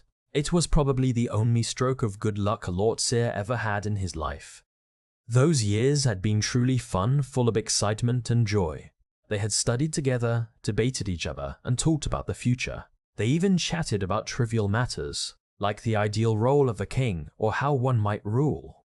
Norgalla Senrich was a genius. As far as Lothair knew, he was far brighter than anyone in the royal court, especially when it came to tuning sacred seals. He was a prodigy who would surely earn a place in history. His ideas were always progressive and groundbreaking, and so long as he lived, sacred seal technology would make 30 years of progress in the blink of an eye. I can't let him die here. Lothair felt a great weight on his shoulders. It wasn't only the weight of his friend gradually losing strength. It was the weight of history. This man's life would be an important turning point. This is nothing compared to the value of his life. We're almost there. That was what Lothair told himself, and Norgalla's talent was impressive enough to make him believe it. I beg you, Lothair, leave me. No, he replied. I'm not as good a person as you think I am. I know, if anything, I'm a really bad person. You are. I didn't want the responsibility that comes with being king. I'm a coward, totally spineless. That's what got us into this mess. I'm a bad person, Lothair said again. He felt like Norgalla wouldn't die if he kept talking. You got caught up in all of this because of me. Somebody had tried to kill him. He never thought they'd come all the way to the temple's academy for him. It was the coexisters. He was astonished they'd target him at all. He'd already relinquished his right to the throne. Their information network was too good. Was there a traitor? Nogla had suffered deep wounds protecting Lotsyr, yet somehow they'd managed to defeat the assassin, escape the hostile temple, and reach this underground passage. Say something, Norgala. Nom. Lotsyr heard a faint groan, but the voice was so weak that he decided to give his friend a little shake. As your prince, I order you to answer me, Norgal. Amen. There it was, a voice. Or was it? Had the sound merely escaped from Lotsyr's own throat? With a prayer in his heart, he called out to his friend once more. Hey, are you angry? I understand, but I still need you to answer me. I admit it. This is my fault, and they have a legitimate reason to come after me. Because He stopped mid-sentence and came to a halt. He could see a light up ahead, artificial, not natural. It was coming from a sacred seal. But it wasn't a ray of hope that would lead them to safety. Shadowy figures gathered around it. There were 5 of them. He didn't stand a chance. He'd never learned to fight, and he couldn't leave Norgala behind. He had to save him, no matter what. I'm not the one that needs to survive, thought Lotsyr. In order to defeat the demon blight and the coexisters. My apologies, Sir Lotsyr. A slender figure with a calm, gentle voice stood in the center of the men blocking the exit. But it's hopeless. We are everywhere. We are what's normal, so it's time for you to give up. The man smiled apologetically. The expression was vague and somehow ordinary. Do it for your beloved family and your numerous loyal retainers. But first, I need you to put down your friend. Not happening. What you are doing is meaningless. Dragging a corpse along like that can't be easy. There was nothing about his face that stood out, and he gave the impression of a quiet scholar. Surely you must know that he is already dead. There was no doubt in Lotsyr's mind that he'd been locked in this cell to be tortured. He could think of any number of things they might want to ask him. How many days had gone by? He'd been stripped completely to make him more afraid of what was to come. He understood all this in his mind, but he couldn't do anything about his instincts. He was terrified. Would telling them everything he knew make the pain stop? Most likely it wouldn't. He felt sure they would torture him to his limits until he lost the energy to lie. So before that happens, Lotsyr peered into the dark of the underground cell as he pondered. I will do what has to be done. What should he do? What needed to be done? There wasn't that much to think about, really. He already had his answer. He was already determined. He just needed to focus on that and that alone. All that was left was to wait. And soon it was time. It had felt like an eternity, but maybe it wasn't that long after all. I apologize to have kept you waiting, Your Highness, said a voice from outside his cell. I do not have much time, so I will keep this brief. The man's voice was hushed. The only light was a faint glow from a sacred seal outside the cell, so his face too was obscured. Nevertheless, Lotsyr knew who he was. Carfen. Lotsyr intended to speak normally, but his voice came out as a whisper. It reminded him of Norgale Senridge during those final moments. Can you get me out of here? That is impossible, Kafsan declared. Even sneaking in was extremely dangerous and required a diversion. And still, my time is short, so... He reached into his clothes and pulled out a knife. Our only choice is to have you die first. You'll resurrect me after. Yes. There is a high chance we can reproduce your memories and personality with the first goddess's powers. Lotsyr knew all about this. Of course he did. He knew what it meant to be sentenced to serve as a hero. He knew the truth behind its history, and he knew the Penal Hero Unit's true role. Mankind still needs you, Your Highness. I apologize, but you must live on, even if that means making you a hero. I'm sorry, but... Lotsyr smirked, or at least he tried to. I'm not a good person. If anything, I'm a bad person, yes. Otherwise, you would have never been able to do something so inhumane. But that is exactly why we need you. You're wrong, Lotsyr said, his voice clear. I'm a coward. I'm weak and I have no skills. My only merit was being born into the royal family. However, you can be cruel at times, and that takes strength. I don't have what it takes to be a hero. Those who can become however strong they need to in order to protect their loved ones and achieve their goals. They will likely join the coexisters. What you need? Lord Sai pondered for a few moments in search of the right words. Then he gave up. What you need is someone weak, fragile, foolish. Someone who would mess up and throw away the most important thing in the world to them. Someone who would squander their own potential. That's who you need. Your Highness, I'm going to do something awful. There was a genius named Norgale Senridge who was supposed to go down in history as the greatest sacred seal tuner who ever lived. Lord Seer sat up in the darkness. His entire body ached and he was afraid. Soon, he would have to die. Make him into a hero, not me. Yes, if you have enough memory to spare, then use it on someone else. The future does not have much need of a person like me. This was Lord Seer's conclusion, though it was painful to accept and to understand.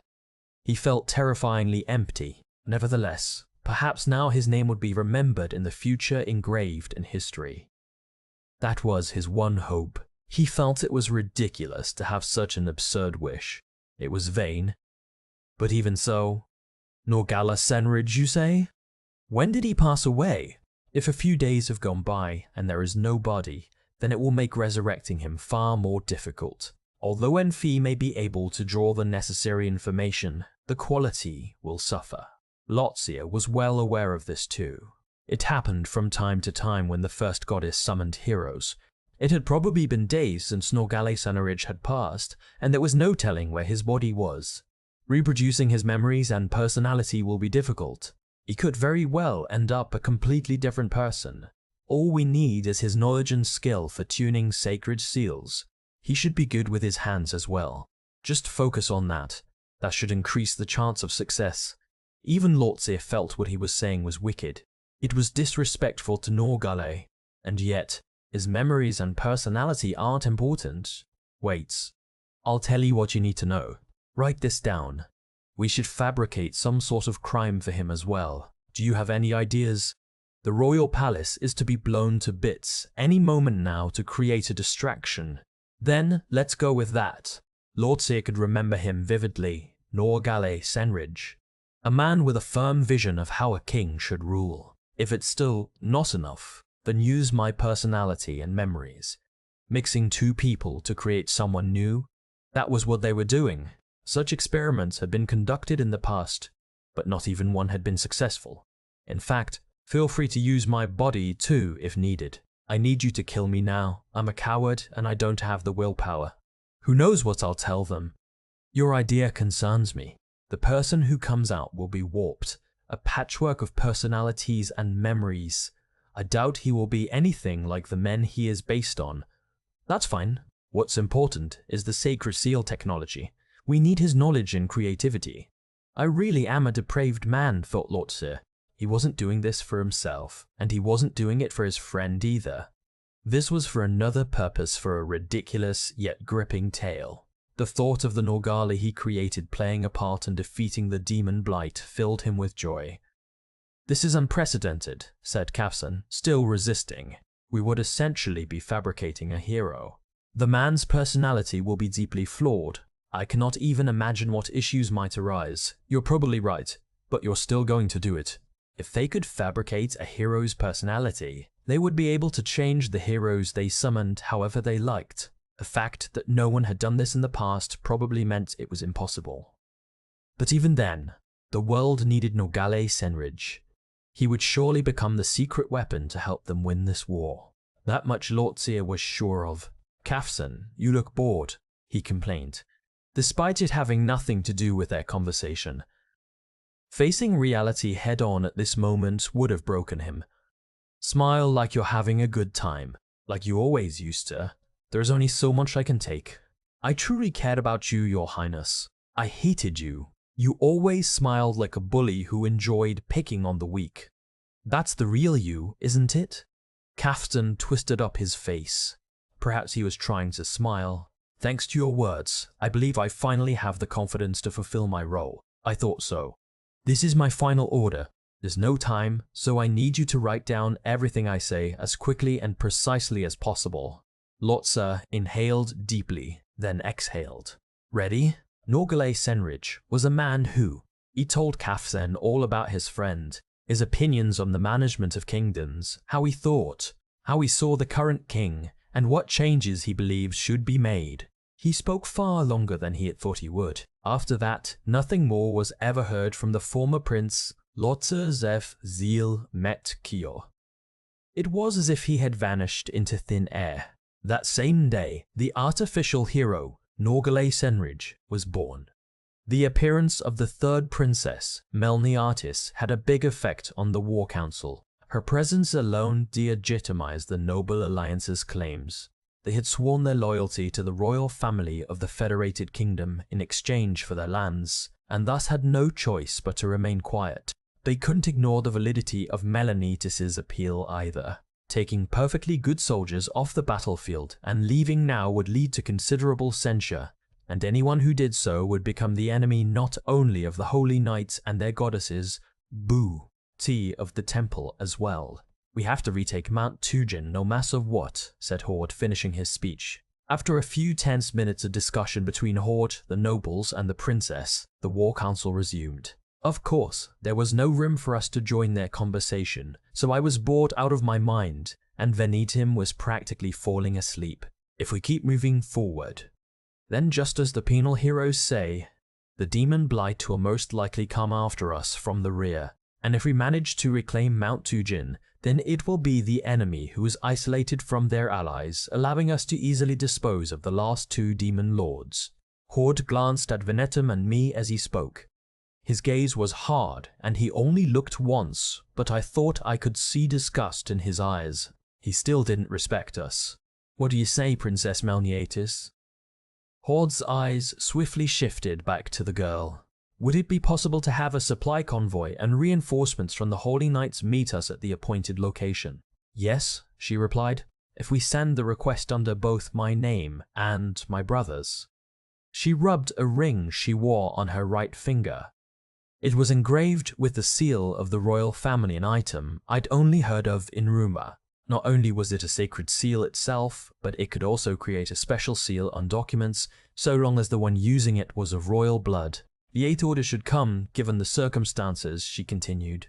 "Seriously?" I tried to keep quiet and maintain a neutral expression, but that was probably impossible. The Eighth Order's goddess of shadows, Kelflora, and her holy knight were not my favorite type of people to be around. In fact, I was already losing my confidence.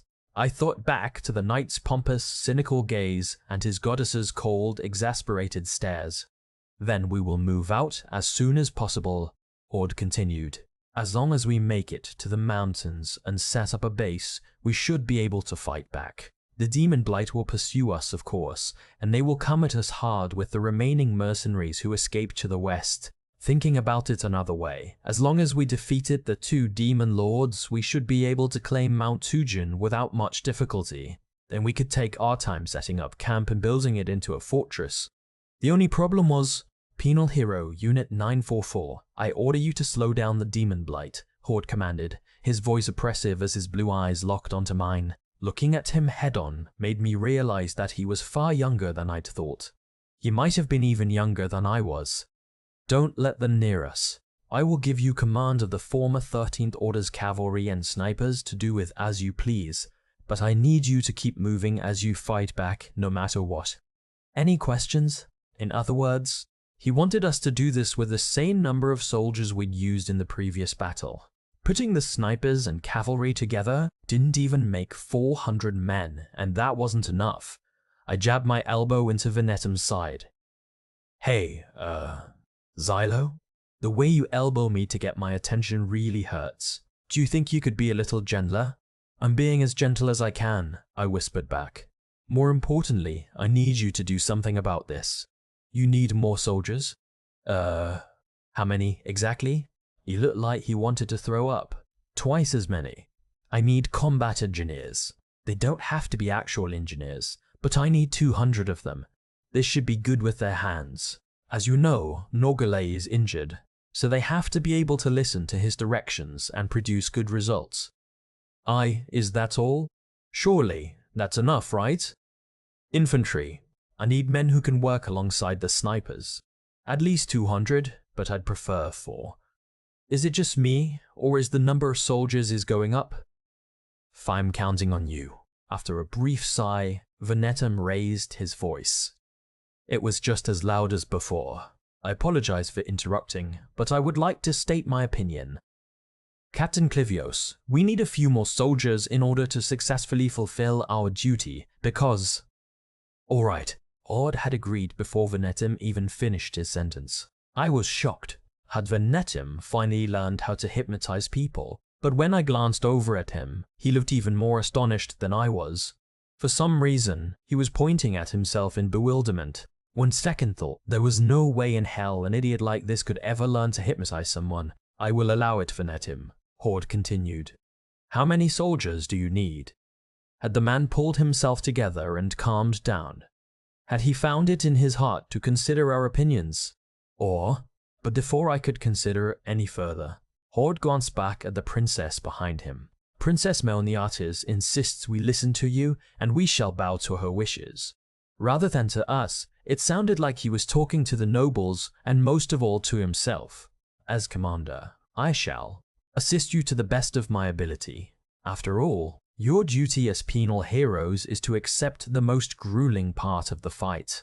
You will most likely have to contend with both demon lords by yourselves. If all you need is a few more men, then we can accommodate you. Horde Clivios, thank you for accepting my humble proposal. The speaker had a quiet, relaxed voice that was very different from Venetum's. It managed to grab everyone's attention despite the chaotic environment. The speaker, Princess Melniartis, was facing us now. These people wasted no time risking their lives to save my brother and me, despite not knowing who we were. Nobody said a word after that. The only person here in any position to challenge a member of the royal family was Horde Clivios, and even he kept quiet, though his expression made it obvious that he wasn't happy about the situation.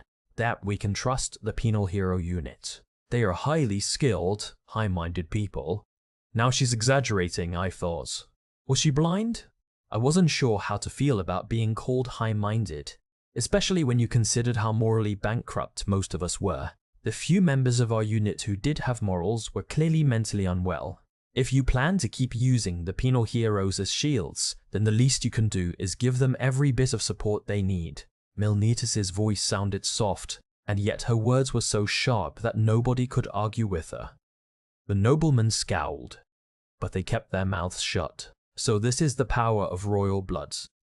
I believe in you, brave warriors, she said, smiling at Veying and me. She was clearly accustomed to smiling like this at others. You heard her, men. I have reached the same conclusion from a tactical standpoint as well. You penal heroes have proven your merits in battle and given me no choice but to acknowledge your value. However, Horde closed his eyes. Don't get the wrong idea. We don't have infinite supplies, so all we can offer you are soldiers. I'd figured as much. That was this unit's weakness after all. They had people to spare, but everything else was up to us to take care of. Now, whispered Melniartis, Captain Clivios, I have something I need to speak with you about in private. I must tell you why we had to escape from the second capital and about the key. Unsurprisingly, we were kicked out when the princess and Horde decided to have their private conversation, so I went to check up on Norgale. We had 200 soldiers who would be temporarily assigned to him, and I needed him to agree to take them on. Unfortunately, I ran into an aggravating obstacle on my way there. Jace was in my path, and to make matters worse, he was yelling at about a dozen soldiers. The people being yelled at were most likely Dragon Knights, since they were all wearing thick, heavy coats like Jace was. They were all sitting in the snow looking exhausted. Maybe they didn't have the strength left to stand. What's more, Neely was not by Jace's side. That was very bad news, since she was one of the few who could stop him. Without Neely to rein him in, Jace could get extremely violent when dealing with humans. What are you idiots thinking? Jace shouted. He seemed even more pissed off than usual. You left them behind, so that worthless garbage like you could live? They all fought for you. Jace was holding on to the lapels of one knight with murderous rage in his eyes. The knight looked like he was about to cry. He was still young and visibly terrified by Jace's threats. Cordelia was worried about you. She was scared that someone so weak and kind-hearted wouldn't be able to make it back alive. How could you just leave her like that? Was Cordelia the name of a dragon? I couldn't sympathize with Jace at all, and I couldn't stop him either. In fact, I didn't really care to. When he got angry, it was always on behalf of dragons, never for his own sake.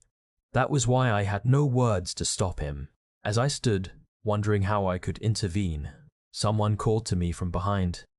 "Don't even bother, Comrade Xylo. There's no stopping him now." It was Rhino.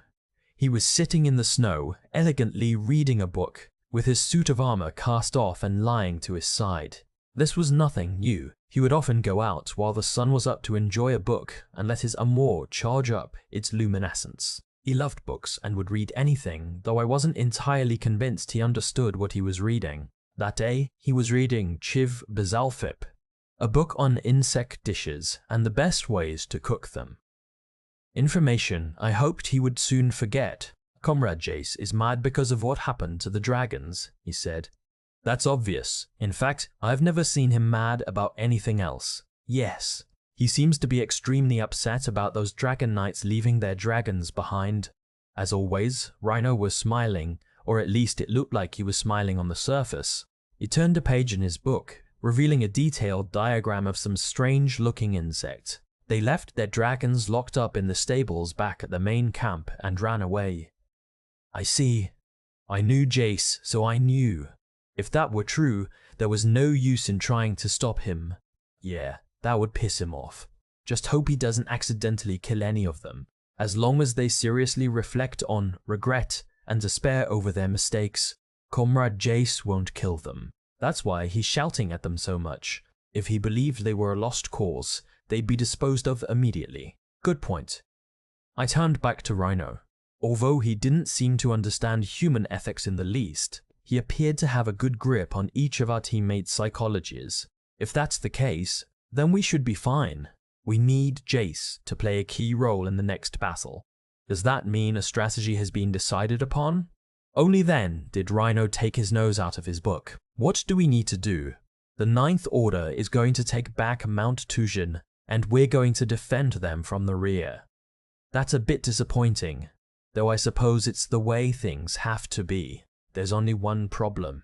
Rhino sighed, then closed his book. I am out of ammunition, and I have no way of getting my hands on any more, so I won't be able to help fight. We're out of numerous other supplies too, yes.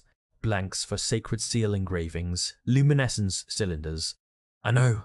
Sending supplies to the Penal Hero unit was essentially an afterthought, and we were always last in line to get anything if we received them at all. We probably couldn't rely on any legitimate sources. Of course, we could always use Dota, but getting him to steal would cause other problems given the circumstances. Everyone was low on supplies right now, and stealing from our allies could be disastrous for us all. I'll figure something out. You just think about how you're going to kill the Demon Lords, and don't do anything stupid. Oh my, what wonderful news. My rude remark seemed to make him happy, but his radiant smile only made me want to punch him in the face. I will follow you until the bitter end. I admire you, and to tell the truth, I'd like to be like you and Comrade Jace one day. Don't lump me together with that asshole. That's not even a compliment. I glared at Rhino with the scariest face I could muster. You're a real shady guy, you know. Really? Even more so than Comrade Venetim? That's not a fair comparison. I see. I suppose you have a point. He seemed to agree. At any rate, I would like to discuss how we're going to kill these demon lords. Chiron, for example. I have an idea of its true nature. But I would love to hear your opinion, he said, suddenly changing the subject. You have an idea of how we can kill that thing? I asked. An idea at least. For starters, that demon lord. Whenever Rhino got like this, he wouldn't stop talking until he was satisfied. In the end, I wound up suffering through an extremely long explanation before I was finally able to leave. At any rate, the plan was in motion, and there was no stopping it now. When I finally went to check on Norgala, he was sawing logs. Pelmary's poison must have worked, because he was sleeping like the dead. By his side were Teretar and, to my surprise, Dota. Tauruta was lying down, still fatigued from using the holy sword, and Dota had somehow slipped out of his restraints. Wasn't Sav supposed to be keeping an eye on him? Dota, what are you doing free? What happened to Sav? No clue. He said he had something to do and left, replied Dota awkwardly. I felt my head begin to hurt. We should have never put Sav on watch duty at a time like this. He's probably gambling, I said. Figured. No wonder he dumps all his work on me before he left. He told me that Norgala and Turrita wouldn't be able to move for a while, so I had to keep an eye on them. You're wrong. Turrita tried to sit up in her bunk, but even that seemed almost too much for her to handle. I was keeping an eye on these two troublemakers. She proudly puffed out her chest in spite of her pale, sickly complexion. Impressive, yes. I am doing a good job, don't you think? You are. I was forced to acknowledge her hard work. She responded with a proud snort. Right. I am the goddess who watches over and protects this unit, after all. Fahid? I don't see how you can say that with a straight face in your condition, said Dota. You know I'm the one who has been nursing you back to health, right?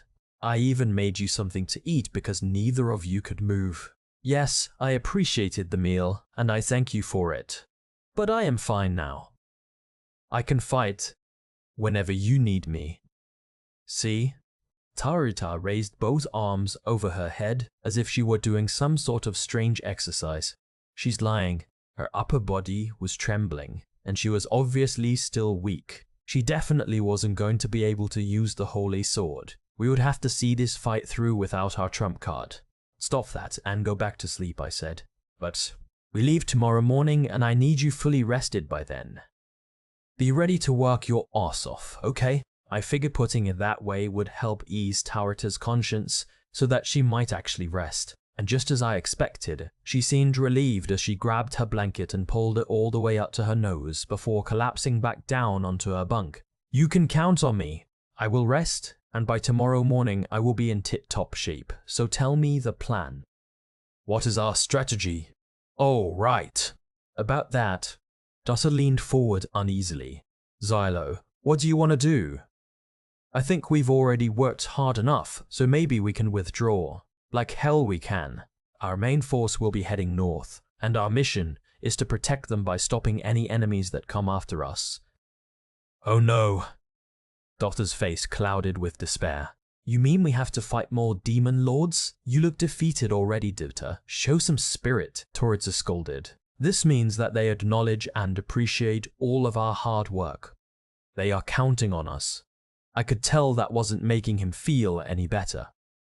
Come on, cheer up, I said. We'll probably run into a few problems, but we actually have a chance to win this battle.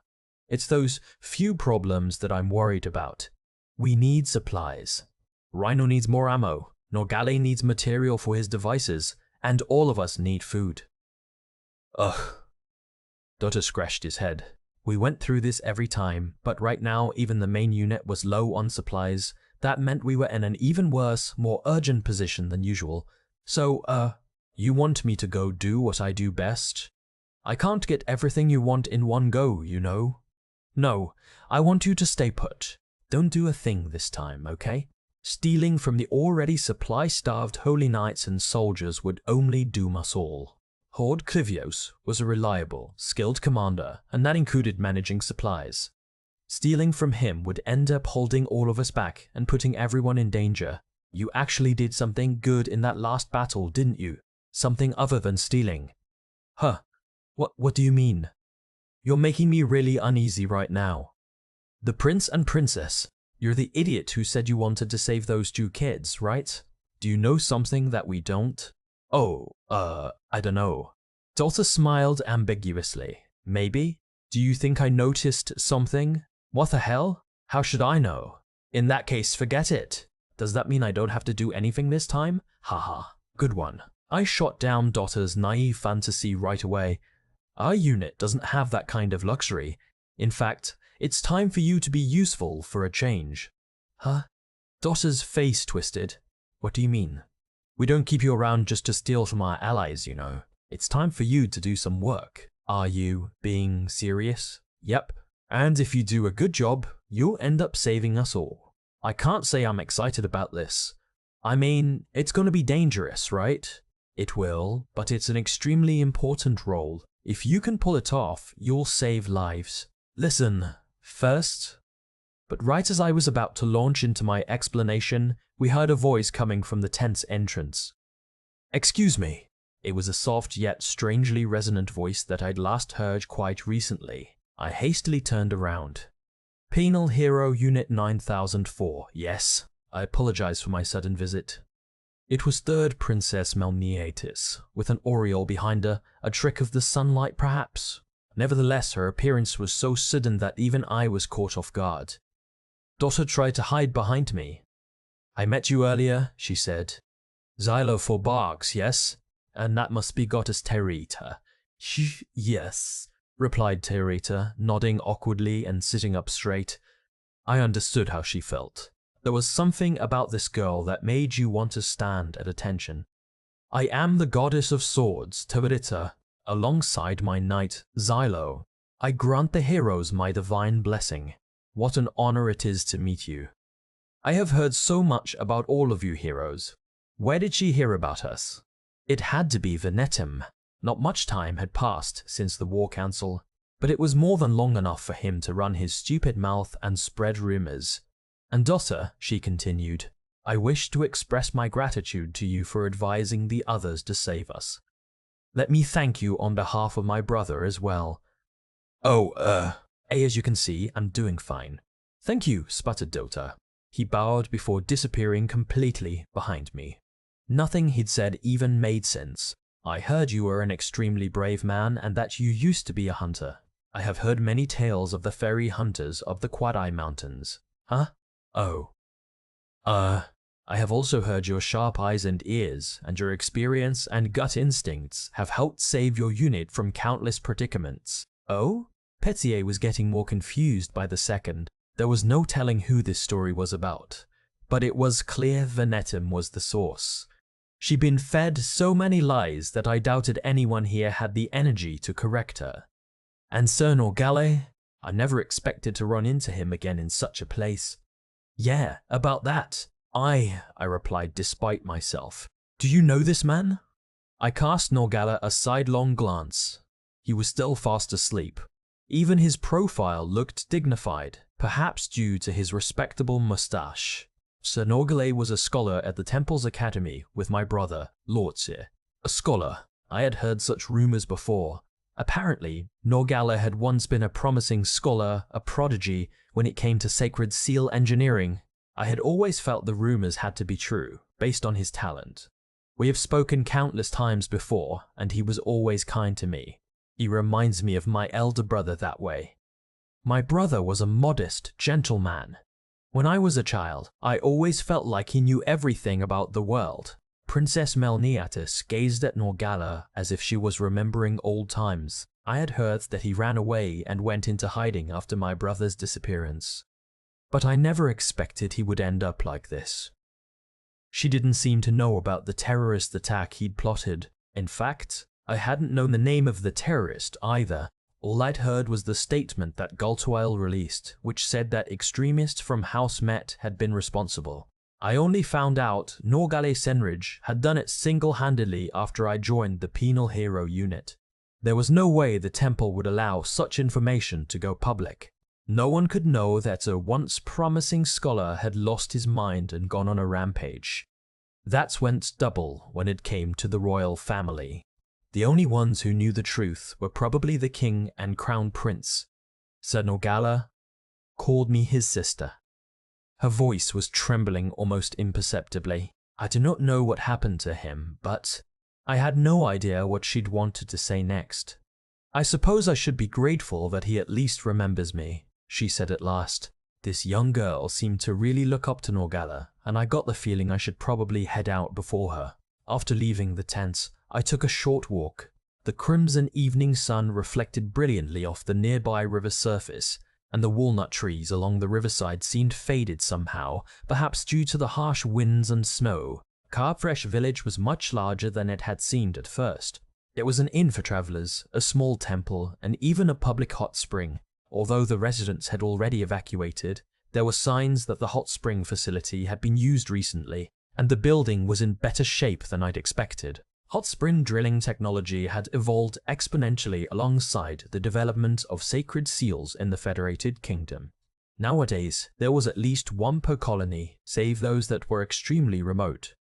Looking back, I'd visited hot springs quite often as a student. That was long before I became a captain in the Holy Knights, of course. I used to have a friend I'd get up to all sorts of trouble with. Once or twice, we even hunted bandits to blow off some steam while we were visiting the countryside. None of this helped me come up with any ideas for dealing with our lack of supplies. But I couldn't think of anything else. Pull yourself together. There's no time to be reminiscing about the past. I psyched myself up and tried to get down to business. We needed ammo and raw materials for sacred seal tuning. Even if we couldn't get our hands on high-quality iron plates, we could at least use wooden boards. Without supplies, both Rhino and Norgala would be of far less use to us in battle. There has to be a way. Think. Stealing from our allies was no good. I needed someone to lend them to us. In other words, we needed to ask a unit sympathetic to us. A unit willing to cooperate with us? That was a pipe dream. The only one I could think of was the former 13th Order, and they were cavalry, so I doubted they'd have ammo for artillerymen or extra raw materials for tuning sacred seals. Put simply, we had reached a dead end. Once I came to that realization, I saw something else that I didn't want to see. Soldiers were gathered underneath a tree by the riverside and rolling what appeared to be dice. They were clearly gambling, and where there was gambling, I could expect to find Sav. And as it happened, he wasn't alone. Rhino and Tatsuya were with him. "What are you doing?" I said. Once I'd seen the three of them together, I couldn't simply leave them alone. In fact, I was pretty sure I'd specifically told Rhino not to do anything stupid only moments ago. "Oh, bro, things are getting intense." Tav waved at me gleefully. "Luck is on our side for once.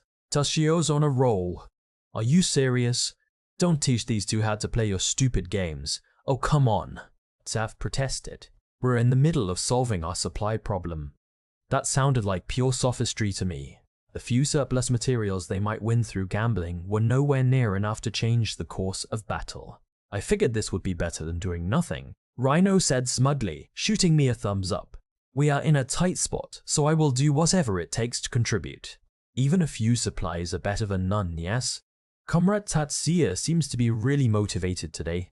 "Come now, it's your turn." Roll the dice. "Quara." "Rewakusha." Tatsuya grunted nonsensically. Then he rolled a bunch of bone dice into a bowl, sending them bouncing and clinking about. They appeared to be playing a game called Zudahare, where you attempted to get specific combinations of numbers. The name combined the words for the lowest combination, Zuda, with the highest, hare. Tatsuya ended up getting all repeating digits, which was a combination known as the big hare. As expected, it was followed by numerous groans and complaints. "What is up with this guy? He's the luckiest man I've ever seen. What is going on here? You know what? I'm not gonna play anymore if he's here. He's got to be cheating. Is it really possible to get hair that many times? Tisk! Hey, admit it. You were cheating, aren't you? VKKK. Kikiki?" Tatsuya let out a bizarre shriek as if someone was trying to strangle him. "Guys, come on. Give my friend here a break. He's just really lucky. That's all." Sav raised his hands in the air as he tried to defend Tatsuya. "I mean, look at me. I've lost every single round. And Rhino might talk a big game, but he sucks too. Yes, it's strange. I'm playing only when I have a chance to win, according to my calculations. And yet, don't waste your time calculating probability when it comes to gambling," exclaimed Sav. "In fact, you should throw away that useless notebook of yours. It's not helping you one bit." It sounded as if Tatsuya was the only one winning, so it was probably safe to assume that they'd returned with only a few extra supplies. It didn't seem like they'd be solving our problem anytime soon, so I waved them goodbye and turned to take my leave, when Sav leaped up and whispered into my ear.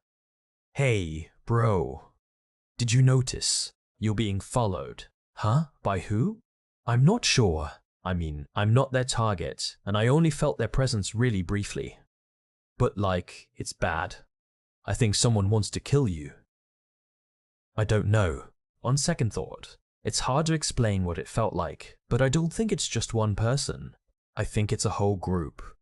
How would a whole group of people manage to sneak into this village and follow me around? Beats me. But Sav patted me on the back. Good luck, bro. I'd love to help you out, but I'm in the middle of getting us some supplies. Besides, a few assassins wouldn't be able to kill you anyway, right? Thanks for the concern, asshole.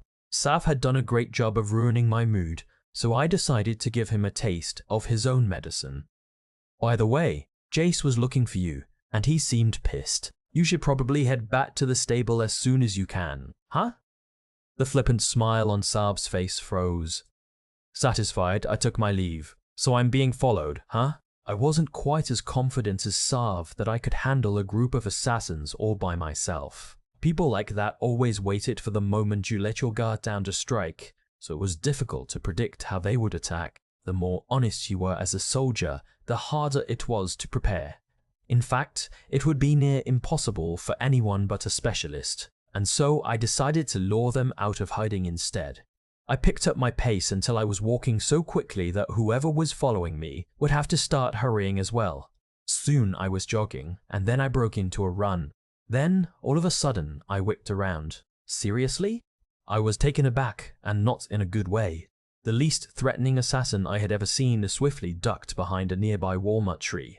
After coming to a stop, I called out her name. Patosha, what are you doing? Oh, She crossed her arms and leaned against the tree, scowling. Nothing at all. I was simply going for a walk. Don't lie. You've been following me. Well, yes, in fact I have. I had to keep an eye on you to make sure you weren't slacking off. I'm still not sure you have what it takes to be our unit's commander. Her reasoning sure was something, alright. Technically, Venetim was our commander, but I decided not to mention that, since it wouldn't help the situation. You've been unusually angsty, and that's no way for a commander to act. So I figured I'd give you a warning. We can't have you lowering morale and worrying everyone. Yeah, my bad, I said with a wry smile. I couldn't argue with a former officer. I'll get my act together. Good. Now, if something is bothering you, I suppose I wouldn't mind listening if it would make you feel better, she replied, fixing me with her sharp gaze. There it is, I thought. That's what this is all about. I couldn't blame her for being concerned about something bothering her unit's commander right before a major battle. What's going on? She said. Spit it out. We don't have enough supplies. We're out of basically everything and we need to restock without relying on Venetim or Dota. Oh! That is rather troubling. After hesitating for a few moments, Patosh nodded slowly. It sounded like she'd been quite confident she could solve any problem I brought her. How did you used to handle issues with supplies? I doubt military logistics is your forte. We were allotted an adequate number of supplies when I was in the Holy Knights, so I never really had to worry about running out. But when I did run into trouble, I had a friend I could go to for help. Hold on. What do you mean you doubt it's my forte? I feel like I could say the same thing to you. What? What makes you think that? I'll apologize if I'm wrong, but I'm right, aren't I? She lowered her voice and looked down. I too had a friend who was good at working behind the scenes to get what he wanted, so I often went to him for help. It seemed we weren't that different. We were both terrible at managing supplies. I guess we're more alike than I thought, I said, laughing. Why are you looking at me like that? I'm nothing like you. But if I ask my former allies to lend us some supplies, then maybe don't. We'd never be able to pay them back. And it's not like they have more than they need. It is what it is. I stuffed a hand in my pocket and rooted around, then thrust my fist out at her. She looked at the wad of paper in my hands in bewilderment. What's in there? She asked. Dried fruit soaked in honey, grapes, pieces of apple, and whatnot. I figured you wouldn't know how to get ready to eat meals either. I wasn't provided any. That's because you're a member of the Penal Hero Unit now. The military doesn't provide us with food like this, so you have to make some yourself in your spare time. Smoked meat works great, by the way. Wait, I can't accept this. I have nothing to give you in return. Then pay me back some other time. Ah.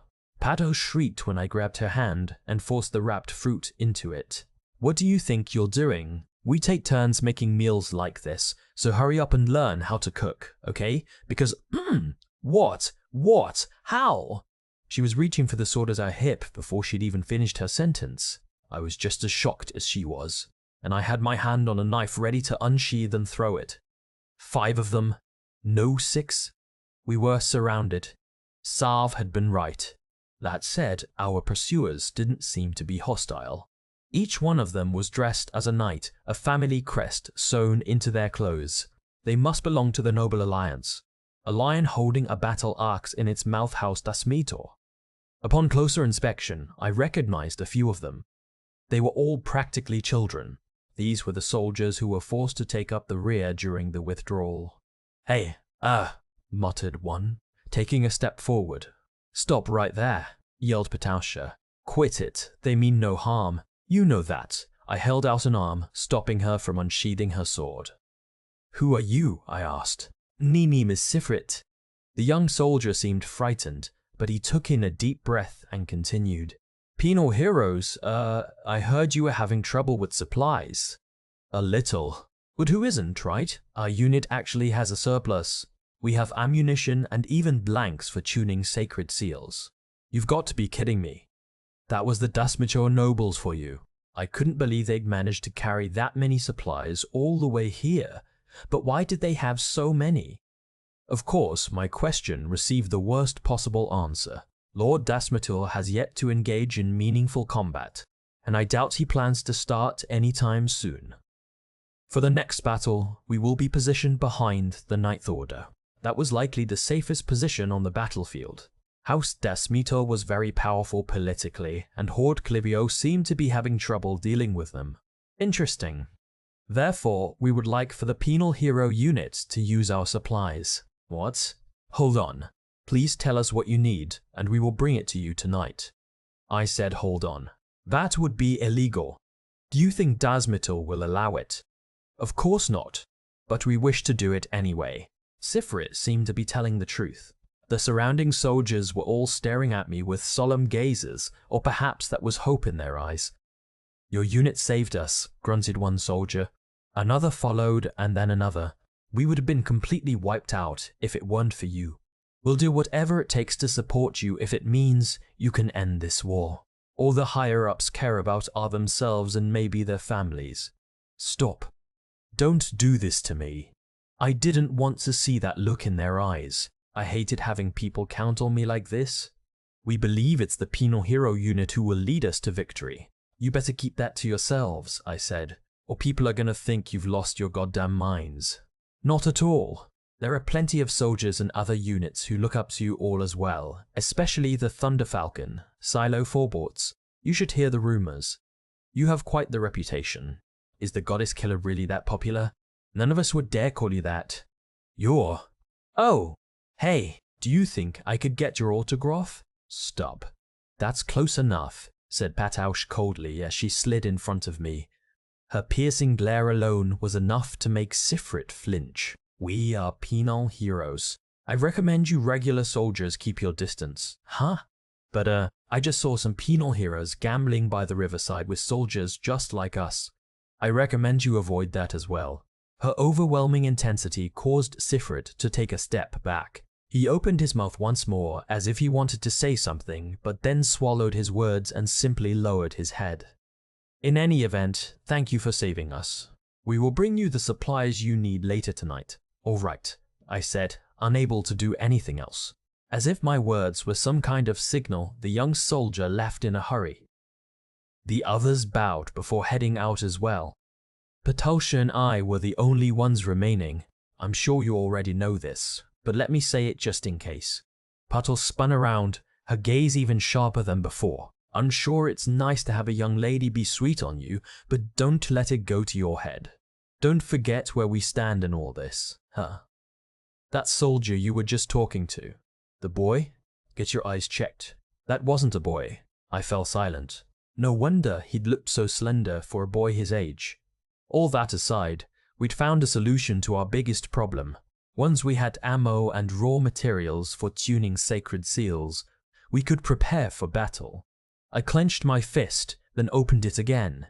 I finally felt like we had a shot at victory. But then again, hope and expectations were the heaviest of burdens. Time to switch to phase 2 of our plan. Trishul stood before a board plastered with details of their strategy, staring at Lentobi with an uncanny luster in her eyes. Her sharp, refined features seemed even more sinister than usual. Lentobi, however, found his eyes drawn to her right arm. It had been lopped off by an enemy cavalryman, and in its place was a new limb covered in jet-black scales. It had been replaced with the arm of a fairy, claws and all. When she returned injured, Charon had granted her that arm.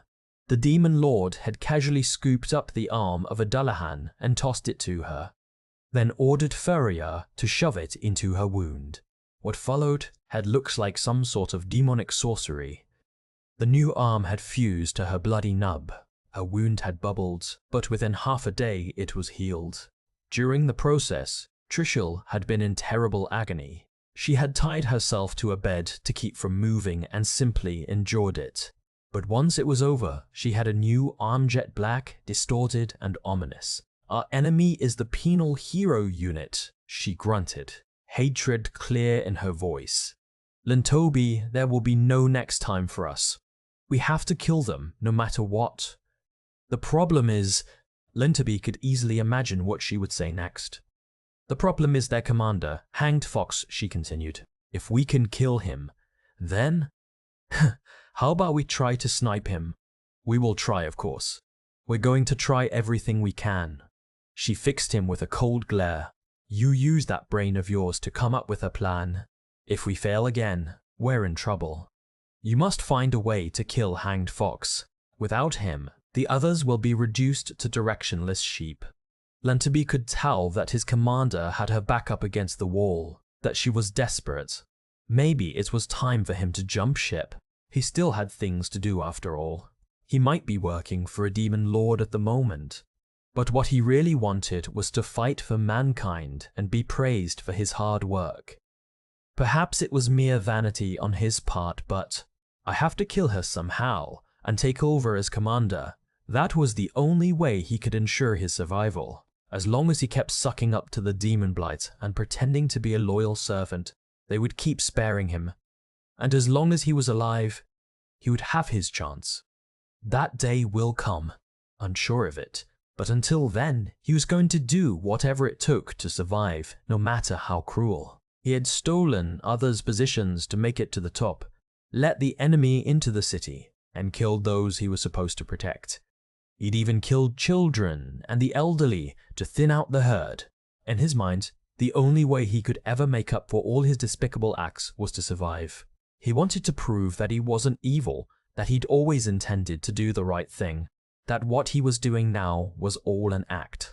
Yes, this isn't real. These are all lies. Results aren't everything, he thought. The process and reasoning should be considered as well, and if that's the case, then I have already worried and suffered enough. I have already been punished for my crimes. So please forgive me. Lentobi fixed his gaze on his commander's profile, his eyes dark. The sun rose and set, and once again night was upon us. After leaving Kobresh village, we walked and walked. Finally, we took the shortest possible break to eat and rest. I took a bite out of my disgustingly awful ration. Known to many as meat floss, it was essentially jerky oil and dried fruit mashed together and shredded. Sand would probably taste better. I secretly vowed to one day do something to fundamentally improve this slop. "Alright, let me fill you in on the plan," I said to Vanitum after washing down the awful taste of the meat floss with water. "We penal heroes are the rear guard, and our mission is to employ an elastic defense to delay the enemy." "I see. Rear guards with an elastic defense. You have no idea what I'm saying, do you?" "Whatever." Vanitum was nodding and stroking his chin with his arms crossed, like he fully understood, but I didn't trust the guy one bit. You and Tatsuya will travel with Horde and his men, just in case they need extra protection, I continued. I already got permission. Wait, what? Tatsuyu's the strongest individual soldier we have, so he should be able to buy us some time if something goes south. Then what do you need me for? You're the backup plan's backup plan. I need you to keep Tatsuya under control. Besides, it's not like you're going to be of any use to us once the battle starts in the rear. I can say with confidence that you're absolutely right. So you don't deny it? He grinned and nodded, earning a good laugh from me. With that, our discussion came to a close. After all, Venetum didn't have any opinions when it came to military affairs. If anything, I bet he was thrilled to be able to tag along with Horde and his men, since he probably assumed it would be much safer than fighting in the rear. He was right, too. That's just about everything.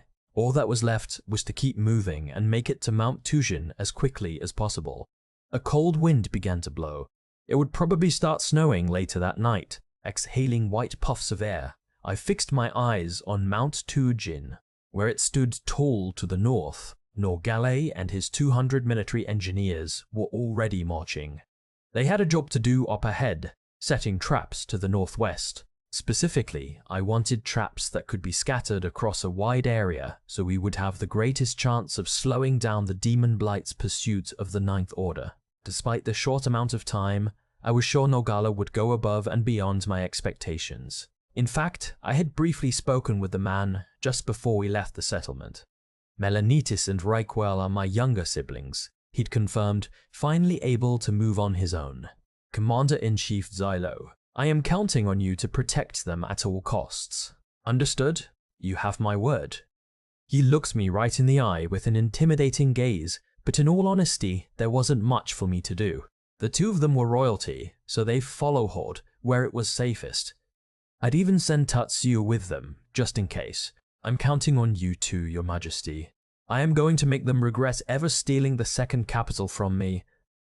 Just don't go starting fights with your new soldiers, okay? That was my biggest concern. When Norgale first greeted the military engineers, he'd claimed that he was the king of the Federated Kingdom. Usually, that wouldn't be a problem. But one of the soldiers, probably still quite young, had stupidly asked, "What do you mean you're the king?" Unsurprisingly, Norgala had flown into a rage and started lecturing him. I didn't even want to imagine what might have happened if Venetum hadn't been nearby to fix things and calm down Norgala. I wasn't fighting with anyone. That boy needed to be reprimanded. I will not allow such disrespect.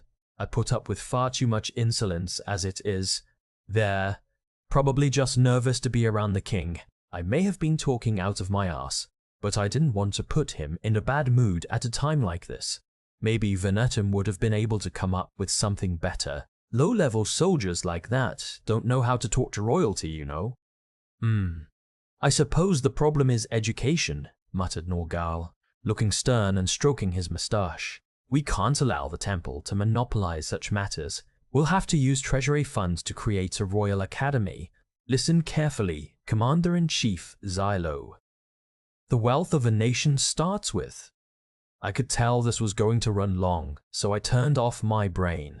King Norgala's ideal political blueprint was a particularly useless subject, and I didn't understand most of what he was saying anyway. Once he was finished rambling about his grand ambitions, I had him start north. Dotter, leading a small party of his own, headed out soon after that. This was how our march to Mount Tujin began. Sending scouts ahead, we marched toward the hills as quickly as possible. If we went without breaks, Mount Tujin was a little over a day away from Kurpresh on foot. And once we arrived, we'd have to start climbing. The question was, how much time could we shave off that trip? Once the enemy discovered that we were marching north, they would surely come after us. They would quickly realize it was a waste of time to simply block our access to Iof. Xylo, do you believe they've noticed what we're up to? Pataush brought her horse up to mine so we could talk. I want to hear your opinion. Do you think we'll make it to Mount Tujin? It was a bit late to be talking strategy, so I suspected she just wanted to chat and relieve some stress. Although Pazwes was well versed in military matters and a capable leader considering her age, she probably didn't have a lot of battle experience. I was gradually coming to understand the woman known as Pataushkivia. She probably didn't know how to chat about anything other than formal matters during a mission, and there were no proper soldiers in the penal hero unit that she could relate to. If this were Sav, he wouldn't hesitate to start jabbering about his tragic past or any other ridiculous subject no one cared about, and Veninton would probably start spinning some tall tale apropos of nothing. That was why I chose to give her an optimistic answer. Sure, if we're lucky, you're leaving it up to chance? Yeah. I think we have a good enough shot that luck could tip the scales. Unbelievable. You're always like this. Do you ever think things through seriously? Her words were harsh, but she wasn't trying to hurt me. She probably just didn't know how to put it any other way. Besides, I thought I caught a faint smirk on her face. I suppose I should start praying for good luck then, huh? It's a gamble, but winning would put us much closer to retaking the second capital. I'm surprised, Pataush. Didn't see you as the gambling type. I would never. It's a degenerate pastime. I bet you're a terrible gambler.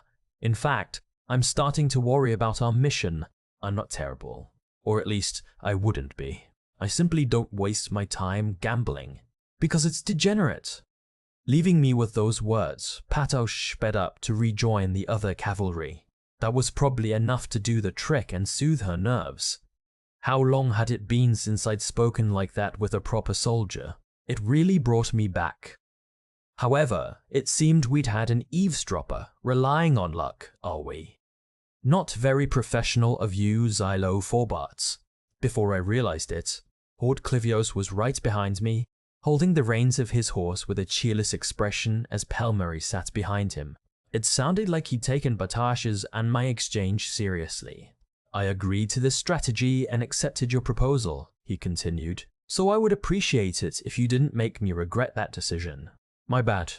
I waved apologetically in an attempt to shut him up. I didn't want to deal with him right now. I'll make sure to keep my mouth closed from now on.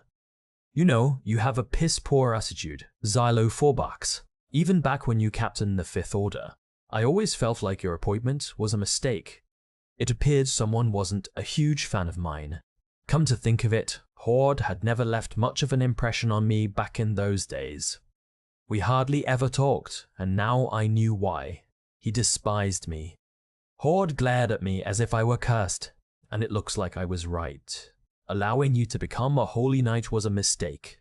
I tried to come up with something to say, but I wasn't very interested in this topic. Besides, allowing me to become the captain of the Fifth Order probably was a mistake.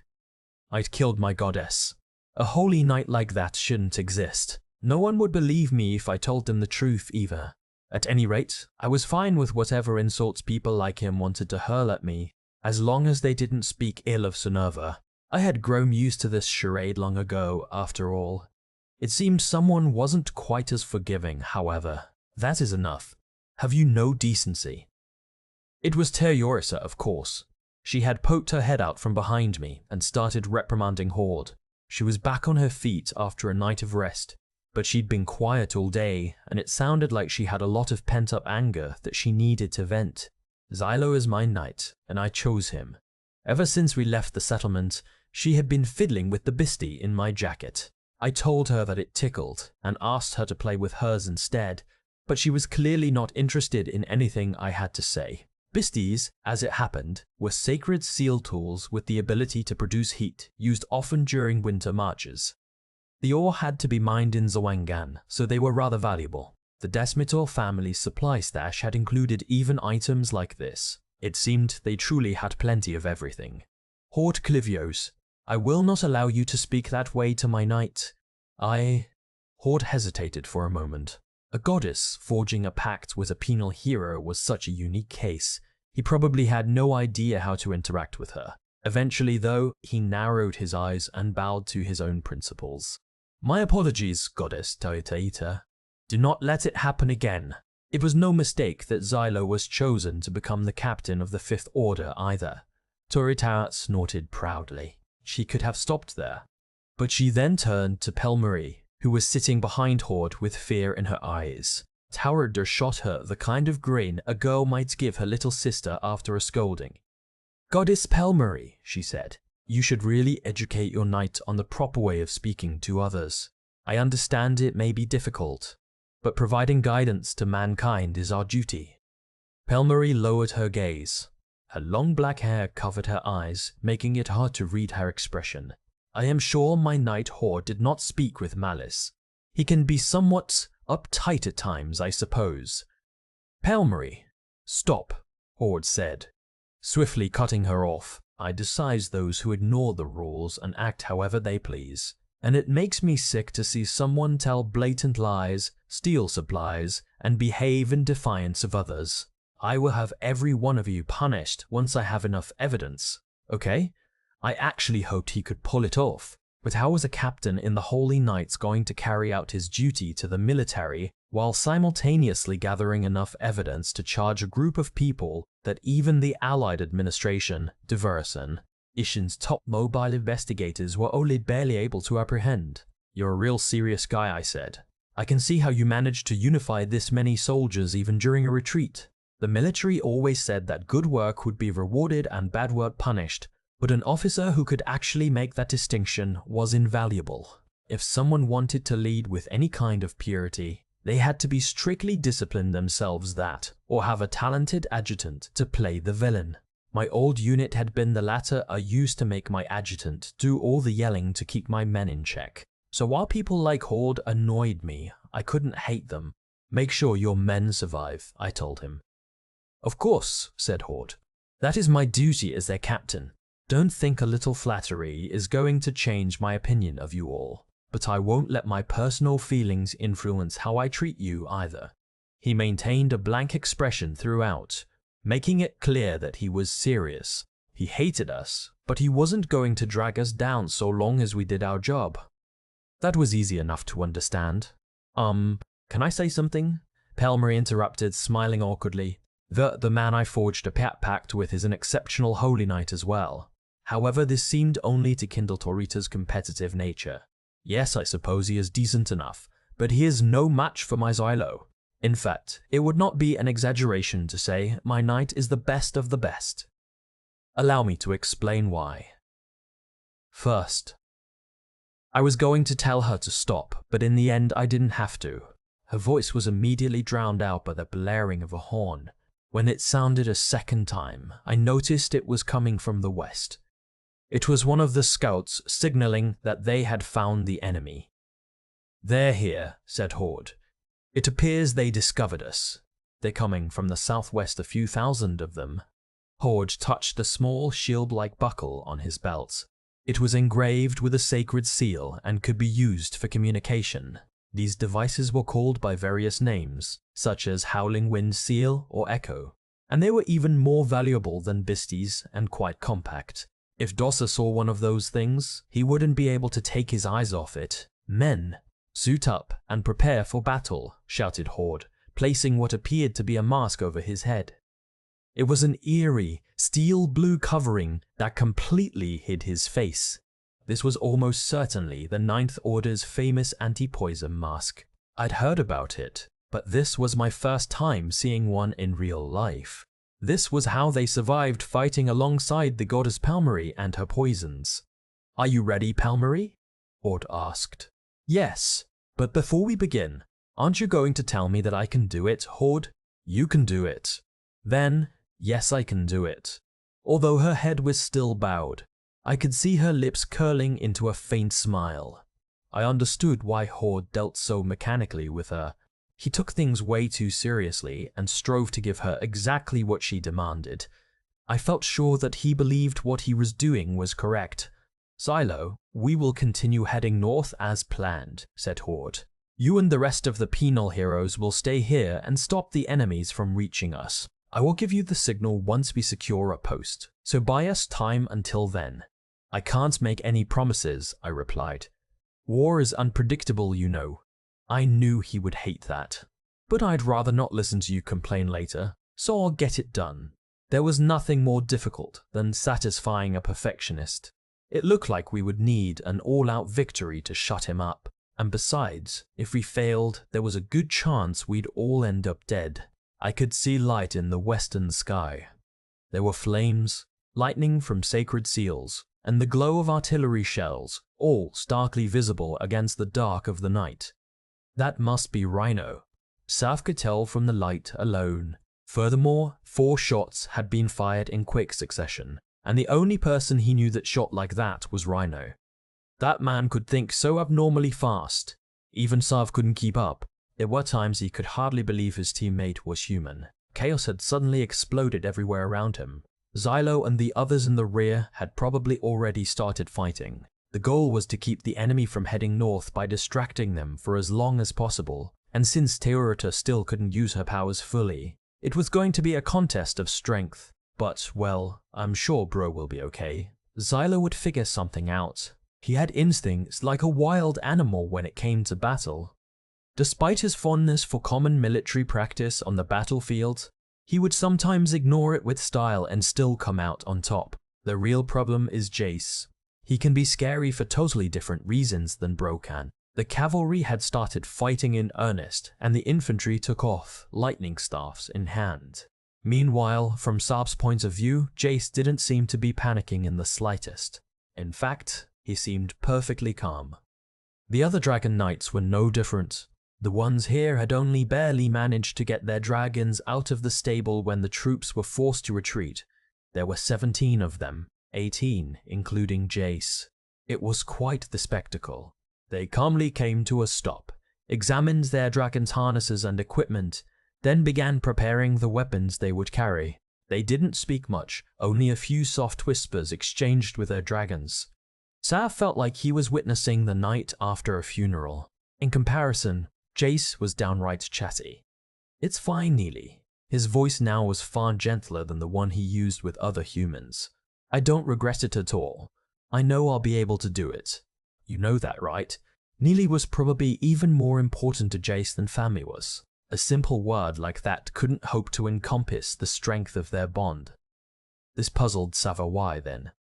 Did Jace always ride Neely into battle? She wasn't a penal hero like the rest of them. She could very well end up dead. Why? Sav muttered without thinking. Ack, I did it again. He knew well that talkativeness was one of his few flaws. Still, he couldn't suppress his curiosity. Hey Jace! I've been wondering, why do you always take Neely into battle with you? Like, isn't that kind of dangerous? Ski, Jace narrowed his eyes at Sav. Has anyone ever told you that you talk too much and ask too many questions? Sav wasn't worried, however. He knew Jace wouldn't get violent while Neely was watching. Yeah, you know me. I grew up in the Order of Assassins, and they were really strict about rules and being silent, you know? No, I don't. You don't have to be so harsh. They really were, I swear. So being so talkative is kind of like a reaction to that. I'm still haunted by my tragic past. Like, I may act all bright and cheerful most of the time, but I'm actually full of darkness. You wonder why I do it? Are you stupid or something? My reason doesn't matter. What's important is why Neely does it. Oh, huh? A few seconds passed before Sav realized Jace was answering his question. Jace was a man who never broke under pressure or let others influence him after all. Neely is my top priority, along with the dragons as a whole, the descendants of the world's guardians who seceded from TR, Ne, and G. Aha, replied Sav vaguely. He had no idea what they were talking about anymore. Jace, however, continued to ramble in his usual aggravated manner. Most humans are ungrateful, so I don't care what happens to them, but Neely and the others don't feel that way, and they're all counting on me, an unworthy human. As Jace rubs the nape of his neck, Neely roared softly, as if she were trying to sympathize with or console him. They say I can protect not just my own little world, but something much bigger. Hard to believe, isn't it? I still don't. But if it's what Neely and her brethren want, then... Jace straddled Neely, and she spread her wings wide. Sav instinctively leaned back. I have to do it. I don't want them to give up on me, you know? Now let's do this, Sav. Jace held out a hand and invited Sav onto Neely's back. Before Sav had even realized it, all the other Dragon Knights had mounted their dragons and were ready for battle. In the distance, a vivid violet moon illuminated the night sky, revealing the shadows of countless fairies. "We got to hurry. It's time to avenge the dragons they killed." Dark flames burned in Jace's eyes. "Our target is the Demon Lord Furia. I'll give you one chance. If you miss, I'm going to push you off and let you fall to your death." Seriously? You really know how to make a guy nervous. The former assassin could fool himself smiling. Sav was enjoying himself, and he knew it. It was times like this that made him really feel alive. As he slipped his legs into the stirrups, he turned to face the western sky.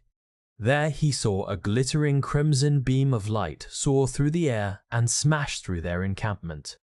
What was that? Lentoby instinctively turned back toward the source of the attack. He'd just seen a red beam of light strike the enemy camp up ahead. It had melted the snow and gouged out the ground. Several fairies were caught up in the blast as well, but the damage to the Federated Kingdom's forces was massive. "Must be Furier's doing," muttered Trishul flatly, her hands holding the reins of her horse. It was like she was a different person on the battlefield, impressively calm and composed. There was no sign of the heightened emotions she displayed only a little while earlier. She didn't even look back. "Never seen it before, Lentoby?" "Oh, I've seen it a few times. From afar. They say it's some sort of heat ray, so the only way to block it is to focus solely on defense, using Sacred Seal technology. In other words, they won't be going anywhere." Even Lentoby could understand what she was getting at. The one to stop would be the units that had something to protect at all costs. The unit with the prince and princess. Even if they wanted to push forward, they'd have to use decoys and irregular movements to try to throw off the enemy. The others are counting on us to back them up.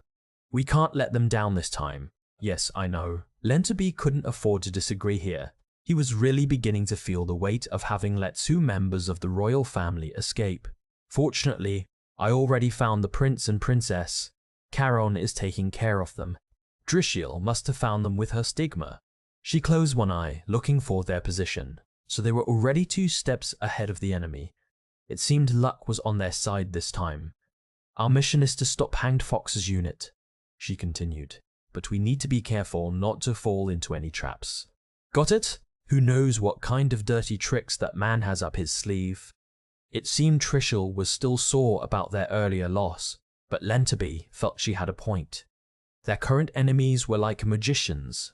They could pull off the impossible and win in ways no one imagined. Their fortification, for instance, was like nothing Lentoby had ever seen before, and it had somehow allowed them to overwhelm the Demon Blight's forces and kill countless fairies with what must have been under 500 men. They had seemed to be constantly setting the pace of the battle. Lentoby would be lying if he said he wasn't afraid.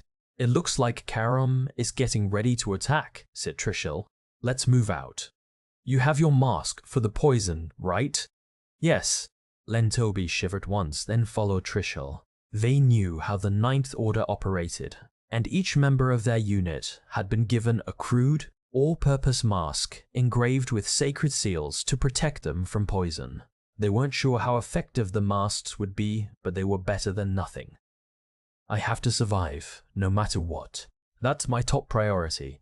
I've made it too far to die now, and I will do whatever it takes to make it out of this alive. After everything that has happened, dying here would be too miserable a fate." The red ray of light had penetrated their defensive formation, reducing several soldiers and their shields to ash and sending 6 more flying before finally dissipating. I saw it happen at point-blank range. Our force consisted of the Pinon Hero unit combined with House Cardel's soldiers, some of the best fighters in the Noble Alliance. We totaled about 1,400 men in all, and the blast had put a hole in our rear guard's battle line. They even sacrificed their own fairies to hit us, shouted Patasu in disgust from atop her horse. She continued to shout furiously while swinging her lance, goring a nearby bogey and flinging it into the distance. "What an aggressive attack! And what range? How are we supposed to defend against that?" "I believe we can block the attack if we line up powerful Sacred Seal barriers and take a defensive position," replied Rhino, sounding suspiciously calm. Around 10 soldiers with their shields piled together should do the trick.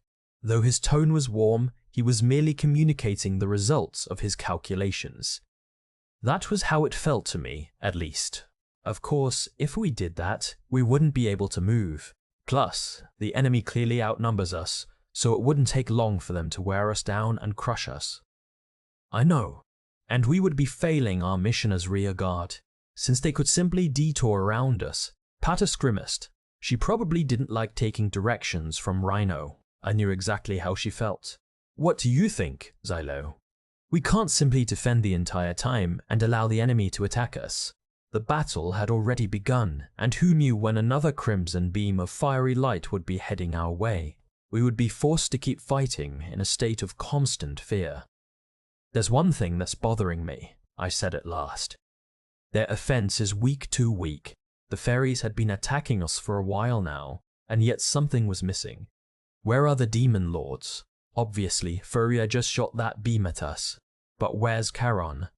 Usually you would expect a moving fortress like that to be on the front line, ready to crush us, but it was still nowhere in sight. Why? The fairy forces before us seemed somehow half-hearted as well. At most, there were about 2,000 of the smaller, quicker fairies coming at us. But even if we assumed Furia was in the rear with the main force, something still felt lacking. It was as if they weren't taking us seriously. Something else must be going on. I considered the worst possible scenario. They must have gone around us. They'd figured out what we were up to. Maybe we were unlucky and one of their scouts saw us, or maybe somebody leaked information to the enemy. It didn't matter. What mattered was that the force we were fighting was most likely a distraction, and the enemy's true target was somewhere else. It appeared Horde Clivios's prediction had already been proved wrong. I tried to maintain a stoic front. Don't worry about Furia. Jay said he'd handle it. Charon is the one we need to worry about. I was starting to get the feeling that this was a little too easy as well. Patausha and her cavalrymen had charged through enemy lines and made it back almost effortlessly. She knew what she was talking about. But are you sure you're not jumping to conclusions? Charon hasn't even shown up yet. No, it is already moving, Teerita said suddenly. Her eyes were still dull, like the glowing remains of burnt firewood. But as she gazed into the northern sky, their flames began to return. A demon lord is heading north. Not here, but north. North? Teerita, are you sure? Be probably. Teerita knit her brows together, making it clear she still hadn't fully recovered. She'd usually say something nonsensical like, probably without a doubt. But this time, she didn't even have the strength to do that. The Ninth Order will need backup, I said. I sent Venetum and Tatsuya north to guard them, so they should be able to buy us some time. Shall I go then? Rhino said immediately, swinging his fist at a lunging fairy and shattering its skull. I'm interested in trying out the method we discussed to kill Charon. Wait, how do you plan on catching up with them in that heavy suit of armor? That was perhaps the biggest weakness of an artilleryman. They were dead weight in battles where you had to keep moving, and although their sacred seals helped them run faster than the average person, there was no way they could catch up with a bunch of cavalry that already had a head start. How disappointing. I can only hope that Lady Teerita has made a mistake, and Charon is heading this way. It was easy to misunderstand Rhino due to his language and behavior, but he was always extremely eager to fight the Demon Blight. Perhaps he had some sort of personal grudge against it. Maybe his parents or siblings had been killed by a demon lord. He wouldn't be the only one. Then I suppose that leaves you, Comrade Xylo. Yeah, I said, I'll take care of it. I turned my horse around and began heading north. The fighting there had most likely already begun. If Charon had found them, then they would be at an overwhelming disadvantage. Their defeat was practically inevitable. Charon was a powerful demon lord that could easily break through and crush defensive formations, and it probably had tens of thousands of fairies and heavily armed human mercenaries with it. It didn't help that Furia's devastating light beam attack had an extremely long range as well. If even one of our units failed, any of these factors could wipe out our entire army. There was no guarantee that I would be able to kill Charon or even make it past its legion of fairies. And there was no guarantee that Jace and Sav would be able to kill Furia either. If we truly valued our lives, we should be running. But what if? What if Jace and Sarv managed to pull it off? Where would that leave me? They'd never let me hear the end of it. That was the best you could do? Pathetic. We took out our demon lord with no issue, they'd say. Plus, the soldiers working for House Desmetor had entrusted us with their weapons and supplies, and we had accepted, so it didn't matter how ridiculous I found their belief in us. It was too late now. Damn it. I knew what I wanted to do. I wanted to kick that smug demon lord Charon's ass and smirk like it was nothing. I wanted to laugh through my nose and tell the others that was easy. But in order to do that, I was going to have to be reckless. Batalsha, I need you to handle things here. You're the only one I can count on. What do you mean? What do you plan on doing? I gotta take out a demon lord to even the score. Do you think you can win? You understand how slim your chances are, right? Patash looked completely fed up with me. I was getting pretty used to that look. Are you always like this? Yes, my knight is always like this, replied Tor Tator on my behalf as she wrapped her arms around me. Of course, you are taking me with you, yes? I can find Caronir. I can be useful. Don't worry, I replied. I was planning on taking you with me whether you help out or not. I wasn't sure if I was lying. I looked back and gave my final order. Patache, you better pull through. Charon may not be here, but there's no shortage of enemies. I know. You better not make a fool of yourself either. Who do you think you're talking to? And don't die. I'll fulfill my end of the bargain. I won't let a single furry past. Like hell, I'm going to die here. Anyway, I'm counting on you. After letting out a white breath into the cold air, I rode my horse north at a gallop. Let's do this, Torita. We can't have Jace and Neely showing us up. We're going to kill Charon no matter what. Yes, that is fine, but... Torita lowered her voice almost to a whisper. I hope you and Jace are not betting on such a thing. I can't answer that. Wouldn't want to lie to you, I joked. Xylo, I unsheathed the knife and threw it straight at a charging fairy to clear a path. The howling wind carried a cacophony of sounds across the battlefield shouts. Screams, explosions, the screech of metal, and the echo of hooves. And through this raucous harmony, we charged straight into the climax of the Battle of the Tujintuga Hills. The sky was a far crueler environment than Sarv could have ever imagined. He probably would have been dead if not for the windproof goggles and snowsuit he was wearing. This guy's out of his mind. Does he never get the urge to barf up here? Sarv had done a few trial flights with Jace before, but it couldn't compare to Neely's movement during actual battle, especially since Jace's skills were on a completely different level than that of the other Dragon Knights. The sharp turns and sudden ascents were bad enough, but nothing was worse than the somersaults. Even if an enemy took their back, Jace and Neely would slip behind them in the blink of an eye.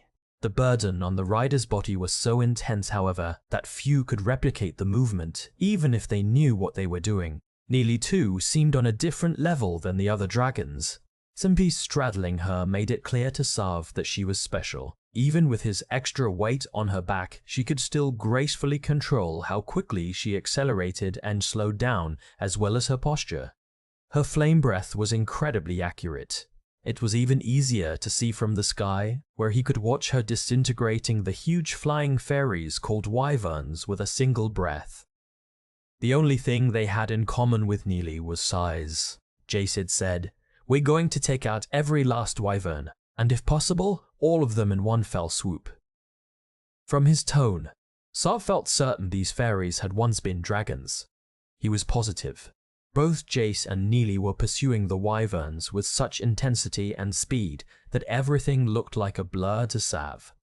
They were determined not to let a single one escape. With each confident strike, Neely's fiery breath and Jace's javelin would take out another set of fairies. They made it look easy, but a quick glance at the other Dragon Knights made it clear to Sav that these two were the exception. The other knights were struggling to fight the wyverns one-on-one, and the hordes of gargoyles getting in their way weren't helping. Eventually, the other Dragon Knights had to band together to fight back, and yet they were still mainly on the defense and spending most of their time dodging. What's more, they still had to worry about that crimson ray hitting them from below. The source was apparently the demon lord Furia. One dragon knight had already been swallowed by the beam of light and scorched into nothing. And just now, Sav saw another one take a hit. Jace clicked his tongue. Damn it, Sav. How much longer is this going to take? Shoot it already.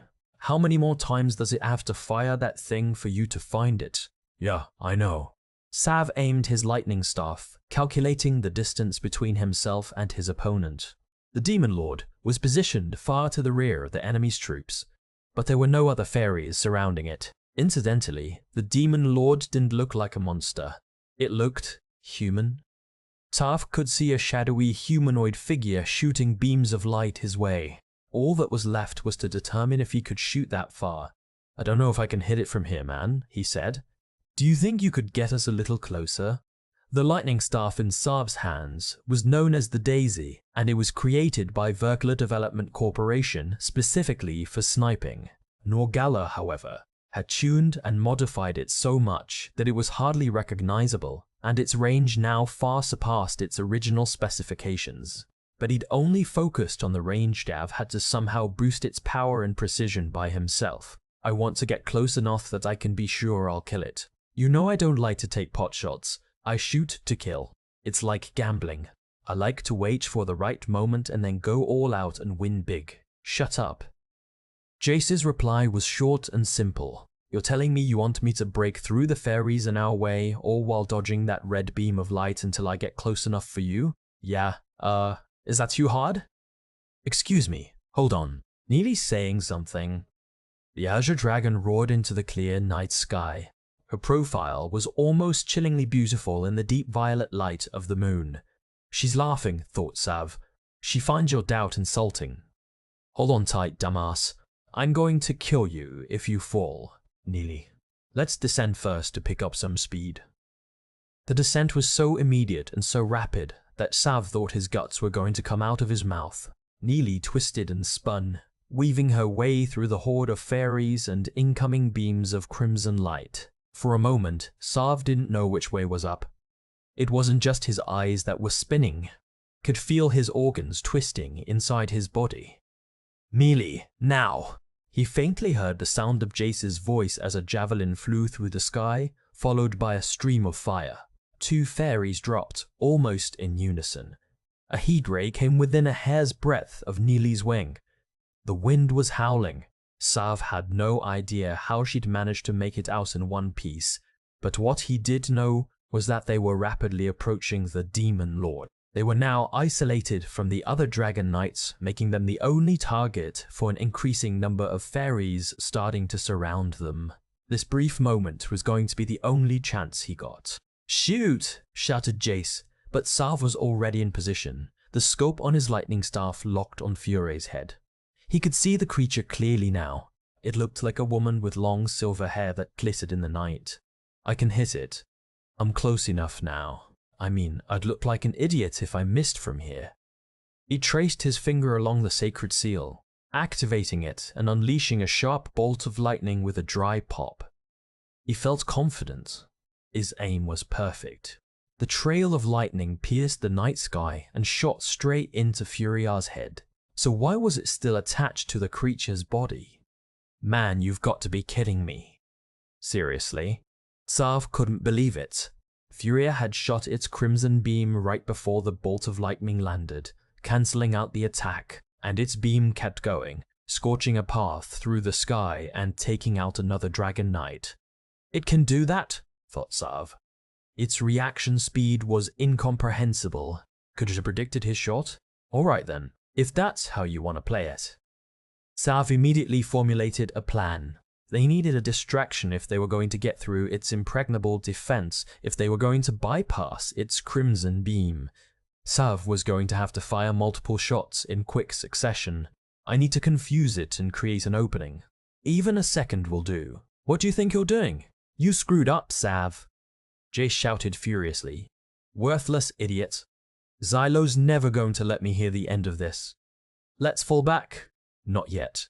Like, you know I'm a prodigy, right? Sav reloaded his weapon. His staff would take a few more seconds to cool down, but there was no time for that. He was going to do this. even if it blew the staff apart. He only had 2 shots left. This has got me even more pumped up. I need you to distract it. Excuse me? You want us to be decoys? That should be easy for you and Neely, right? I'm gonna jump, so I need you guys to pretend like you're charging at it. I'll kill it before it gets you. Then all you have to do is catch me before I hit the ground, please. What now? Easy, right? I'm counting on you two. Wait. Sarv respected Jace just about as much as he respected Xylo. He knew he'd understand. He and Neely could outmatch even him, and he was a prodigy. So he undid the fasteners that kept him fixed on Neely's back, and, without even waiting for Jace to reply, he leaned forward. The demon lords not moving, Sarv quietly activated his sacred seal and shot another ray of light from his lightning staff. If I can't land a few shots like this, who even am I?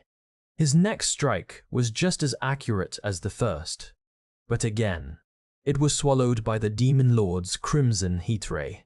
This thing's insane reaction speed was really starting to piss Sarv off. Right before the beam's fiery trail disappeared into the night sky, he jumped. Damn it, cursed Jace.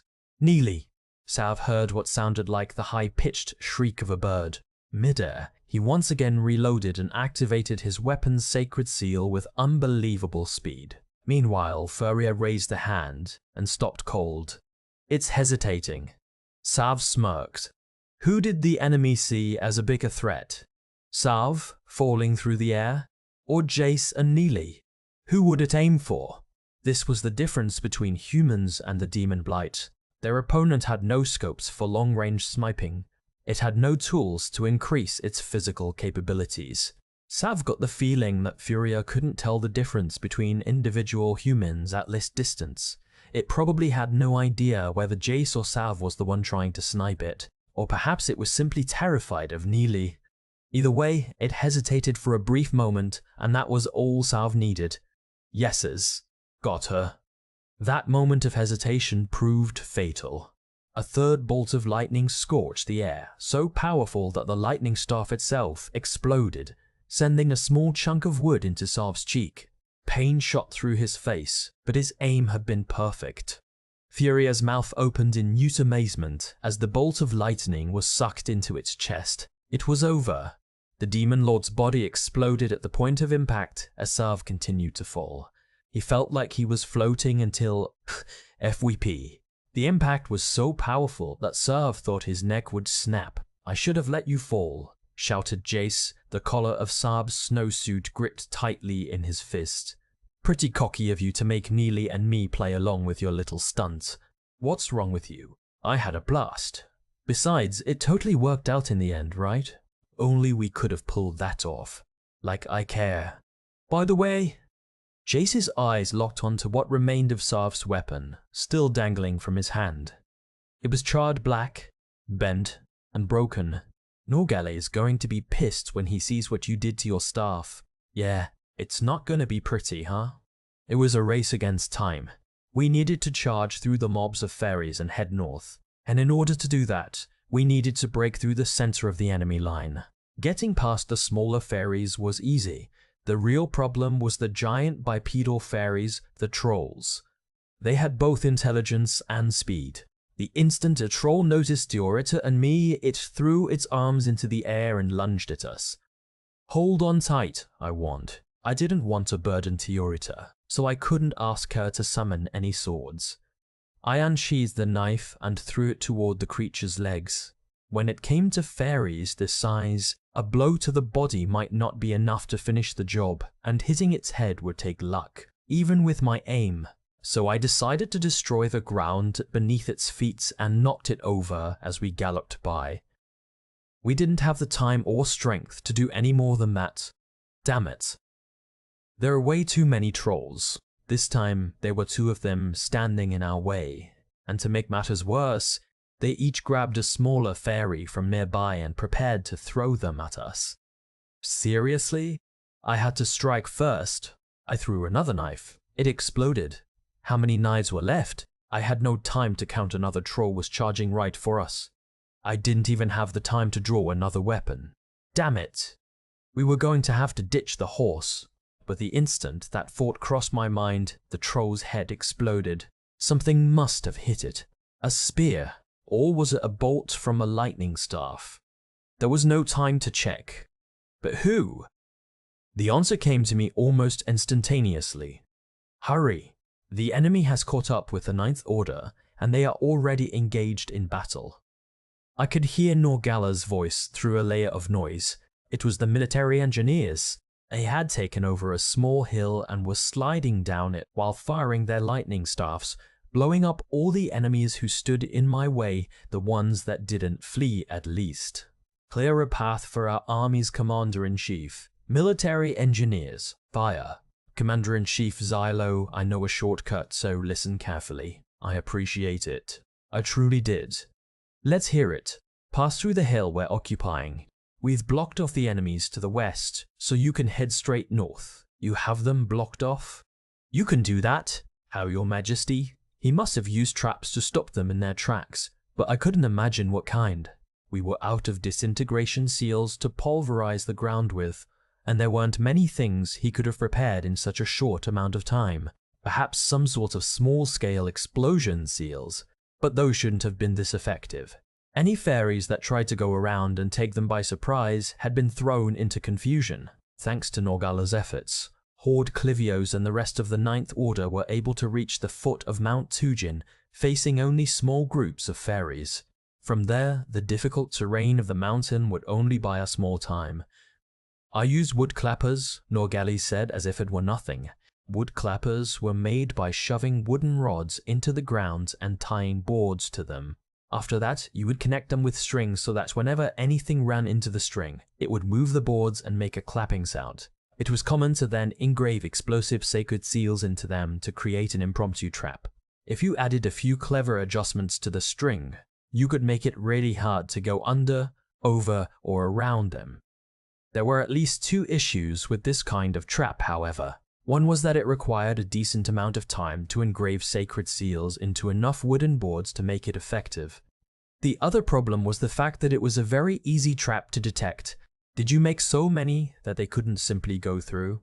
How did you engrave that many sacred seals? And they must have needed time to store luminescence. There's no need to engrave sacred seals into all of them. At times like this, Norgala would turn into a patient teacher. I lined them up in what would appear to be a random order while following a diagram that only I knew. After that, I linked the clappers with the working sacred seals to increase their blast power. That was when I realized that he wanted them to see the traps. It had been a while since I'd been in a battle under such good conditions, and the basics had slipped my mind. A trap could be effective at buying time simply by making the enemy hesitate. Add to that the military engineers pestering the enemy with their lightning staffs, and the fairies would be thrown into a state of panic. It wouldn't be long before they began trying to go around this forest of wooden stakes.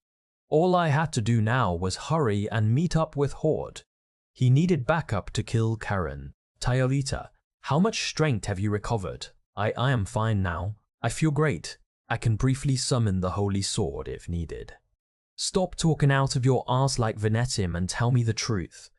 I cannot summon the Holy Sword, but I can handle one big summons, no two. Two summonses. Are you being honest? Yes, I know I can handle two. Good. I decided to trust her. Two summonses. I had to end the battle with that alone. I couldn't just wing it though. I needed to set up a special move that I was sure would kill that bone monster. I needed Xylo. Can you hear me? We're having a bit of an issue. Venetim's desperate voice was loud enough to give me a headache. I instinctively covered my ears, even though I knew it was pointless, and yelled back, "The hell do you want? I'm really busy right now, and I'd appreciate it if you could save the whining for later." "Please don't say that. There are tons of fairies heading this way, and the Demon Lord's almost here too," he shrieked. "From what I'm hearing, it's the one made of bones. I can see it from here. Do you think it'll really come for us?" "Xylo, I thought you said I was being sent to help the Ninth Order, just in case things went south." "Yeah, and things went south, okay? I'm on my way, so hold on until I get there. Tatsu's with you, and he can do some serious damage. Just curl up in a ball and keep your head down." That's exactly what I was planning on doing, but the Noble Alliance has started to run. Isn't that Demon Lord pretty bad news? The poison rain or whatever that goddess Pelmari summoned didn't affect it at all. I figured as much. It was a bunch of bones, so I'd be more surprised if poison did affect it. What kind of poison worked on bones? At any rate, it sounded like Horde was having a hard time. Just get over here and save me. I'm going to die at this rate. Oh, shut up already. I need you to survive until I get there. Do your part to protect the front line. You know I can't. Oh no, this is bad. Captain Horde, please wait. Don't leave me. Just hold the enemy off until I get there, I shouted, urging my horse to go faster. You have Tatsuya with you, right? Use him. This was it. Both sides were giving it everything they had. At this point, it was down to guts, motivation, and luck. But there was no way I was going to lose. I had to convince myself that was true, or the battle would be over before it even began. Xylo, I really can't do this. I'm not a fighter. Stop whining. You're the commander, right? Connect me to Horde Clivios. What? You're just going to ignore me when I'm in danger, and then you expect me to? Let me talk to him already, damn it. Do you want to die? All I'm thinking about is how to win. You know that. Now connect me to Horde or you're a goner. I wasn't sure if my threats were effective, but after a few more seconds of whining, there was a pause and Horde answered, taking me by surprise. I was sure Venitim had used some sort of trickery, but I didn't care. I had to talk with Horde. Xylo for Buds, is there something you needed to say to me? I could hear a hard, serious voice amid noise and static. It was undoubtedly Horde Clivios. Supreme Commander, just the guy I wanted to talk to. We can save the chit-chat for later. There's something urgent I need to tell you. That okay? Stop messing around, Horde scolded, his voice tense. He was clearly irritated, just as I'd expected. If you contacted me only to joke, then this conversation is over. I don't have time for your games. This is no joke. First off, did you memorize the terrain around Tujen Tuga? Are you trying to insult me? Of course I did. Then I need you to walk around to the ravine between the two mountains. There's an open space where one of the tributaries runs through, right? It's a little downstream from the Water Management Bureau. I visualized the valley between Mount Tuge and Mount Tujin. On the whole, it was wide and shallow, but one area in particular had been carved out by the Kinja-Shiba River, making it especially deep and broad. This ravine extended north before eventually turning into a dead end due to a particularly steep hill. In fact, the hill was so steep that it was practically a cliffside.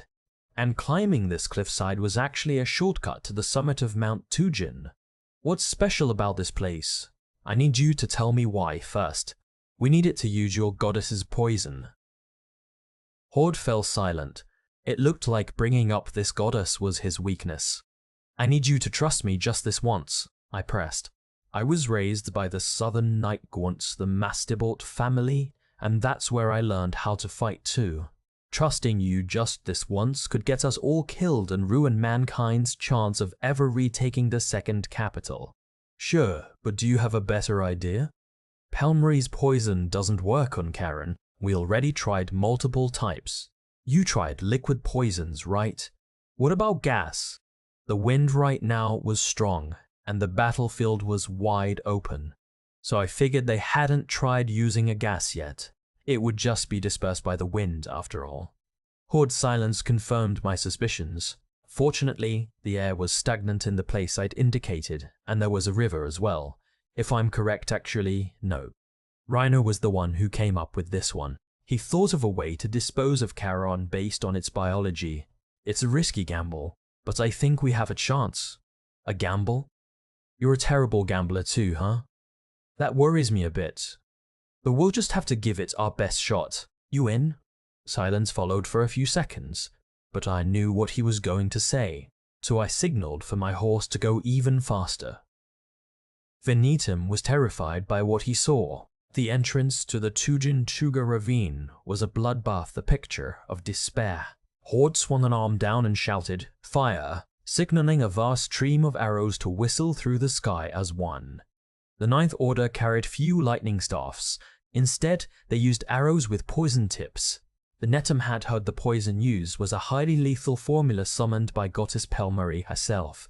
Nevertheless, hundreds of those arrows seemed to have no effect on Karen as they bounced off its bony body. Not a single shot pierced it. Bolts of lightning and artillery shells seemed only to slow it down. In the meantime, it continued its approach, crushing anything in its path. In the violet moonlight, the monster's bones eclipsed fear, appearing almost mystical. It's over. That much Beni Haeduv was sure of. There was no way to win this battle. The Ninth Order's deadly poison, which could kill even a dragon, didn't seem to be working. Especially since their arrows couldn't even penetrate the Demon Lord's body. Venetum could understand why all the Noble Alliance's officers had fled. Karen's legs tore through the ground, sending dirt and any soldier standing in its way flying into the distance. Venetum could hear the noblemen screaming one after another as their battle lines were cut like butter, meeting a hot blade. Only the Ninth Order still had the will to fight. However, Karen wasn't the only threat. They still had to worry about the legions of fairies that had come with it. Protect the prince and princess. Don't let a single fairy near them, Horde shouted from atop his horse as he took off down a mountain path toward the ravine. Pelmari desperately held on to him, glaring at Karen through the long bangs that hung over her eyes. Behind them were the royal siblings on horseback, surrounded by their guards. I have to catch up with them, Venetum thought. There was no doubt in his mind that it would be safer over there, so he put every bit of strength he had into his worn-out legs and forced them to move. But how to make it through the surrounding chaos? I really wish I'd learned to ride a horse, he thought. But it was too late now. No, I don't want to die.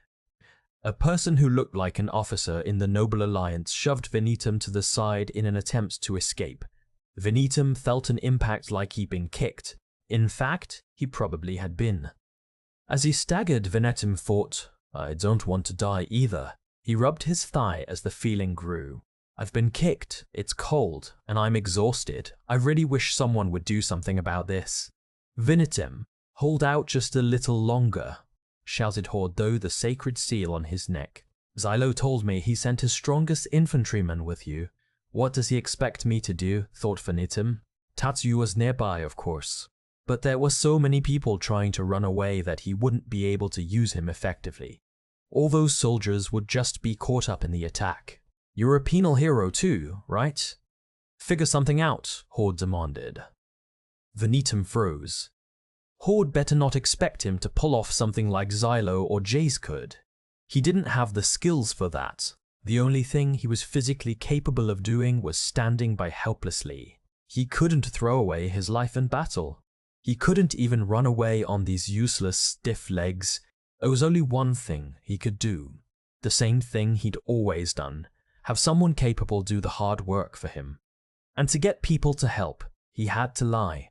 The moment Venetum came to this realization, he took a deep breath and shouted, to all those fleeing battle, allow me to ask you this. His voice sounded loud even to him, but some of the soldiers stopped running. It was as if they expected him to provide some revolutionary strategy that would get them out of this mess.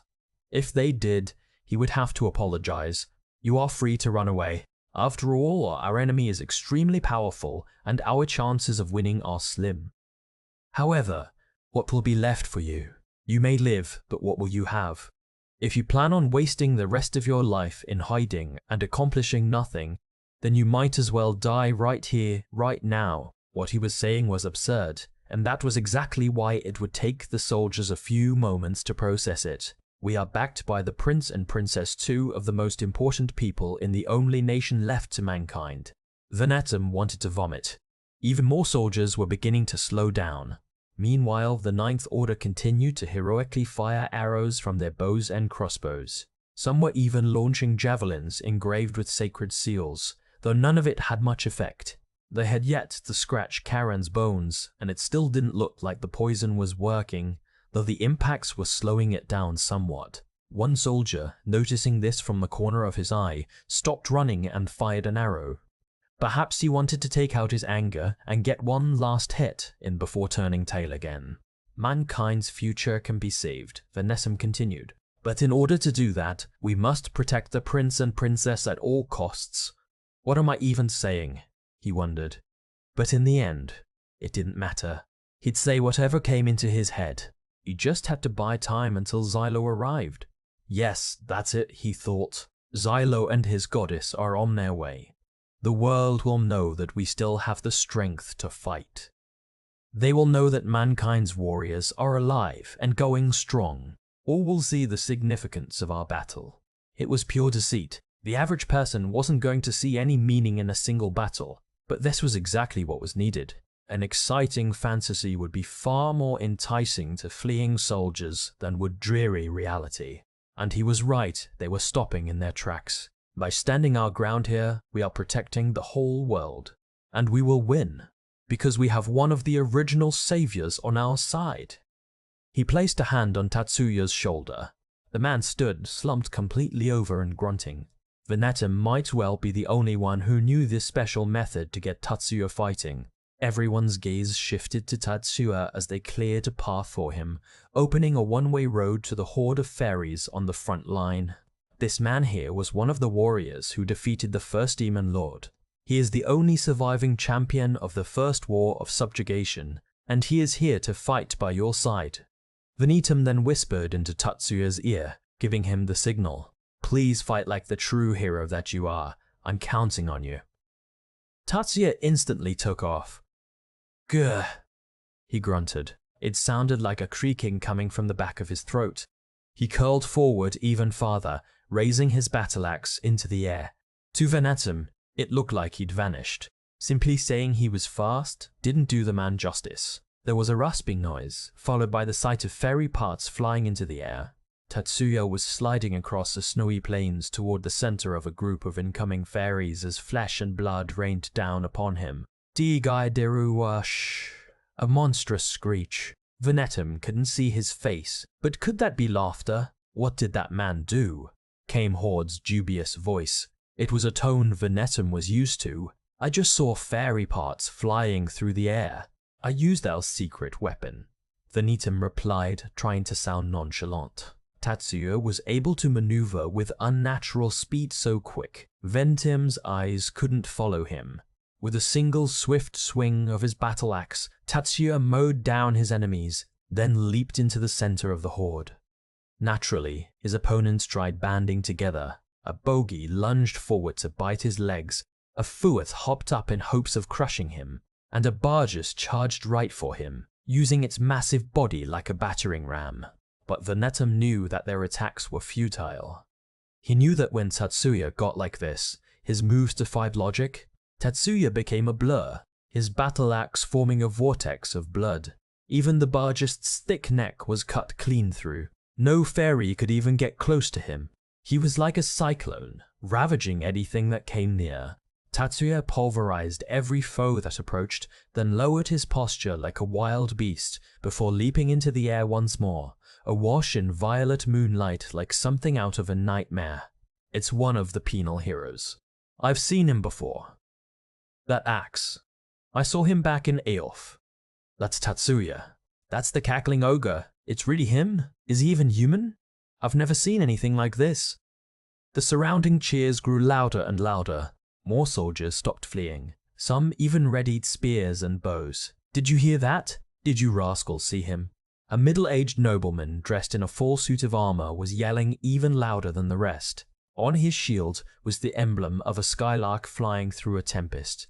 But the bird was covered in blood, making it clear that the shield's holder had been fighting for a while. That man's 1,000 times more useful than that coward Dasmitor. Dode 4 behind, men. The skylark of House Curdle flies stronger in the storm. So those were the knights of House Curdle. The middle-aged man's subordinates let out a fierce battle cry and charged, pushing the enemy back. Commander. That was quite the speech. Mid-charge, the middle-aged man patted Venetum on the shoulder so hard that he almost fell. Looks like the rumors about the penal heroes were true. You're a real tough bunch. This is nothing, Venetum said, lying through his teeth. The truth was that there was nothing else they could have done. He smiled self-deprecatingly and finally said something that was true. I just want to survive this battle. And you're funny too. Hilarious hearing something like that from someone that can't die. The man from House Curdle laughed, flashing his teeth. Commander, you gave us the strength to keep going. We can't let those in the rear show us up, so let's do our part and hold the line. Venesim wasn't sure how to respond. An awkward smile was all he could manage as the man picked up his colossal warhammer and rushed back into battle. Follow the legendary champion's lead. Kill as many fairies as you can. Footsteps rushed forward in Tatsuya's wake, shaking the earth. It was a charge more or less, and it succeeded in pushing the fairies back. The bravery was contagious and the battle cries spread like wildfire. But Venetim knew that Tatsuya wouldn't be able to keep this up for long. His body couldn't take the stress. After who knew how many leaps and lightning speed strikes, Venetim noticed Tatsuya's left leg break, throwing him to the ground. Powdery snow burst into the air. Smoke rose and blood rained down. At best, Tatsuya could probably manage 3 more jumps, and then he would need to be sent for repairs. But it was enough. Spurred on by the Curdle soldiers, the others regained their will to fight. Venetim, the conman, had managed to fool them all, and they now had the strength to hold out. Although Venetim himself wasn't conscious of it, the newfound resistance keeping the fairies at bay changed Charon's behavior as well. It began to avoid Tatsuya and his surroundings and focus instead on Horde and his men. Flashes of light and noise from the Ninth Order's numerous archers and 3 artillerymen aggressively firing at it had drawn its attention. Each arrow that connected bounced off the Demon Lord, and the artillery shells hardly connected at all. Not everyone was as extraordinarily accurate as Rhino after all, but even then, their backup proved helpful. Their goal was not to damage the Demon Lord's body, but to lure the creature into the ravine with light and sound. And most importantly, you made it. Got the thing to change course too, I see. Venetim heard someone's voice as a knight on a black horse came charging through a group of fairies, blowing them to bits. He breathed a sigh of relief. It was Xylo and Toyorita. Tatsuya looked up as they passed by and grunted.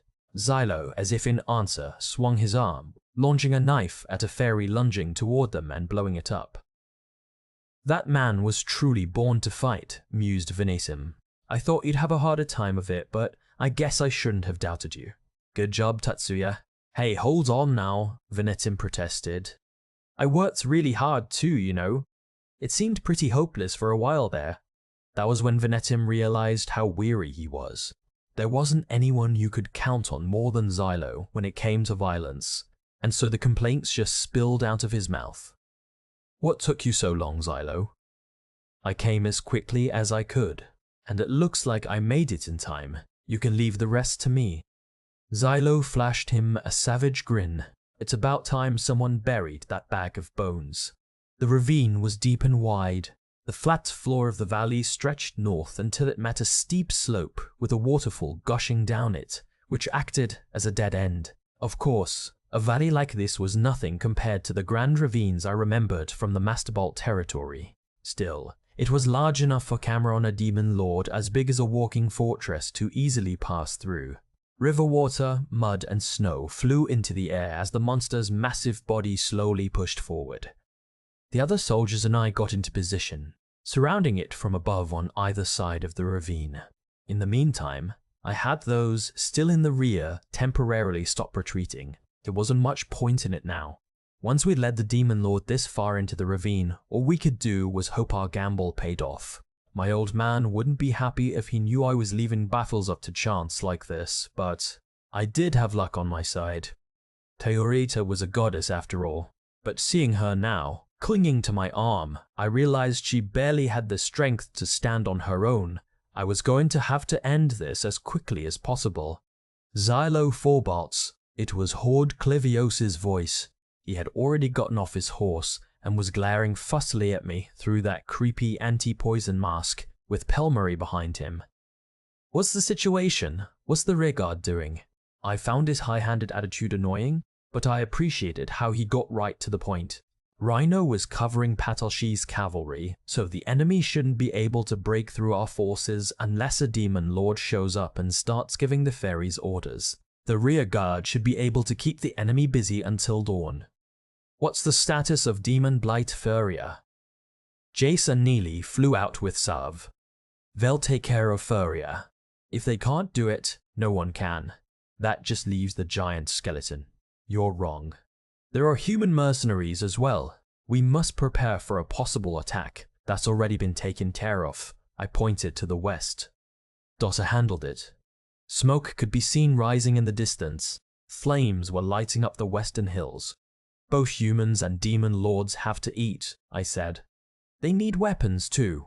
In other words, they had to be keeping their supplies somewhere, so I sent Dota to burn the place down.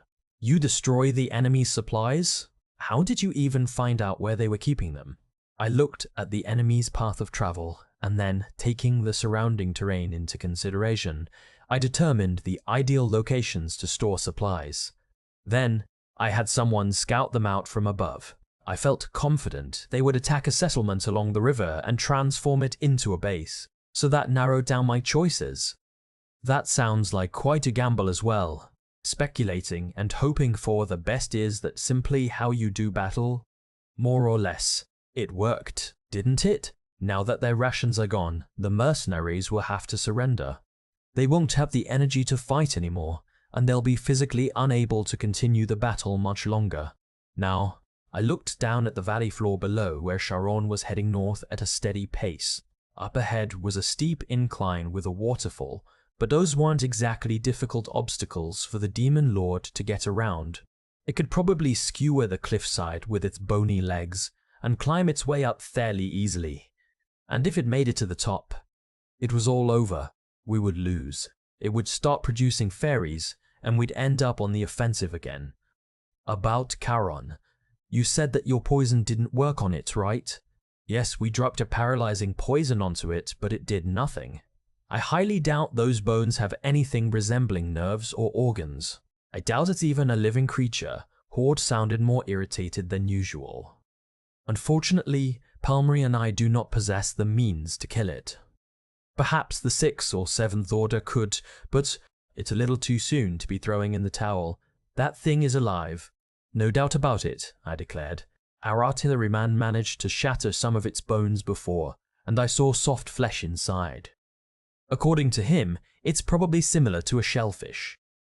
A shellfish? Horde stared at me dubiously. Are you claiming that those bones are its shell, and that is what protected its insides from our poison rain? Most likely.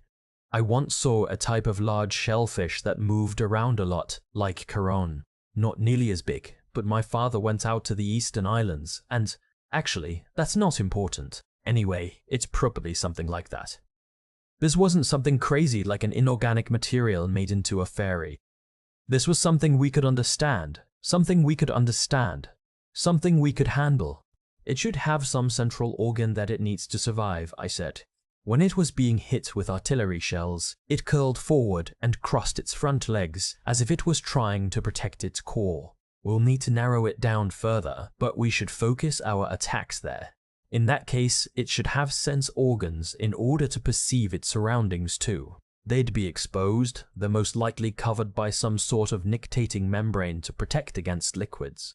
But if we use the gas then? Wait. Horde groaned. I have an idea of my own, but it's extremely reckless. Think you can be a little more decisive? This gamble's all we've got.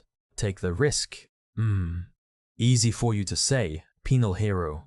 There's no time to be scared. Make a decision already. Stop Xylo. We did not come here to fight with our allies. Right as I shot Horde a piercing stare, Torita pulled on my arm like a sister scolding her younger brother. Seriously? Now is the time for Hoary Knights to work together and overcome the enemy, so we need to get along. Right, Palmery? I apologize, Horde. Palmery whispered gently from behind her knight. But please allow me to give you a word of advice as a goddess. Perhaps you should behave more virtuously and cooperatively as my knight. Wouldn't you agree? We could hear the sound of Charon making its way through the bottom of the ravine below us. mowing down any trees in its path. At last it reached the dead end to the north, and once there, it pierced the rocky walls with its front legs as if it were about to start climbing the mountain. We couldn't let that happen or we'd lose this thing before we even got started. Horde and I exchanged glances, then looked away again. This is getting awkward. Come on, Xylo Forbarts, said Horde at last. Let's defeat that demon lord. I'll get you the win as long as you don't give up. Then I will attack Charon's sense organs, he declared, before turning suddenly to his goddess. Pelmari, is red number 10 ready to go? Yes, it still hasn't been used. I made sure to distribute enough containers to the archers. Good, let's start the attack. Now. Horde moved his arm, signaling his men. Immediately, numerous flags relayed the signal all across the ravine, followed by a volley of arrows aimed at Charon. Each arrow had a cylinder attached to the tip, which burst the instant it landed, releasing red smoke. One after another exploded, until the demon lord's entire body was enveloped in a red mist. The air in the ravine was stagnant, just as I'd expected, so the gas wasn't going to be blown away by the wind anytime soon. The poison had an immediate severe effect on Charon, causing its body to jerk and twitch. It started shaking as if it were trying to fling something off. Impressive, I said. What kind of poison did you use? Sleewake. The answer was so simple that it caught me off guard. Powdered sleewake is extremely painful when it comes in contact with a mucous membrane. Although Demon Blight Charon appears to be nothing but bones, it can somehow perceive its surroundings. I have no idea if it uses sight or smell, but I presumed this would work, and he'd been right. Charon began scratching the steep hillside with its bony legs until it lost balance and fell, writhing in agony and thrashing about until it caused part of the hillside to come crumbling down with an echoing roar. The demon lord immediately wrapped its bony legs around its body to protect its core as it rolled down to the valley floor. I'd seen it. It was in the torso, slightly to the back. Xylo, now, go, shouted Horde. Yeah, I have eyes. My knight. What did I tell you of ours? I picked up Teorita in the middle of her sentence and leaped into the air. Then I raced into the ravine, half diving. My gut was telling me this would be the only chance we got. The violet moonlight illuminated Charon's body as it slid. It resembled a crab, but with a torso like a flattened skull. Its core was clearly well protected. There were no joints or seams anywhere I could see. The creature let out an eerie, high-pitched screech from within the now fading red mist. It thrashed about wildly with its legs, tearing into the mountain and creating another small landslide. Each time it flailed, the river water at its feet splashed into the air. The water's surface was already as red as the mist. It's obviously in pain, but of course it is getting sleewake powder in your nose or eyes. Sounds like hell. The thought sent a shiver down my spine. At any rate, that seemed to have taken care of the enemy's sense organs. All that was left was to find the central organ controlling its body. But in order to get a more precise idea of where that was, I placed a hand on the seal on my neck and shouted, "Horde, keep the enemy distracted." "What do you think I'm doing?" he replied with irritation. He already had his men setting up 4 massive crossbow-like devices around the demon lord. These weapons were originally designed to attack castles, but they had been modified to increase mobility for fights against giant demon lords like Charon. All 4 fired simultaneously, and each shot hit its mark. Charon, however, deflected them all with its 8 legs, despite the fact that every one of the arrows was as big as a small child. The feat wasn't easy though. Charon was struggling. A fact made all the more clear when a crack shot down through one of its wildly flailing legs as it desperately tried to protect its core. There it is. Now's my chance. The way it had sacrificed that leg made it clear the shot had been aimed for its core, just as I'd thought. The core was its torso, slightly toward the rear. But even though I knew where to aim, I first had to get past Charon's attacks.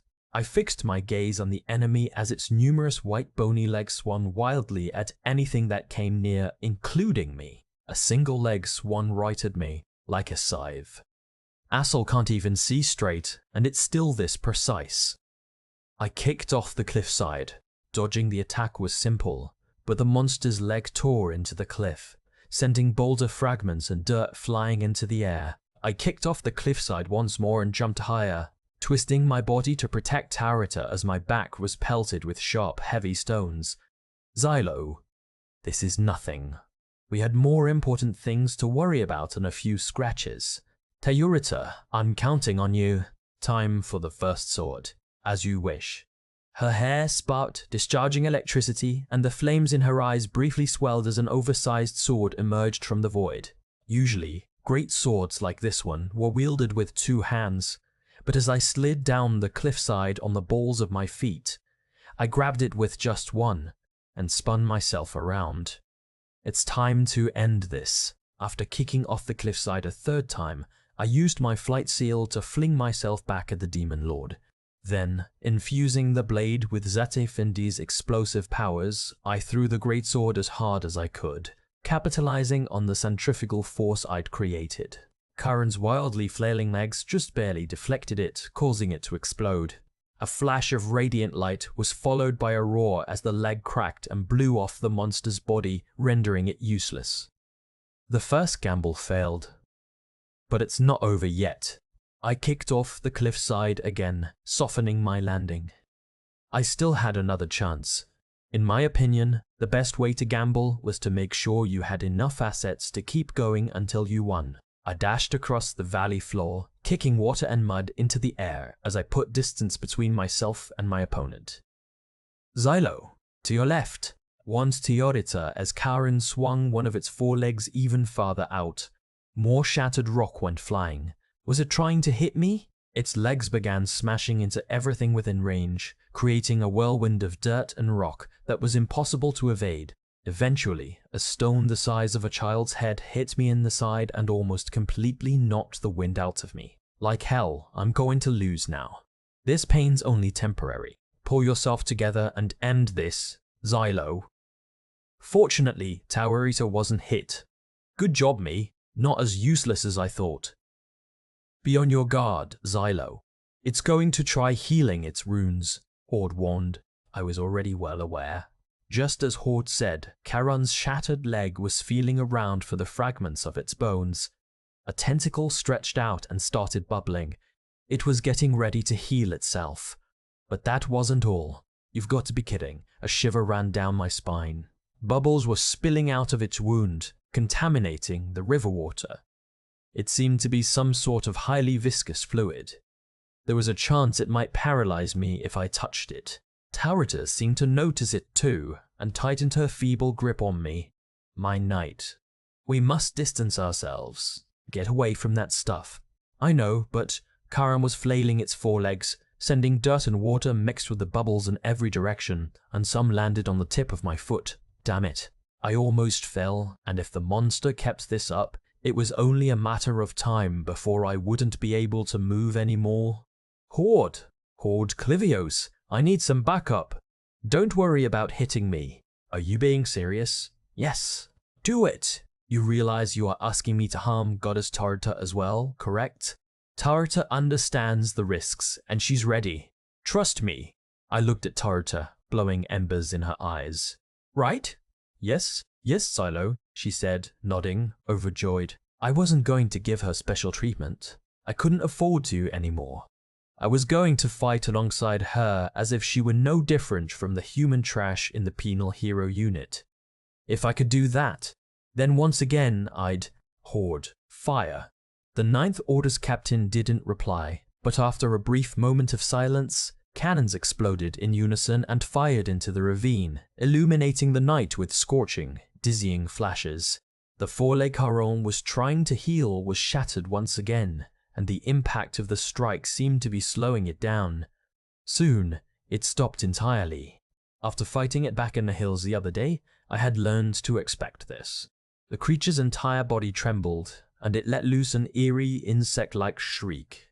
I took off running, dodging the roaring dust and debris, but a fragment of rock still managed to slice open my forehead, and I was sure Taurita wasn't getting out unscathed either. That was it though. I kept going, easily deflecting a stone falling from the sky with Zate Findi before throwing myself at the cliffside. I can do this. All I had to do was kick off the rock and jump. I ran up the cliffside, going higher and higher until I was once again at point-blank range to Charon. There was a brief silence. The wind was so cold that it felt like my lungs were frozen. I glared at the Demon Lord. This asshole has no idea how much work we put into that fortification it destroyed. That was the only thought that crossed my mind as we faced each other. Right after that, a black rain fell. A void had opened in the sky, and countless sparks flashed across its surface as a liquid oozed out onto Charon, dousing its bones. So this was how Goddess Pelmari summoned poison. Black number 2. Checkmate. Horde's voice was irritatingly calm. End this. If that poison rain gets inside its body, we'll have won. Do not mess up. Who do you think you're talking to? You ready, Taurita? I'm counting on you. I could tell Tiorita was smiling without even looking. I could feel it. Who do you think you're talking to, my knight? What a goddess she turned out to be, I thought. She's enjoying this. I threw out any doubts I may have had. Her bluff was obvious.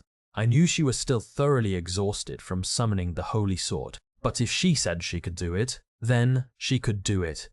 If she believed that she had to do this, then I wanted to believe in her too. In the end, I was going to repeat my mistakes. Just like with Cinerva, I would make the wrong decision and force someone important to me to throw her life away for some worthless strangers that had nothing to do with us. And if that happened, I would feel nothing but regret. I would probably wish that I had never done any of this. I always make the wrong decision. But I am counting on you, Xylo. The sparks in her hair were weak, the fire in her eyes nothing but an afterglow. Even so, Teorita summoned a sword twice as large as the previous one, making it clear how excited she was to do this. I'm gonna show you all just how terrifying an idiot like me can be. I didn't even need to use Zate Findi. I simply kicked the sword as hard as I could with my flight seal so hard that I almost broke it. It is finally over, muttered Torita. We won, yes? Another easy victory for us prodigies. Sounds like Sab's personality is starting to rub off on you. Quit it. I'm serious. The sword had broken through Charon's shell and skewered its core while at the same time the black rain poured into its gaping wound. Charon's body twitched 3 times. It let loose an unbearable, ear-piercing shriek, and finally it stopped, never to move again. That was how Goddess Pelmari's reign of death defeated Demon Lord Charon. My bad. That was the first thing Horde Clivios said to me as I sat on the muddy riverside exhausted. Keep it up. He was no longer wearing his anti-poison mask, so I could see just how serious his expression was. That is all, he concluded before turning on his heel. I didn't intend to make any snappy comebacks this time, and Terita was even more worn out than I was. She was panting heavily, her face pale, and her body sprawled out on the ground. Her hair is covered in mud. I was going to have to wash it for her later. I heard a feeble voice and looked up to find Goddess Pelmari towering over me. She was far taller than I remembered and looked quite a bit older than Torita. I'm sorry. Horde was just acknowledging all of your hard work, and in his mind, what he said to you was the greatest compliment he could give. I figured as much. I waved my hand dismissively. His subordinates have it pretty rough, huh? Pelmari didn't answer, instead jogging after Horde to catch up. And then there was silence. Soon the sun would rise. Xylo, Terita said weakly. I am exhausted. I bet get some sleep. I'll keep watch. But sleep. She slid a hand down her face to close her eyes, and almost immediately I heard her softly breathing in her sleep. Alone, I searched for the violet moon. It must be hiding behind Mount Tujin, I thought. I felt like a poem was coming to me, and I was racking my brain for just the right words, when, Xylo, we're finished over here.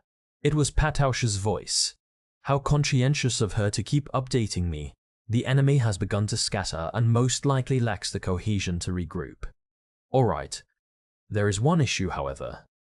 Give me a break already. I don't want to hear it. I can't even move over here. I could hardly keep myself from falling onto my back, and now this? Was there another threat? But what Patrochet said next was nothing out of the ordinary. In fact, it was starting to become a routine occurrence in our unit. Rhino is missing. All I can find is his suit of armor. Oh, okay. For whatever reason, Rhino almost always disappeared right after battles, leaving his post and disobeying orders yet again. Tige, I heaved an irritated sigh. Maybe we should start putting a leash on that guy. Flames danced in the air. Fire lit up the night sky as it consumed the settlement. Bad night they're having, thought Dr. Lucullus, as though he had no part in what was happening. He could hear angry shouting and screams coming from the mercenaries.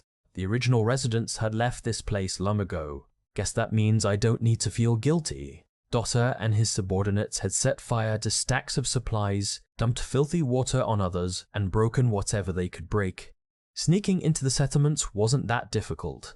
The area was guarded by a few dozen mercenaries and fairies, but their surveillance system could only be described as sloppy. Dotter blended in with the darkness and slipped through fences, climbed over walls and walked along rooftops. The 10 soldiers that came with him, who Xylo referred to as Dotter's goons, had proved useful as well. He'd had them kill any guards in his way. Now we just have to get out of here. That wouldn't be too difficult, thanks to the fire and the shouting. The chaos was only creating more chaos, and there were numerous mercenaries already running away. I've done enough. It's time for me to disappear. Dotter hopped on a horse he'd stashed outside the settlement. His so-called goons had already scattered and fled, just as he'd ordered them to. To Dotter, unlike martial arts and the like, skill at sneaking depended entirely on the individual. Shorter people and taller people each had their own unique strategies. People with large hands, small hands, men, women, every person had their own special way of sneaking, and when you got down to it, very few skills could be shared. That's why it was best for them to scatter and flee. Time to go. I better not hang around. He left the settlement in a hurry. He was going to meet up with Xylo and the others, since the only safe spot was around them. In his pockets were wine produced in the south, silver coins, a handful of salt, herbs, and deer meat. He figured this should be enough to let them live like kings for the next few days or so. Either Xylo or Jace could use it to cook up something good. But a part of him wanted to go back and grab a little more, just in case. There was still time. He could slip back inside amid the chaos, grab whatever precious metals he could get his hands on, and this wicked little impulse was what got him into trouble. "There you are," exclaimed a voice. It sounded like a woman. Was he being pursued already? Or had she been waiting outside for the intruders this entire time? Either way, Dotter felt a shiver run down his spine and a cold sweat begin to soak his clothes. He'd run out of luck. Perhaps this was karma biting him back for all his misdeeds. "Hanged fox," grumbled the woman, whatever that meant. She had smoky red hair and a bizarre, distorted arm covered in bandages. Behind her was another person, most likely one of her men. The woman maneuvered her horse so that Dotter couldn't escape. "You're not getting away from me." There was an urgency in her voice, as though she were afraid that she would never get another chance if she let Dotter escape. Great, there's no way I'm outrunning her. Dotter recognized immediately how much better she was at riding. She held a spear in one hand and kept pace with him perfectly. He couldn't lose her, no matter how hard he tried. "Give me a break," pleaded Dotter from atop his horse. He didn't have Annette him silver ton, but talking her down was the only thing he could think of. His skill set was all about avoiding situations like this. Once the enemy found him, there was nothing he could do. "No good's gonna come from killing me," he shouted from the bottom of his heart. "You guys lost. There's no reason for us to fight anymore. I'm sure Xylo and Jace have already killed the demon lords. You might not know it, but those two are pretty crazy." He continued to ramble like Venetum would. He figured if the mercenaries knew they had lost, then they'd surely withdraw. There was no reason to come after a single man on horseback like this. Dotter felt like he was being very persuasive too. "So come on, let me go. This is pointless. Don't waste your time on me." "Pointless, you say? Well, you're right that it won't change our loss. But the woman with the smoky red hair still didn't back down. In fact, not only was she riding parallel to him, she was slowly getting closer. Declaring your victory already, hanged fox? It's true you had us twisted around your little finger this whole time, leading us by the nose. I've got to admit it. You're an exceptional commander. Dotter's jaw dropped in mute astonishment. He had no idea what she was talking about. Nothing coming out of her mouth made any sense to him. Hanged fox, commander, and so he tried to clarify the situation. What was that? Just who are you anyway? I see. The red-headed woman's lips twisted. Whether she was smiling or frowning was a mystery to Dotter, but he instantly sensed her animosity. He was in danger. A lowly mercenary like me isn't even worth noticing, huh? I get it, hanged fox. The name's Trishul of the Burning Eyes, she roared. Dotter could tell she was angry, but angry at what, exactly? He had no idea. We may have lost, but I'm still going to kill you. Trishul got into stance with her spear. Let's see if your fighting's as good as your commanding, hanged fox. Dotter felt an amorphous fear as she rapidly closed in on him. There was nowhere to run. Was there any chance of turning this around? He recalled the subordinate who had been standing behind her earlier and glanced in the man's direction. There he was. A man dressed in grey furs. He was brandishing a lightning staff, ready to fire, but the way he was holding it didn't make any sense. It looked like he was pointing it at Trishul. Huh? Why? What the hell? In a bout of desperation, Dotter leaped off his horse. Actually, fell off his horse would probably be a more accurate description. But he managed to dodge Trishul's attack. The tip of her spear turned into some sort of scythe, extending unnaturally and lopping his horse's head clean off. It landed with a heavy, wet thud, sending up a cloud of snow. Just then, Dotter felt a sharp pain in his left leg. Perhaps he hadn't missed the attack after all. The agony was followed closely by a dull ache in his chest as he hit the ground and began rolling uncontrollably, without a second to think. But as he fell, he saw it. Trishul's subordinate had shot her. 3 or 4 bolts of lightning soared through the air. Trishul screamed and turned back toward the man before tumbling off her horse. Lentoby, she cried. That must have been the man's name. Trishul gripped her right shoulder as the smell of burnt flesh rose into the air. Her shoulder was scorched and gouged so deeply it had almost been torn off. There was a wound on her muscular thigh as well. What do you think you're doing? The man seemed frightened as he said, It's over, Lady Trishul. He quickly reloaded his weapon. He must have come prepared. We lost, and everyone will know you were a commander for the demon Blight. But this time, I'm siding with humankind. The man looked like he was about to cry. Trishul cursed and clicked her tongue. Are they fighting among themselves? Dotter wrapped his hands around his own lightning staff. I don't want any part of this. Both of them. He held his weapon out to fire. Both of them can disappear, for all I care. Why are they doing this? That was his earnest wish. He was infuriated by the unfairness of it all. He fired his lightning staff, unleashing all 4 remaining shots one after the other at the 2 of them, hoping that at least one shot would connect. He figured all of them would miss. But one, just one of the shots hit its mark, piercing the man's stomach, the most likely thing for it to hit, given the man's girth. At the same time, Trishul swung the spear in her torn right hand. Despite the injury, her movement was still extraordinarily swift. Her arms' joints bent in directions that shouldn't be possible as the blade became a scythe and tore into the man's arm. Why?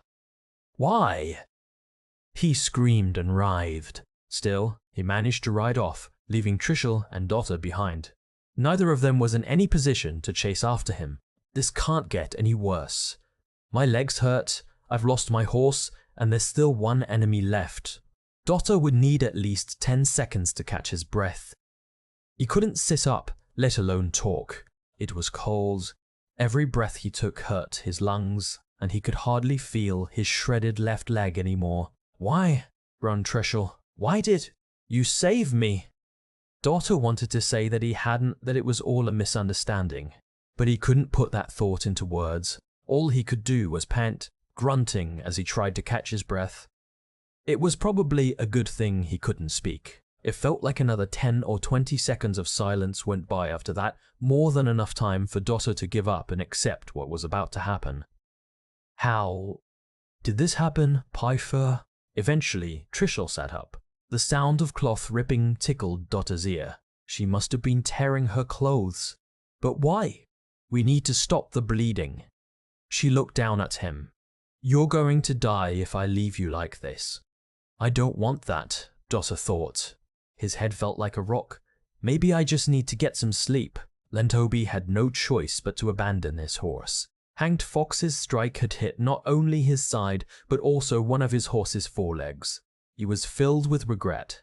I messed up. He'd needed to kill Trishul with a single blow. This was simply the consequence of his failure. He'd never imagined Hanged Fox would attack him. Did he think that was merely some internal conflict? Some struggle for power? His original plan was to kill Trishul in a single hit to make Hanged Fox feel indebted to him. But everything had gone wrong. He couldn't believe how badly he blundered it. Why did I run away, he wondered. It had been almost instinctive once he was shot. He probably could have gotten Hanged Fox to understand if he'd stayed and explained things, and yet, why did I run? The question still bothered him. When Hanged Fox had looked at him, he'd felt like he was being criticized and condemned. Perhaps that had caused him to flee. What am I going to do now? He continued to totter along, clutching his side as the cold wind battered him. I guess I should head back to the second capital. Or should I find the Ninth Order's camp and join mankind? The latter would give me a better chance of survival. Somebody help me. I still haven't done anything. I'm going to go down in history as a traitor. I don't want to die alone, some forgotten nobody. I still haven't shown anyone the real me. I don't want to die a fake. That was when he saw it. Perhaps it was merely his wishful thinking showing him some kind of mirage, or so he thought at first.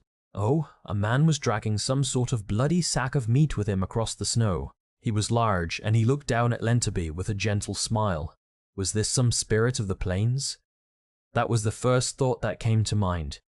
The man's smile was simply that handsome. I'm surprised. I wasn't expecting to run into a human out here. Are you alright? Lentobi couldn't even reply. He was so overcome with relief that he collapsed at the man's feet. He was exhausted. His side hurt. He wanted something to drink. Oh no. You're injured, aren't you? The man tossed the bloody sack of meat to the side and helped Lentobi up. What are you doing out here? What an unexpected find. To think I'd get the chance to save a human on my way back from finishing off Furia. Hey, are you okay? Is it your side? Furia, that was the name of a demon lord. Lentobi had no idea what the man was talking about, but it sounded like he was going to help him, and he would take help from anyone right now. Please, save me. I can't die here. I don't want to die here. He was talking almost deliriously as he peered into the man's dubious face. I have done terrible things. I have hurt countless people while helping the demon blight. The admission took every bit of strength he had left. Even he knew how wretched he was. A word like hurt didn't even come close to what he'd really done. He'd killed so many people, but he could still make up for it, he thought. If he lived and gave the rest of his life to helping mankind, then surely he could make up for his sins. He'd throw away his life for the cause and be forgiven.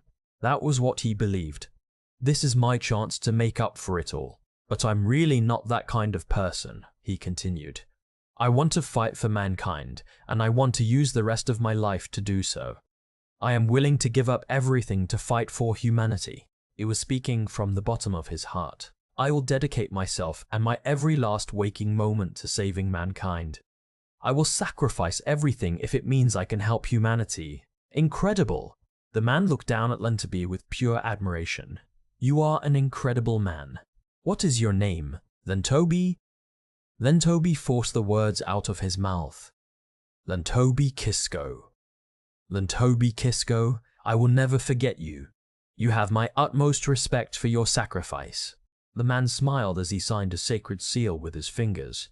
He drew a circle in the air, then made a slash down the middle. It was at this point that Lentobi noticed something was off. The man's eyes showed more than admiration, some primitive impulse. Dedicating yourself for the sake of mankind is truly impressive, and your sacrifice will not be in vain. You have my word. You know the energy you get from eating something fresh and raw is truly of a different quality. The man grabbed Lentobi's neck. Something wasn't right. Lentobi tried to escape the man's grasp, but it was no use. The man was so strong that he seemed about to snap Lentobi's neck. Allow me to grant you your wish. Rest assured, Lentobi. I will make your dream come true. That was when Lentobi realized what that look in the man's eyes was. Hunger.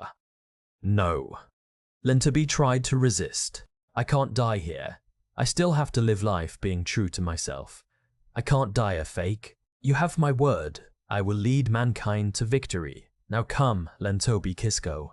Let your flesh and blood join me on my quest. His gentle voice and sharp fangs slowly approached Lentobi's neck. Only when the pain kicked in did he realize that he was screaming, and within 30 seconds, Lentobi Kisko lost consciousness. Every part of the temporary fort was hastily thrown together, but this camp built on Mount Tujin would be the key to retaking the second capital. Goltuil called this place Temporary Fortress Tujin Bahak, but in reality, it was barely fit to house a group of low-level bandits. In the language of the Old Kingdom, Bahak meant something like wedge, and that was what this was, a wedge between enemy lines. You could tell how important this place was to Goltuil from the name alone. As it happened, we penal heroes had been thrown into a cruddy little hut inside this so-called temporary fortress.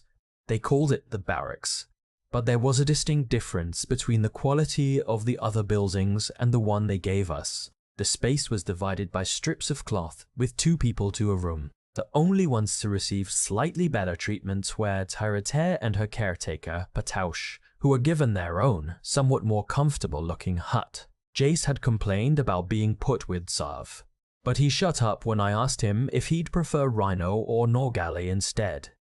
Norgale was known to be loud, and Rhino was Rhino. We had been ordered to stand by for the time being. I idled away the days in my room with Venetim. We couldn't even enjoy our time off in style, since both Tatsuya and Dota had been sent in for repairs. It would have been nice to have a little booze. I regretted not cracking open the wine Dota had brought back before it was confiscated. Dota? He had returned to our camp incapacitated from blood loss and hypothermia. A mercenary named Trishul brought him to us. She had smoky red hair and her right arm was wrapped in bandages. I had no idea what had happened between them, but before long she disappeared without a trace. It really was a mystery. After a serious discussion of the matter, Venetim, Sav and I came to the conclusion that she was the spirit of some insect Dota had saved in the distant past. Initially, we'd invited everyone to join the discussion, but Pataush and Norgale quickly grew fed up and left, and Jace was uninterested and declined to participate. Tyade had stayed until the end, doggedly insisting that there was no way our conclusion could be right. And as for Rhino, what he said wasn't even worth mentioning. In short, we had way too much free time and far too little to do. I caught up on my reading until I ran out of poetry, anthologies, and from then on, aside from the time I had to spend training, I dedicated the rest of my days to playing Zig with Turita. According to her, Patelsha wasn't very good at the game. As it happened, there was one big reason why we'd been given so much free time. Goltuil Fortress is in the middle of holding a council to discuss their future plans regarding Goddess Turita and the rest of us penal heroes, Patelsha announced gravely. She had stopped by my room just as Venetim was out doing what he did best, negotiating a better deal for us. The 3rd, 4th, 6th, and 10th orders of the Holy Knights will each state their opinion at this council, she continued. Makes sense. The other orders were busy at the moment, and those were the only 4 that could make it to Goltuil to have any sort of discussion. The 7th Order couldn't leave the Eastern Front, and the 11th Order had its hands full with matters in the North. What's going to happen now? She asked. Pataush seemed restless, which made sense. She'd only just joined the penal hero unit, and then all this had happened. Galtula now knew of Torisa's holy sword, and they were starting to understand that we could be useful in battle. On the one hand, it seemed like Toyora's position would improve, both from a religious perspective and in terms of our unit's treatment in general. But on the other hand, this could put us in a tricky position. There was a high chance they would give us an even more ridiculous assignment during the campaign to retake the second capital.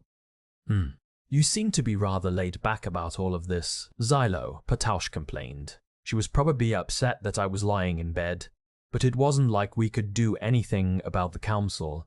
And it was cold, so I wanted to be under my blanket. I mean, it's not like stressing yourself out is going to solve anything, I said. I rolled over in bed and looked up at Pataushi, who was sitting on her knees with her back straight. For some reason, she scooted her knees to the side, looked away, and muttered, "Borodbek." But even then, there are things we could consider. She seemed about to give me some honest advice, and I had to praise a sense of loyalty. Unfortunately, a voice at the entrance cut her off. Am I interrupting something? My room had no door, of course, just a single piece of cloth hanging from the ceiling. A tall man was standing under it, lifting it up. I knew him, and Patus probably did as well. There was no way a former Holy Knight wouldn't recognize this man. "Xylo," he continued, "I apologize for disturbing you on your break, especially when you're enjoying some private time with a lady." He had light brown hair, which looked gold in certain lights, and this helpless, stringy beanpole of a body. His name was Adhith Tweevil, captain of the 8th Order of the Holy Knights. I knew him very well, including his rotten personality. "Ugh," Pataush spat. "What do you want?" I casually replied, despite Pataush's wary expression. "Did you come all the way here to chat with a penal hero like me? I don't think that's a good idea, Adhith." "Me? Come to chat with you? Of course not. What would I have in common with you other than war and killing demon lords?" He was a rude man hidden within a thin veneer of politeness. "A very noble individual wishes to speak with you, however, so I brought him here." His phrasing gave me a bad feeling in the pit of my stomach, and I was immediately proved right. Hidden behind the tall knight was a young boy. "My apologies for disturbing you."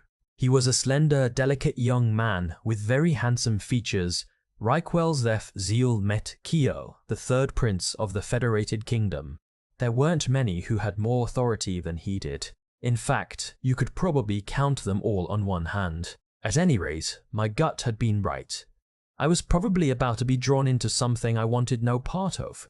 "My name is Reikwell." Though the boy introduced himself nervously, his speech was clear and concise. "I still have not officially expressed my gratitude to you, penal hero Xylo, Pataushi. Thank you for everything. It is only a shame that Dota is currently absent. It is an honor."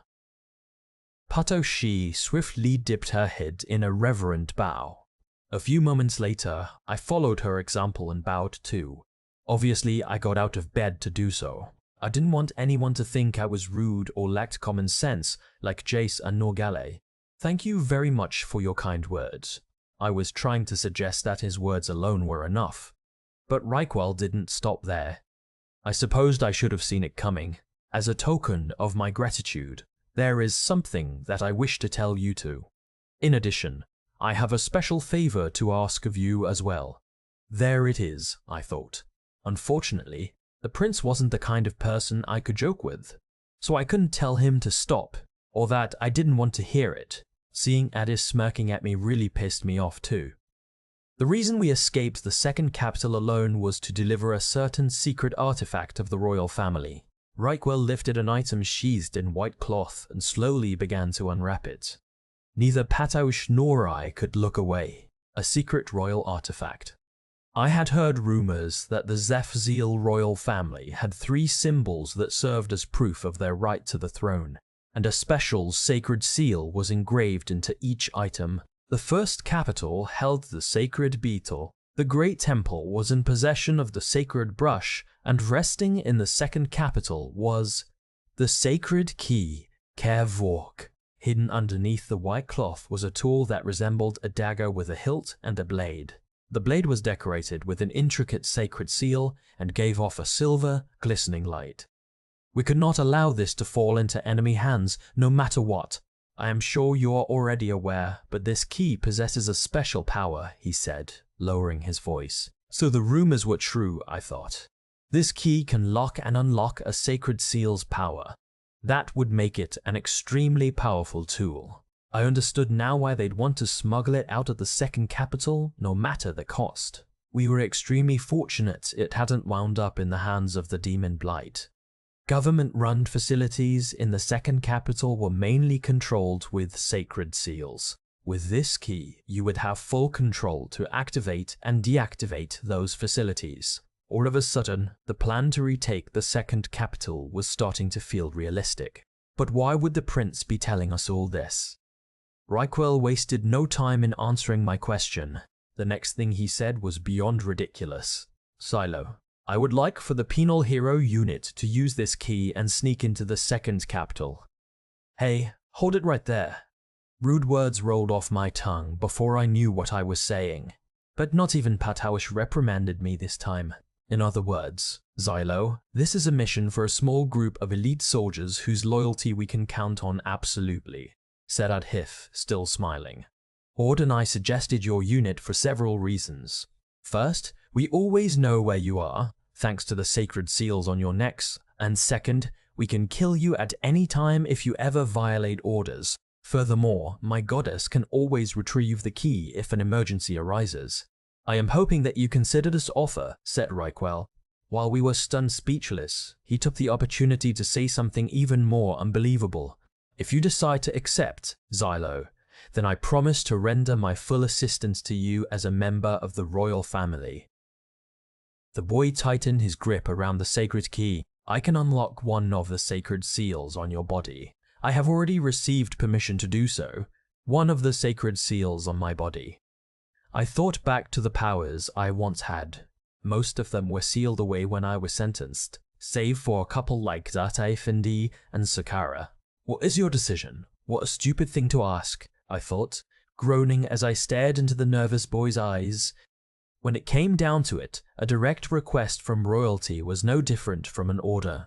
Tovitz Yuka heard footsteps echoing in the darkness. It's not just my imagination, he thought. He hadn't yet completely lost his mind. He had already grown accustomed to this place and its darkness, but he no longer had any concept of time. Day and night had no meaning to him, but he had known this moment would come, and that was why he had been able to wait. If nothing else, he knew it had been less than a month since he'd almost escaped. And if his prediction was correct, during that time, the Demon Blight had lost at least once to mankind's army. And that means... He slowly sat up. His muscles had atrophied a great deal after all the time he'd spent in this cell.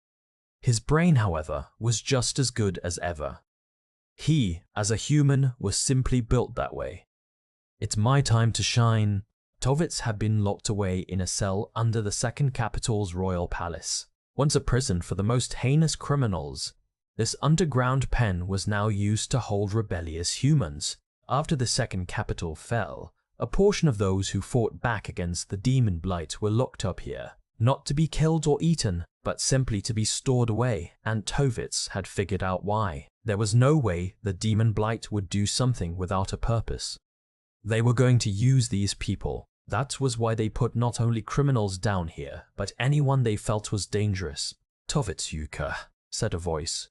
It belonged to a woman with an awkward monotone. This was the voice he'd wanted to hear. Are you still there? Are you still alive? Of course. He lifted his head and strained his eyes, peering through the bars and into the darkness beyond. I would never die without telling you, Anis. Tovitz had always felt that the word noblewoman best described Anis's ladylike appearance.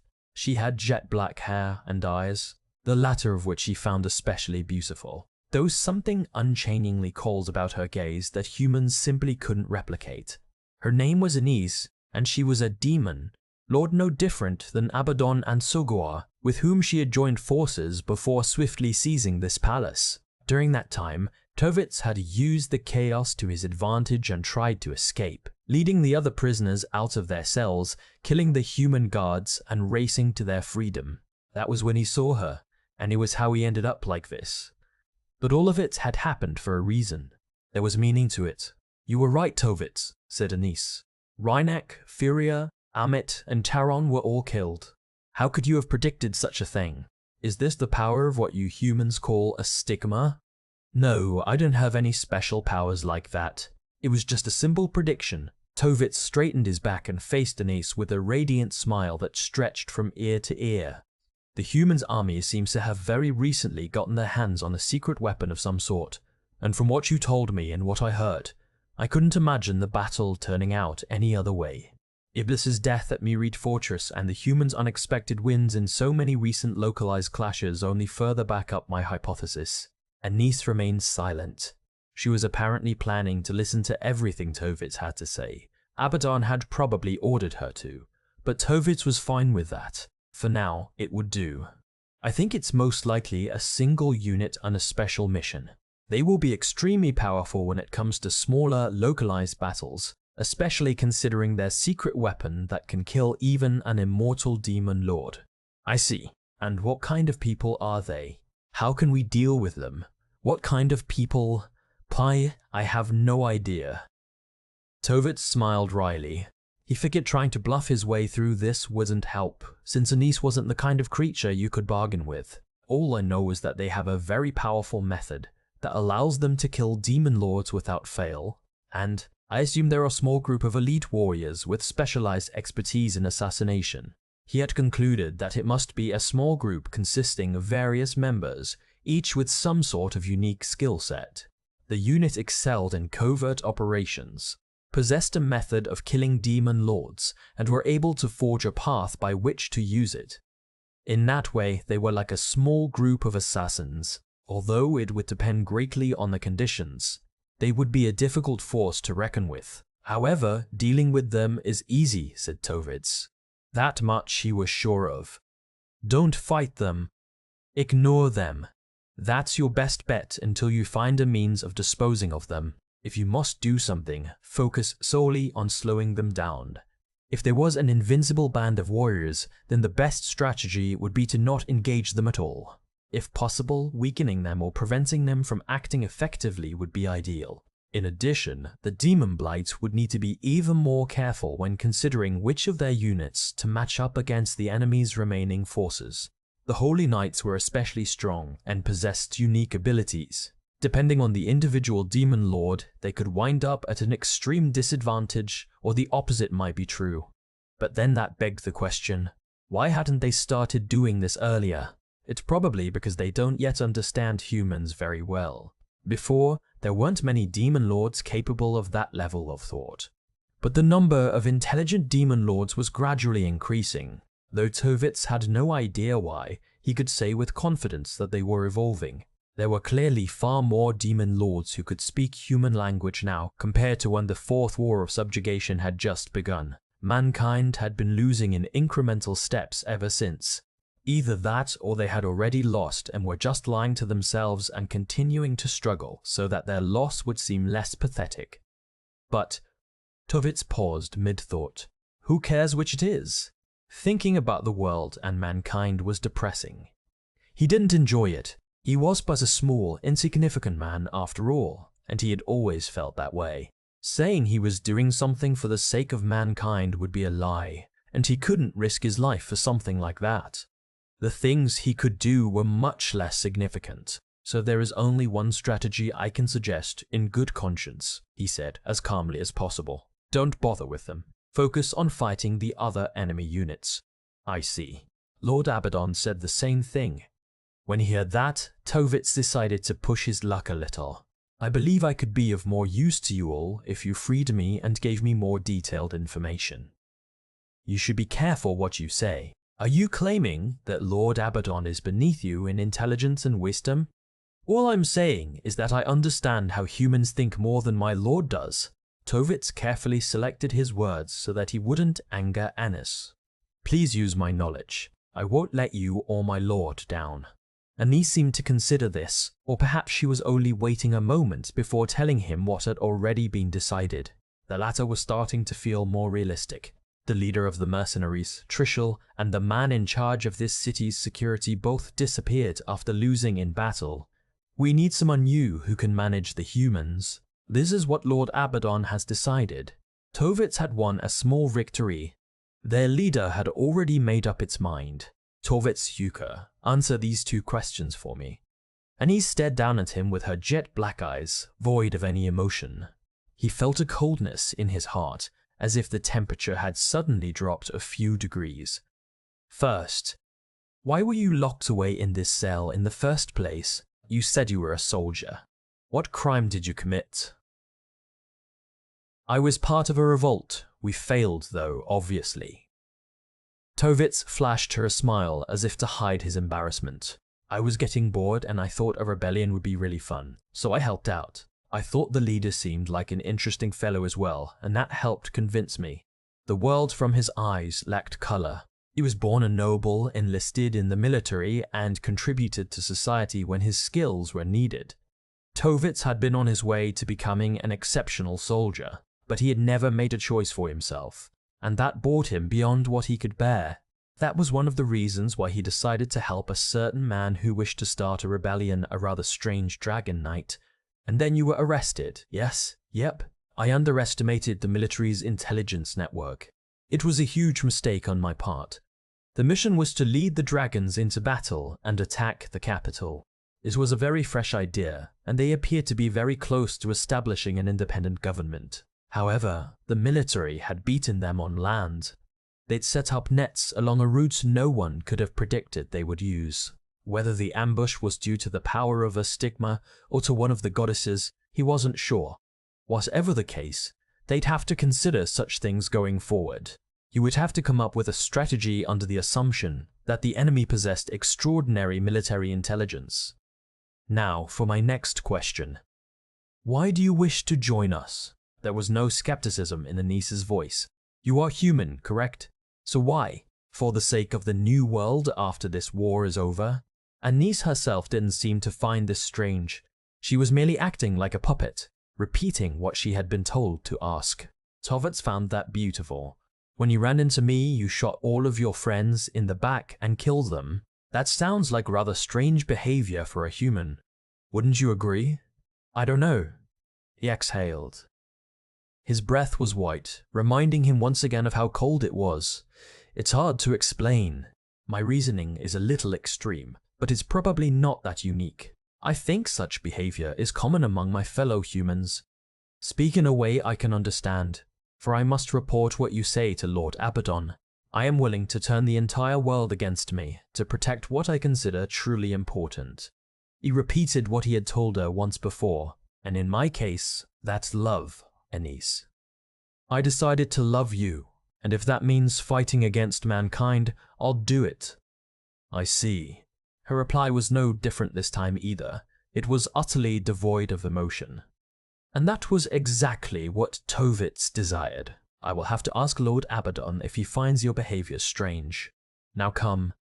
The door to the cell creaked open. It is time for you to work, Tovitz Yuka. He finally got a clear view of her face and was once again taken aback by her beauty. I could throw my life away for her, and I would not regret it, he thought. I would do anything for her, even if it meant turning the entire world against me. Claims such as those had always sounded so empty and boring to him before. Even the rebellion was nothing more than a temporary escape from his boredom. He'd envied its leader. Jace Poteract. That man had something truly important to him. He was the complete opposite of Tovitz. But I think I understand how he felt now. He finally had something more important than life itself. Fighting for that was more exhilarating than anything he'd ever experienced. So that's Tovitz Yuka. Once he left his cell, he noticed a few shadows in the darkness and immediately began to observe them. He could make out 3 creatures. One was a large insect-like fairy, one was humanoid, and one was like nothing he had ever seen. It looked like a pile of black, dirty rags. The human-like creature was the one who had spoken. It had a gloomy, somehow rusty-sounding voice. It looked like a tall man with eerily hunched shoulders. No, that's no ordinary fairy. That's a demon lord, Tovitz concluded. The man's complexion was sickly and pale. Bujum, why are you here? asked Anise icily. Her words made the dungeon feel even colder. Did you bring the others? Did Lord Abaddon send you because he doesn't trust me? No. I felt I should greet our newest member. That would be considered the polite thing to do. The polite thing to do, Anise repeated awkwardly. Tovitz had never heard her speak this way before. What does that mean? Fim. I don't understand. That is no surprise. This is a concept based on extremely complex human culture and is still difficult even for me to understand. The man called Buljum lowered his head in a surprisingly graceful manner. My name is Buljum. I am a demon lord. I am glad to make your acquaintance. This is how it is done. Buljum looked back at Anise.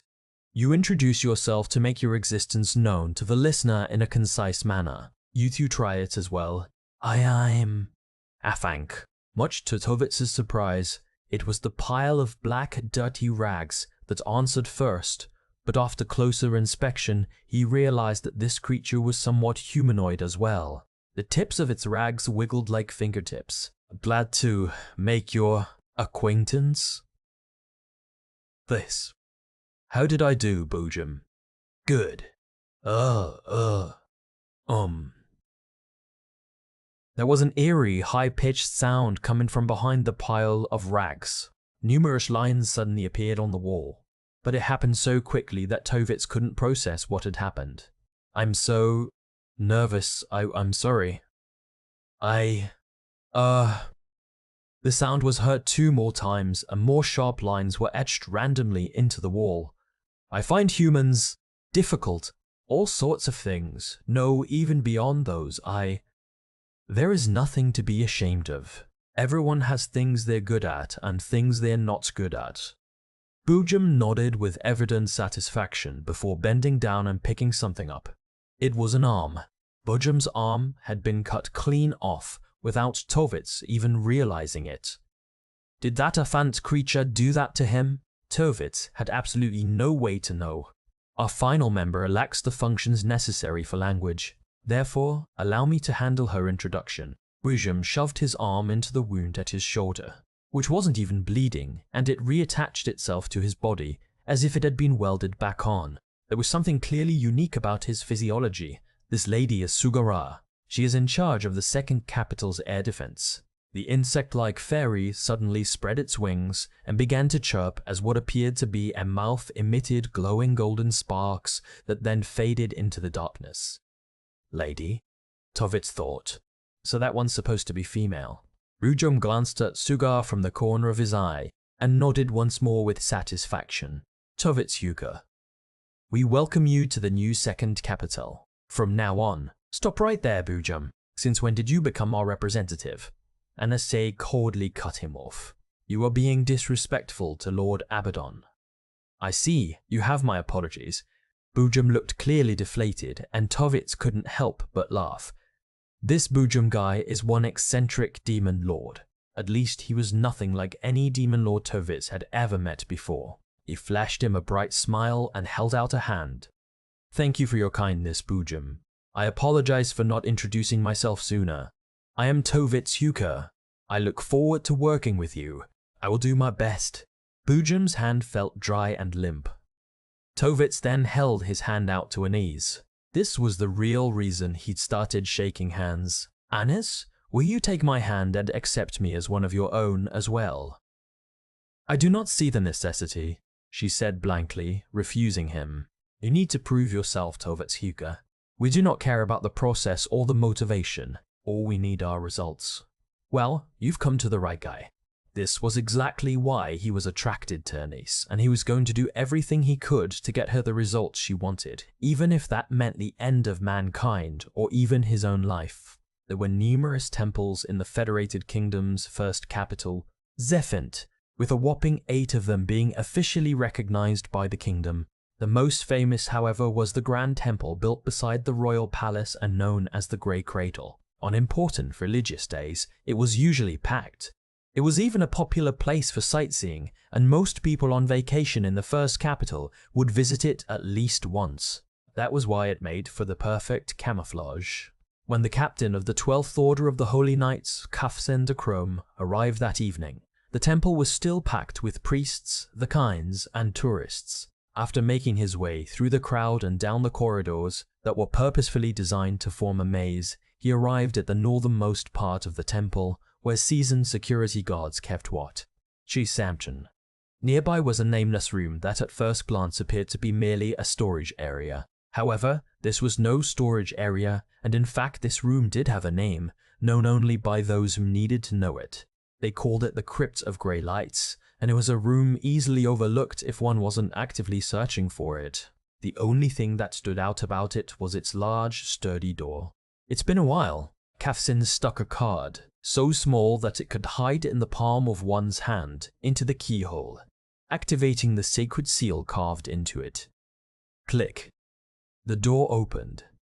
It's been half a year, at least. I've been on the battle far too long. When he closed the door behind him, the room grew dim. Its windows were completely shut. Only the faint light of a flickering sacred seal lamp illuminated his path. This is the heart of humankind, our hope against the demon blight and the coexisters. It was quite plain for something so grand.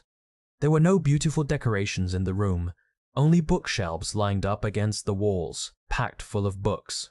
In the center was a round table with a woman sprawled out over it as if she had fallen asleep while reading something. But she was not to be disturbed, for she had probably been working for the past 1 or 2 nights without rest.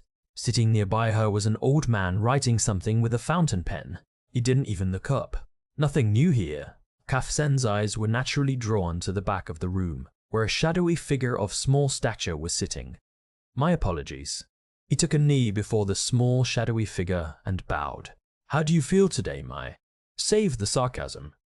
You know how I feel, interrupted the shadowy figure. You arrived earlier than I expected, Kafsen. The figure's voice sounded listless, but Kafsen knew it was merely the voice of someone trying to mask their exhaustion. It appeared this individual, whom Kafsen served, whom every member of the Crypt of Grey Lights served, was as busy as always. I figured it would take you longer. Your and your men's services are required on countless battlefields, so I have to wonder, did you solve your issues that quickly? Not at all. As you pointed out, we still have an endless amount of work that must be done. However, the situation has changed greatly. The second capital, yes? Their leader sighed gloomily. I'm not in the mood for such tiresome subjects right now, but you must hear it. I would like to share this headache with you, my lord. What an awful subordinate you are, the leader said, grinning. It was close to a scoff. Our little leader, thought Kafsen, is slowly becoming so much like... Very well, but if you have good news, then I'd like to hear that first. The penal heroes are doing far better than we could have ever hoped for. They claimed the Tugen Hills and worked alongside the 9th Order to defeat 4 demon lords. Haha, right? I knew it. This next smile was far more natural. Kafsen felt it held a power that could repel some of the darkness in this world. That's our heroes for you, and I expect no less from them. They saved Prince Reichwell and Princess Malnitas as well. The 2 of them are safe now. Good. A few seconds of silence followed. The leader lowered his gaze, but in the end, he still wouldn't reveal anything resembling emotion where Kafsen could see. What about the Kevrook? Did they manage to escape with the sacred key? Yes, rest assured, and it, along with the penal hero unit, will prove powerful weapons when we move to reclaim the second capital.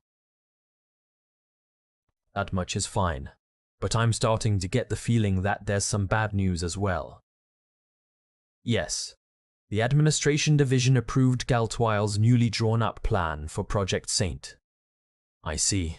There was no way to stop those officially in power from acting, even if their actions would lead to the downfall of mankind. Neither Kafsen nor the Crypt of Grey Lights had the power to stop them directly. How will Xylo Forbarts react once he learns of Project Saint? Wondered Kafsen. He'll be furious, there's no doubt about that, because they plan on transplanting Goddess Sinerva's remains into a compatible individual in order to create this so-called saint. They believe she will be the key to retaking the second capital. In addition, they are claiming she will serve as mankind's guiding light going forward. They're making a grave mistake, and they'll be digging their own graves if they go through with this. As the petite figure waved a hand and stood up, the faint light dimly lit his still, youthful, delicate profile. He could easily pass as a young boy, a young nobleman. In fact, if one ignored the shadows of exhaustion and anxiety clouding his face. So you couldn't stop it, he asked. It wasn't possible. Shall we try assassinating the saint? No, they just find somebody else compatible. If we want to stop this, we need to kill all those responsible for the project, including every coexister involved, and that's simply not feasible. But we cannot merely sit back and do nothing. We will replace the current head high priest. It's about time he retired anyway. Then we can restrict the temple's usage of the saint, as long as they plan on using the remains of a goddess. The military won't be able to ignore the temple's say in the matter. You wish to replace the temple's leader? Is that even possible? I'll come up with something. In addition, I want to send someone to Galtwell, someone highly skilled. I would also like to increase our presence in the 12th Order. Would that be possible? Finding people we can trust will take time. It is not a simple matter. I know. We still need eyes on the Noble Alliance, so we can't transfer anyone from there.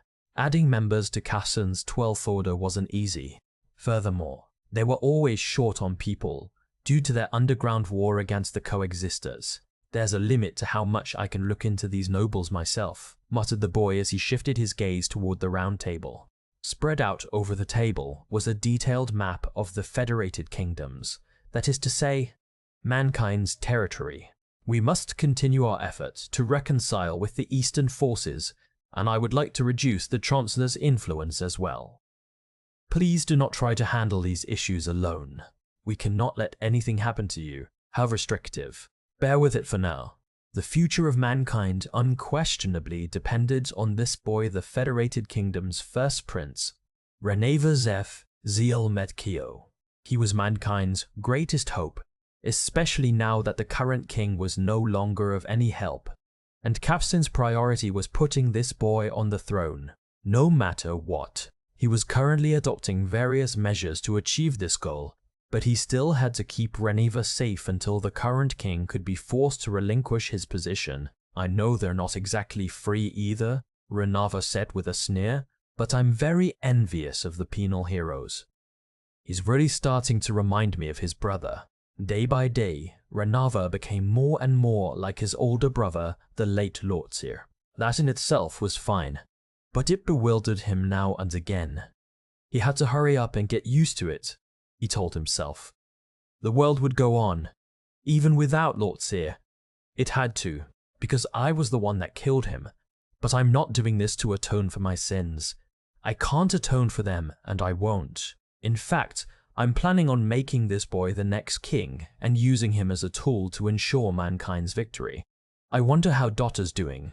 Reneva looked not at the map, but at the ceiling as he recalled the brazen thief who once tried to help him escape from the palace. 4 years had gone by since then, and the first prince had grown at an astounding rate, both mentally and physically. The crying boy from back then was now the leader of the Crypt of Grey Lights. Kafsin had made sure of it.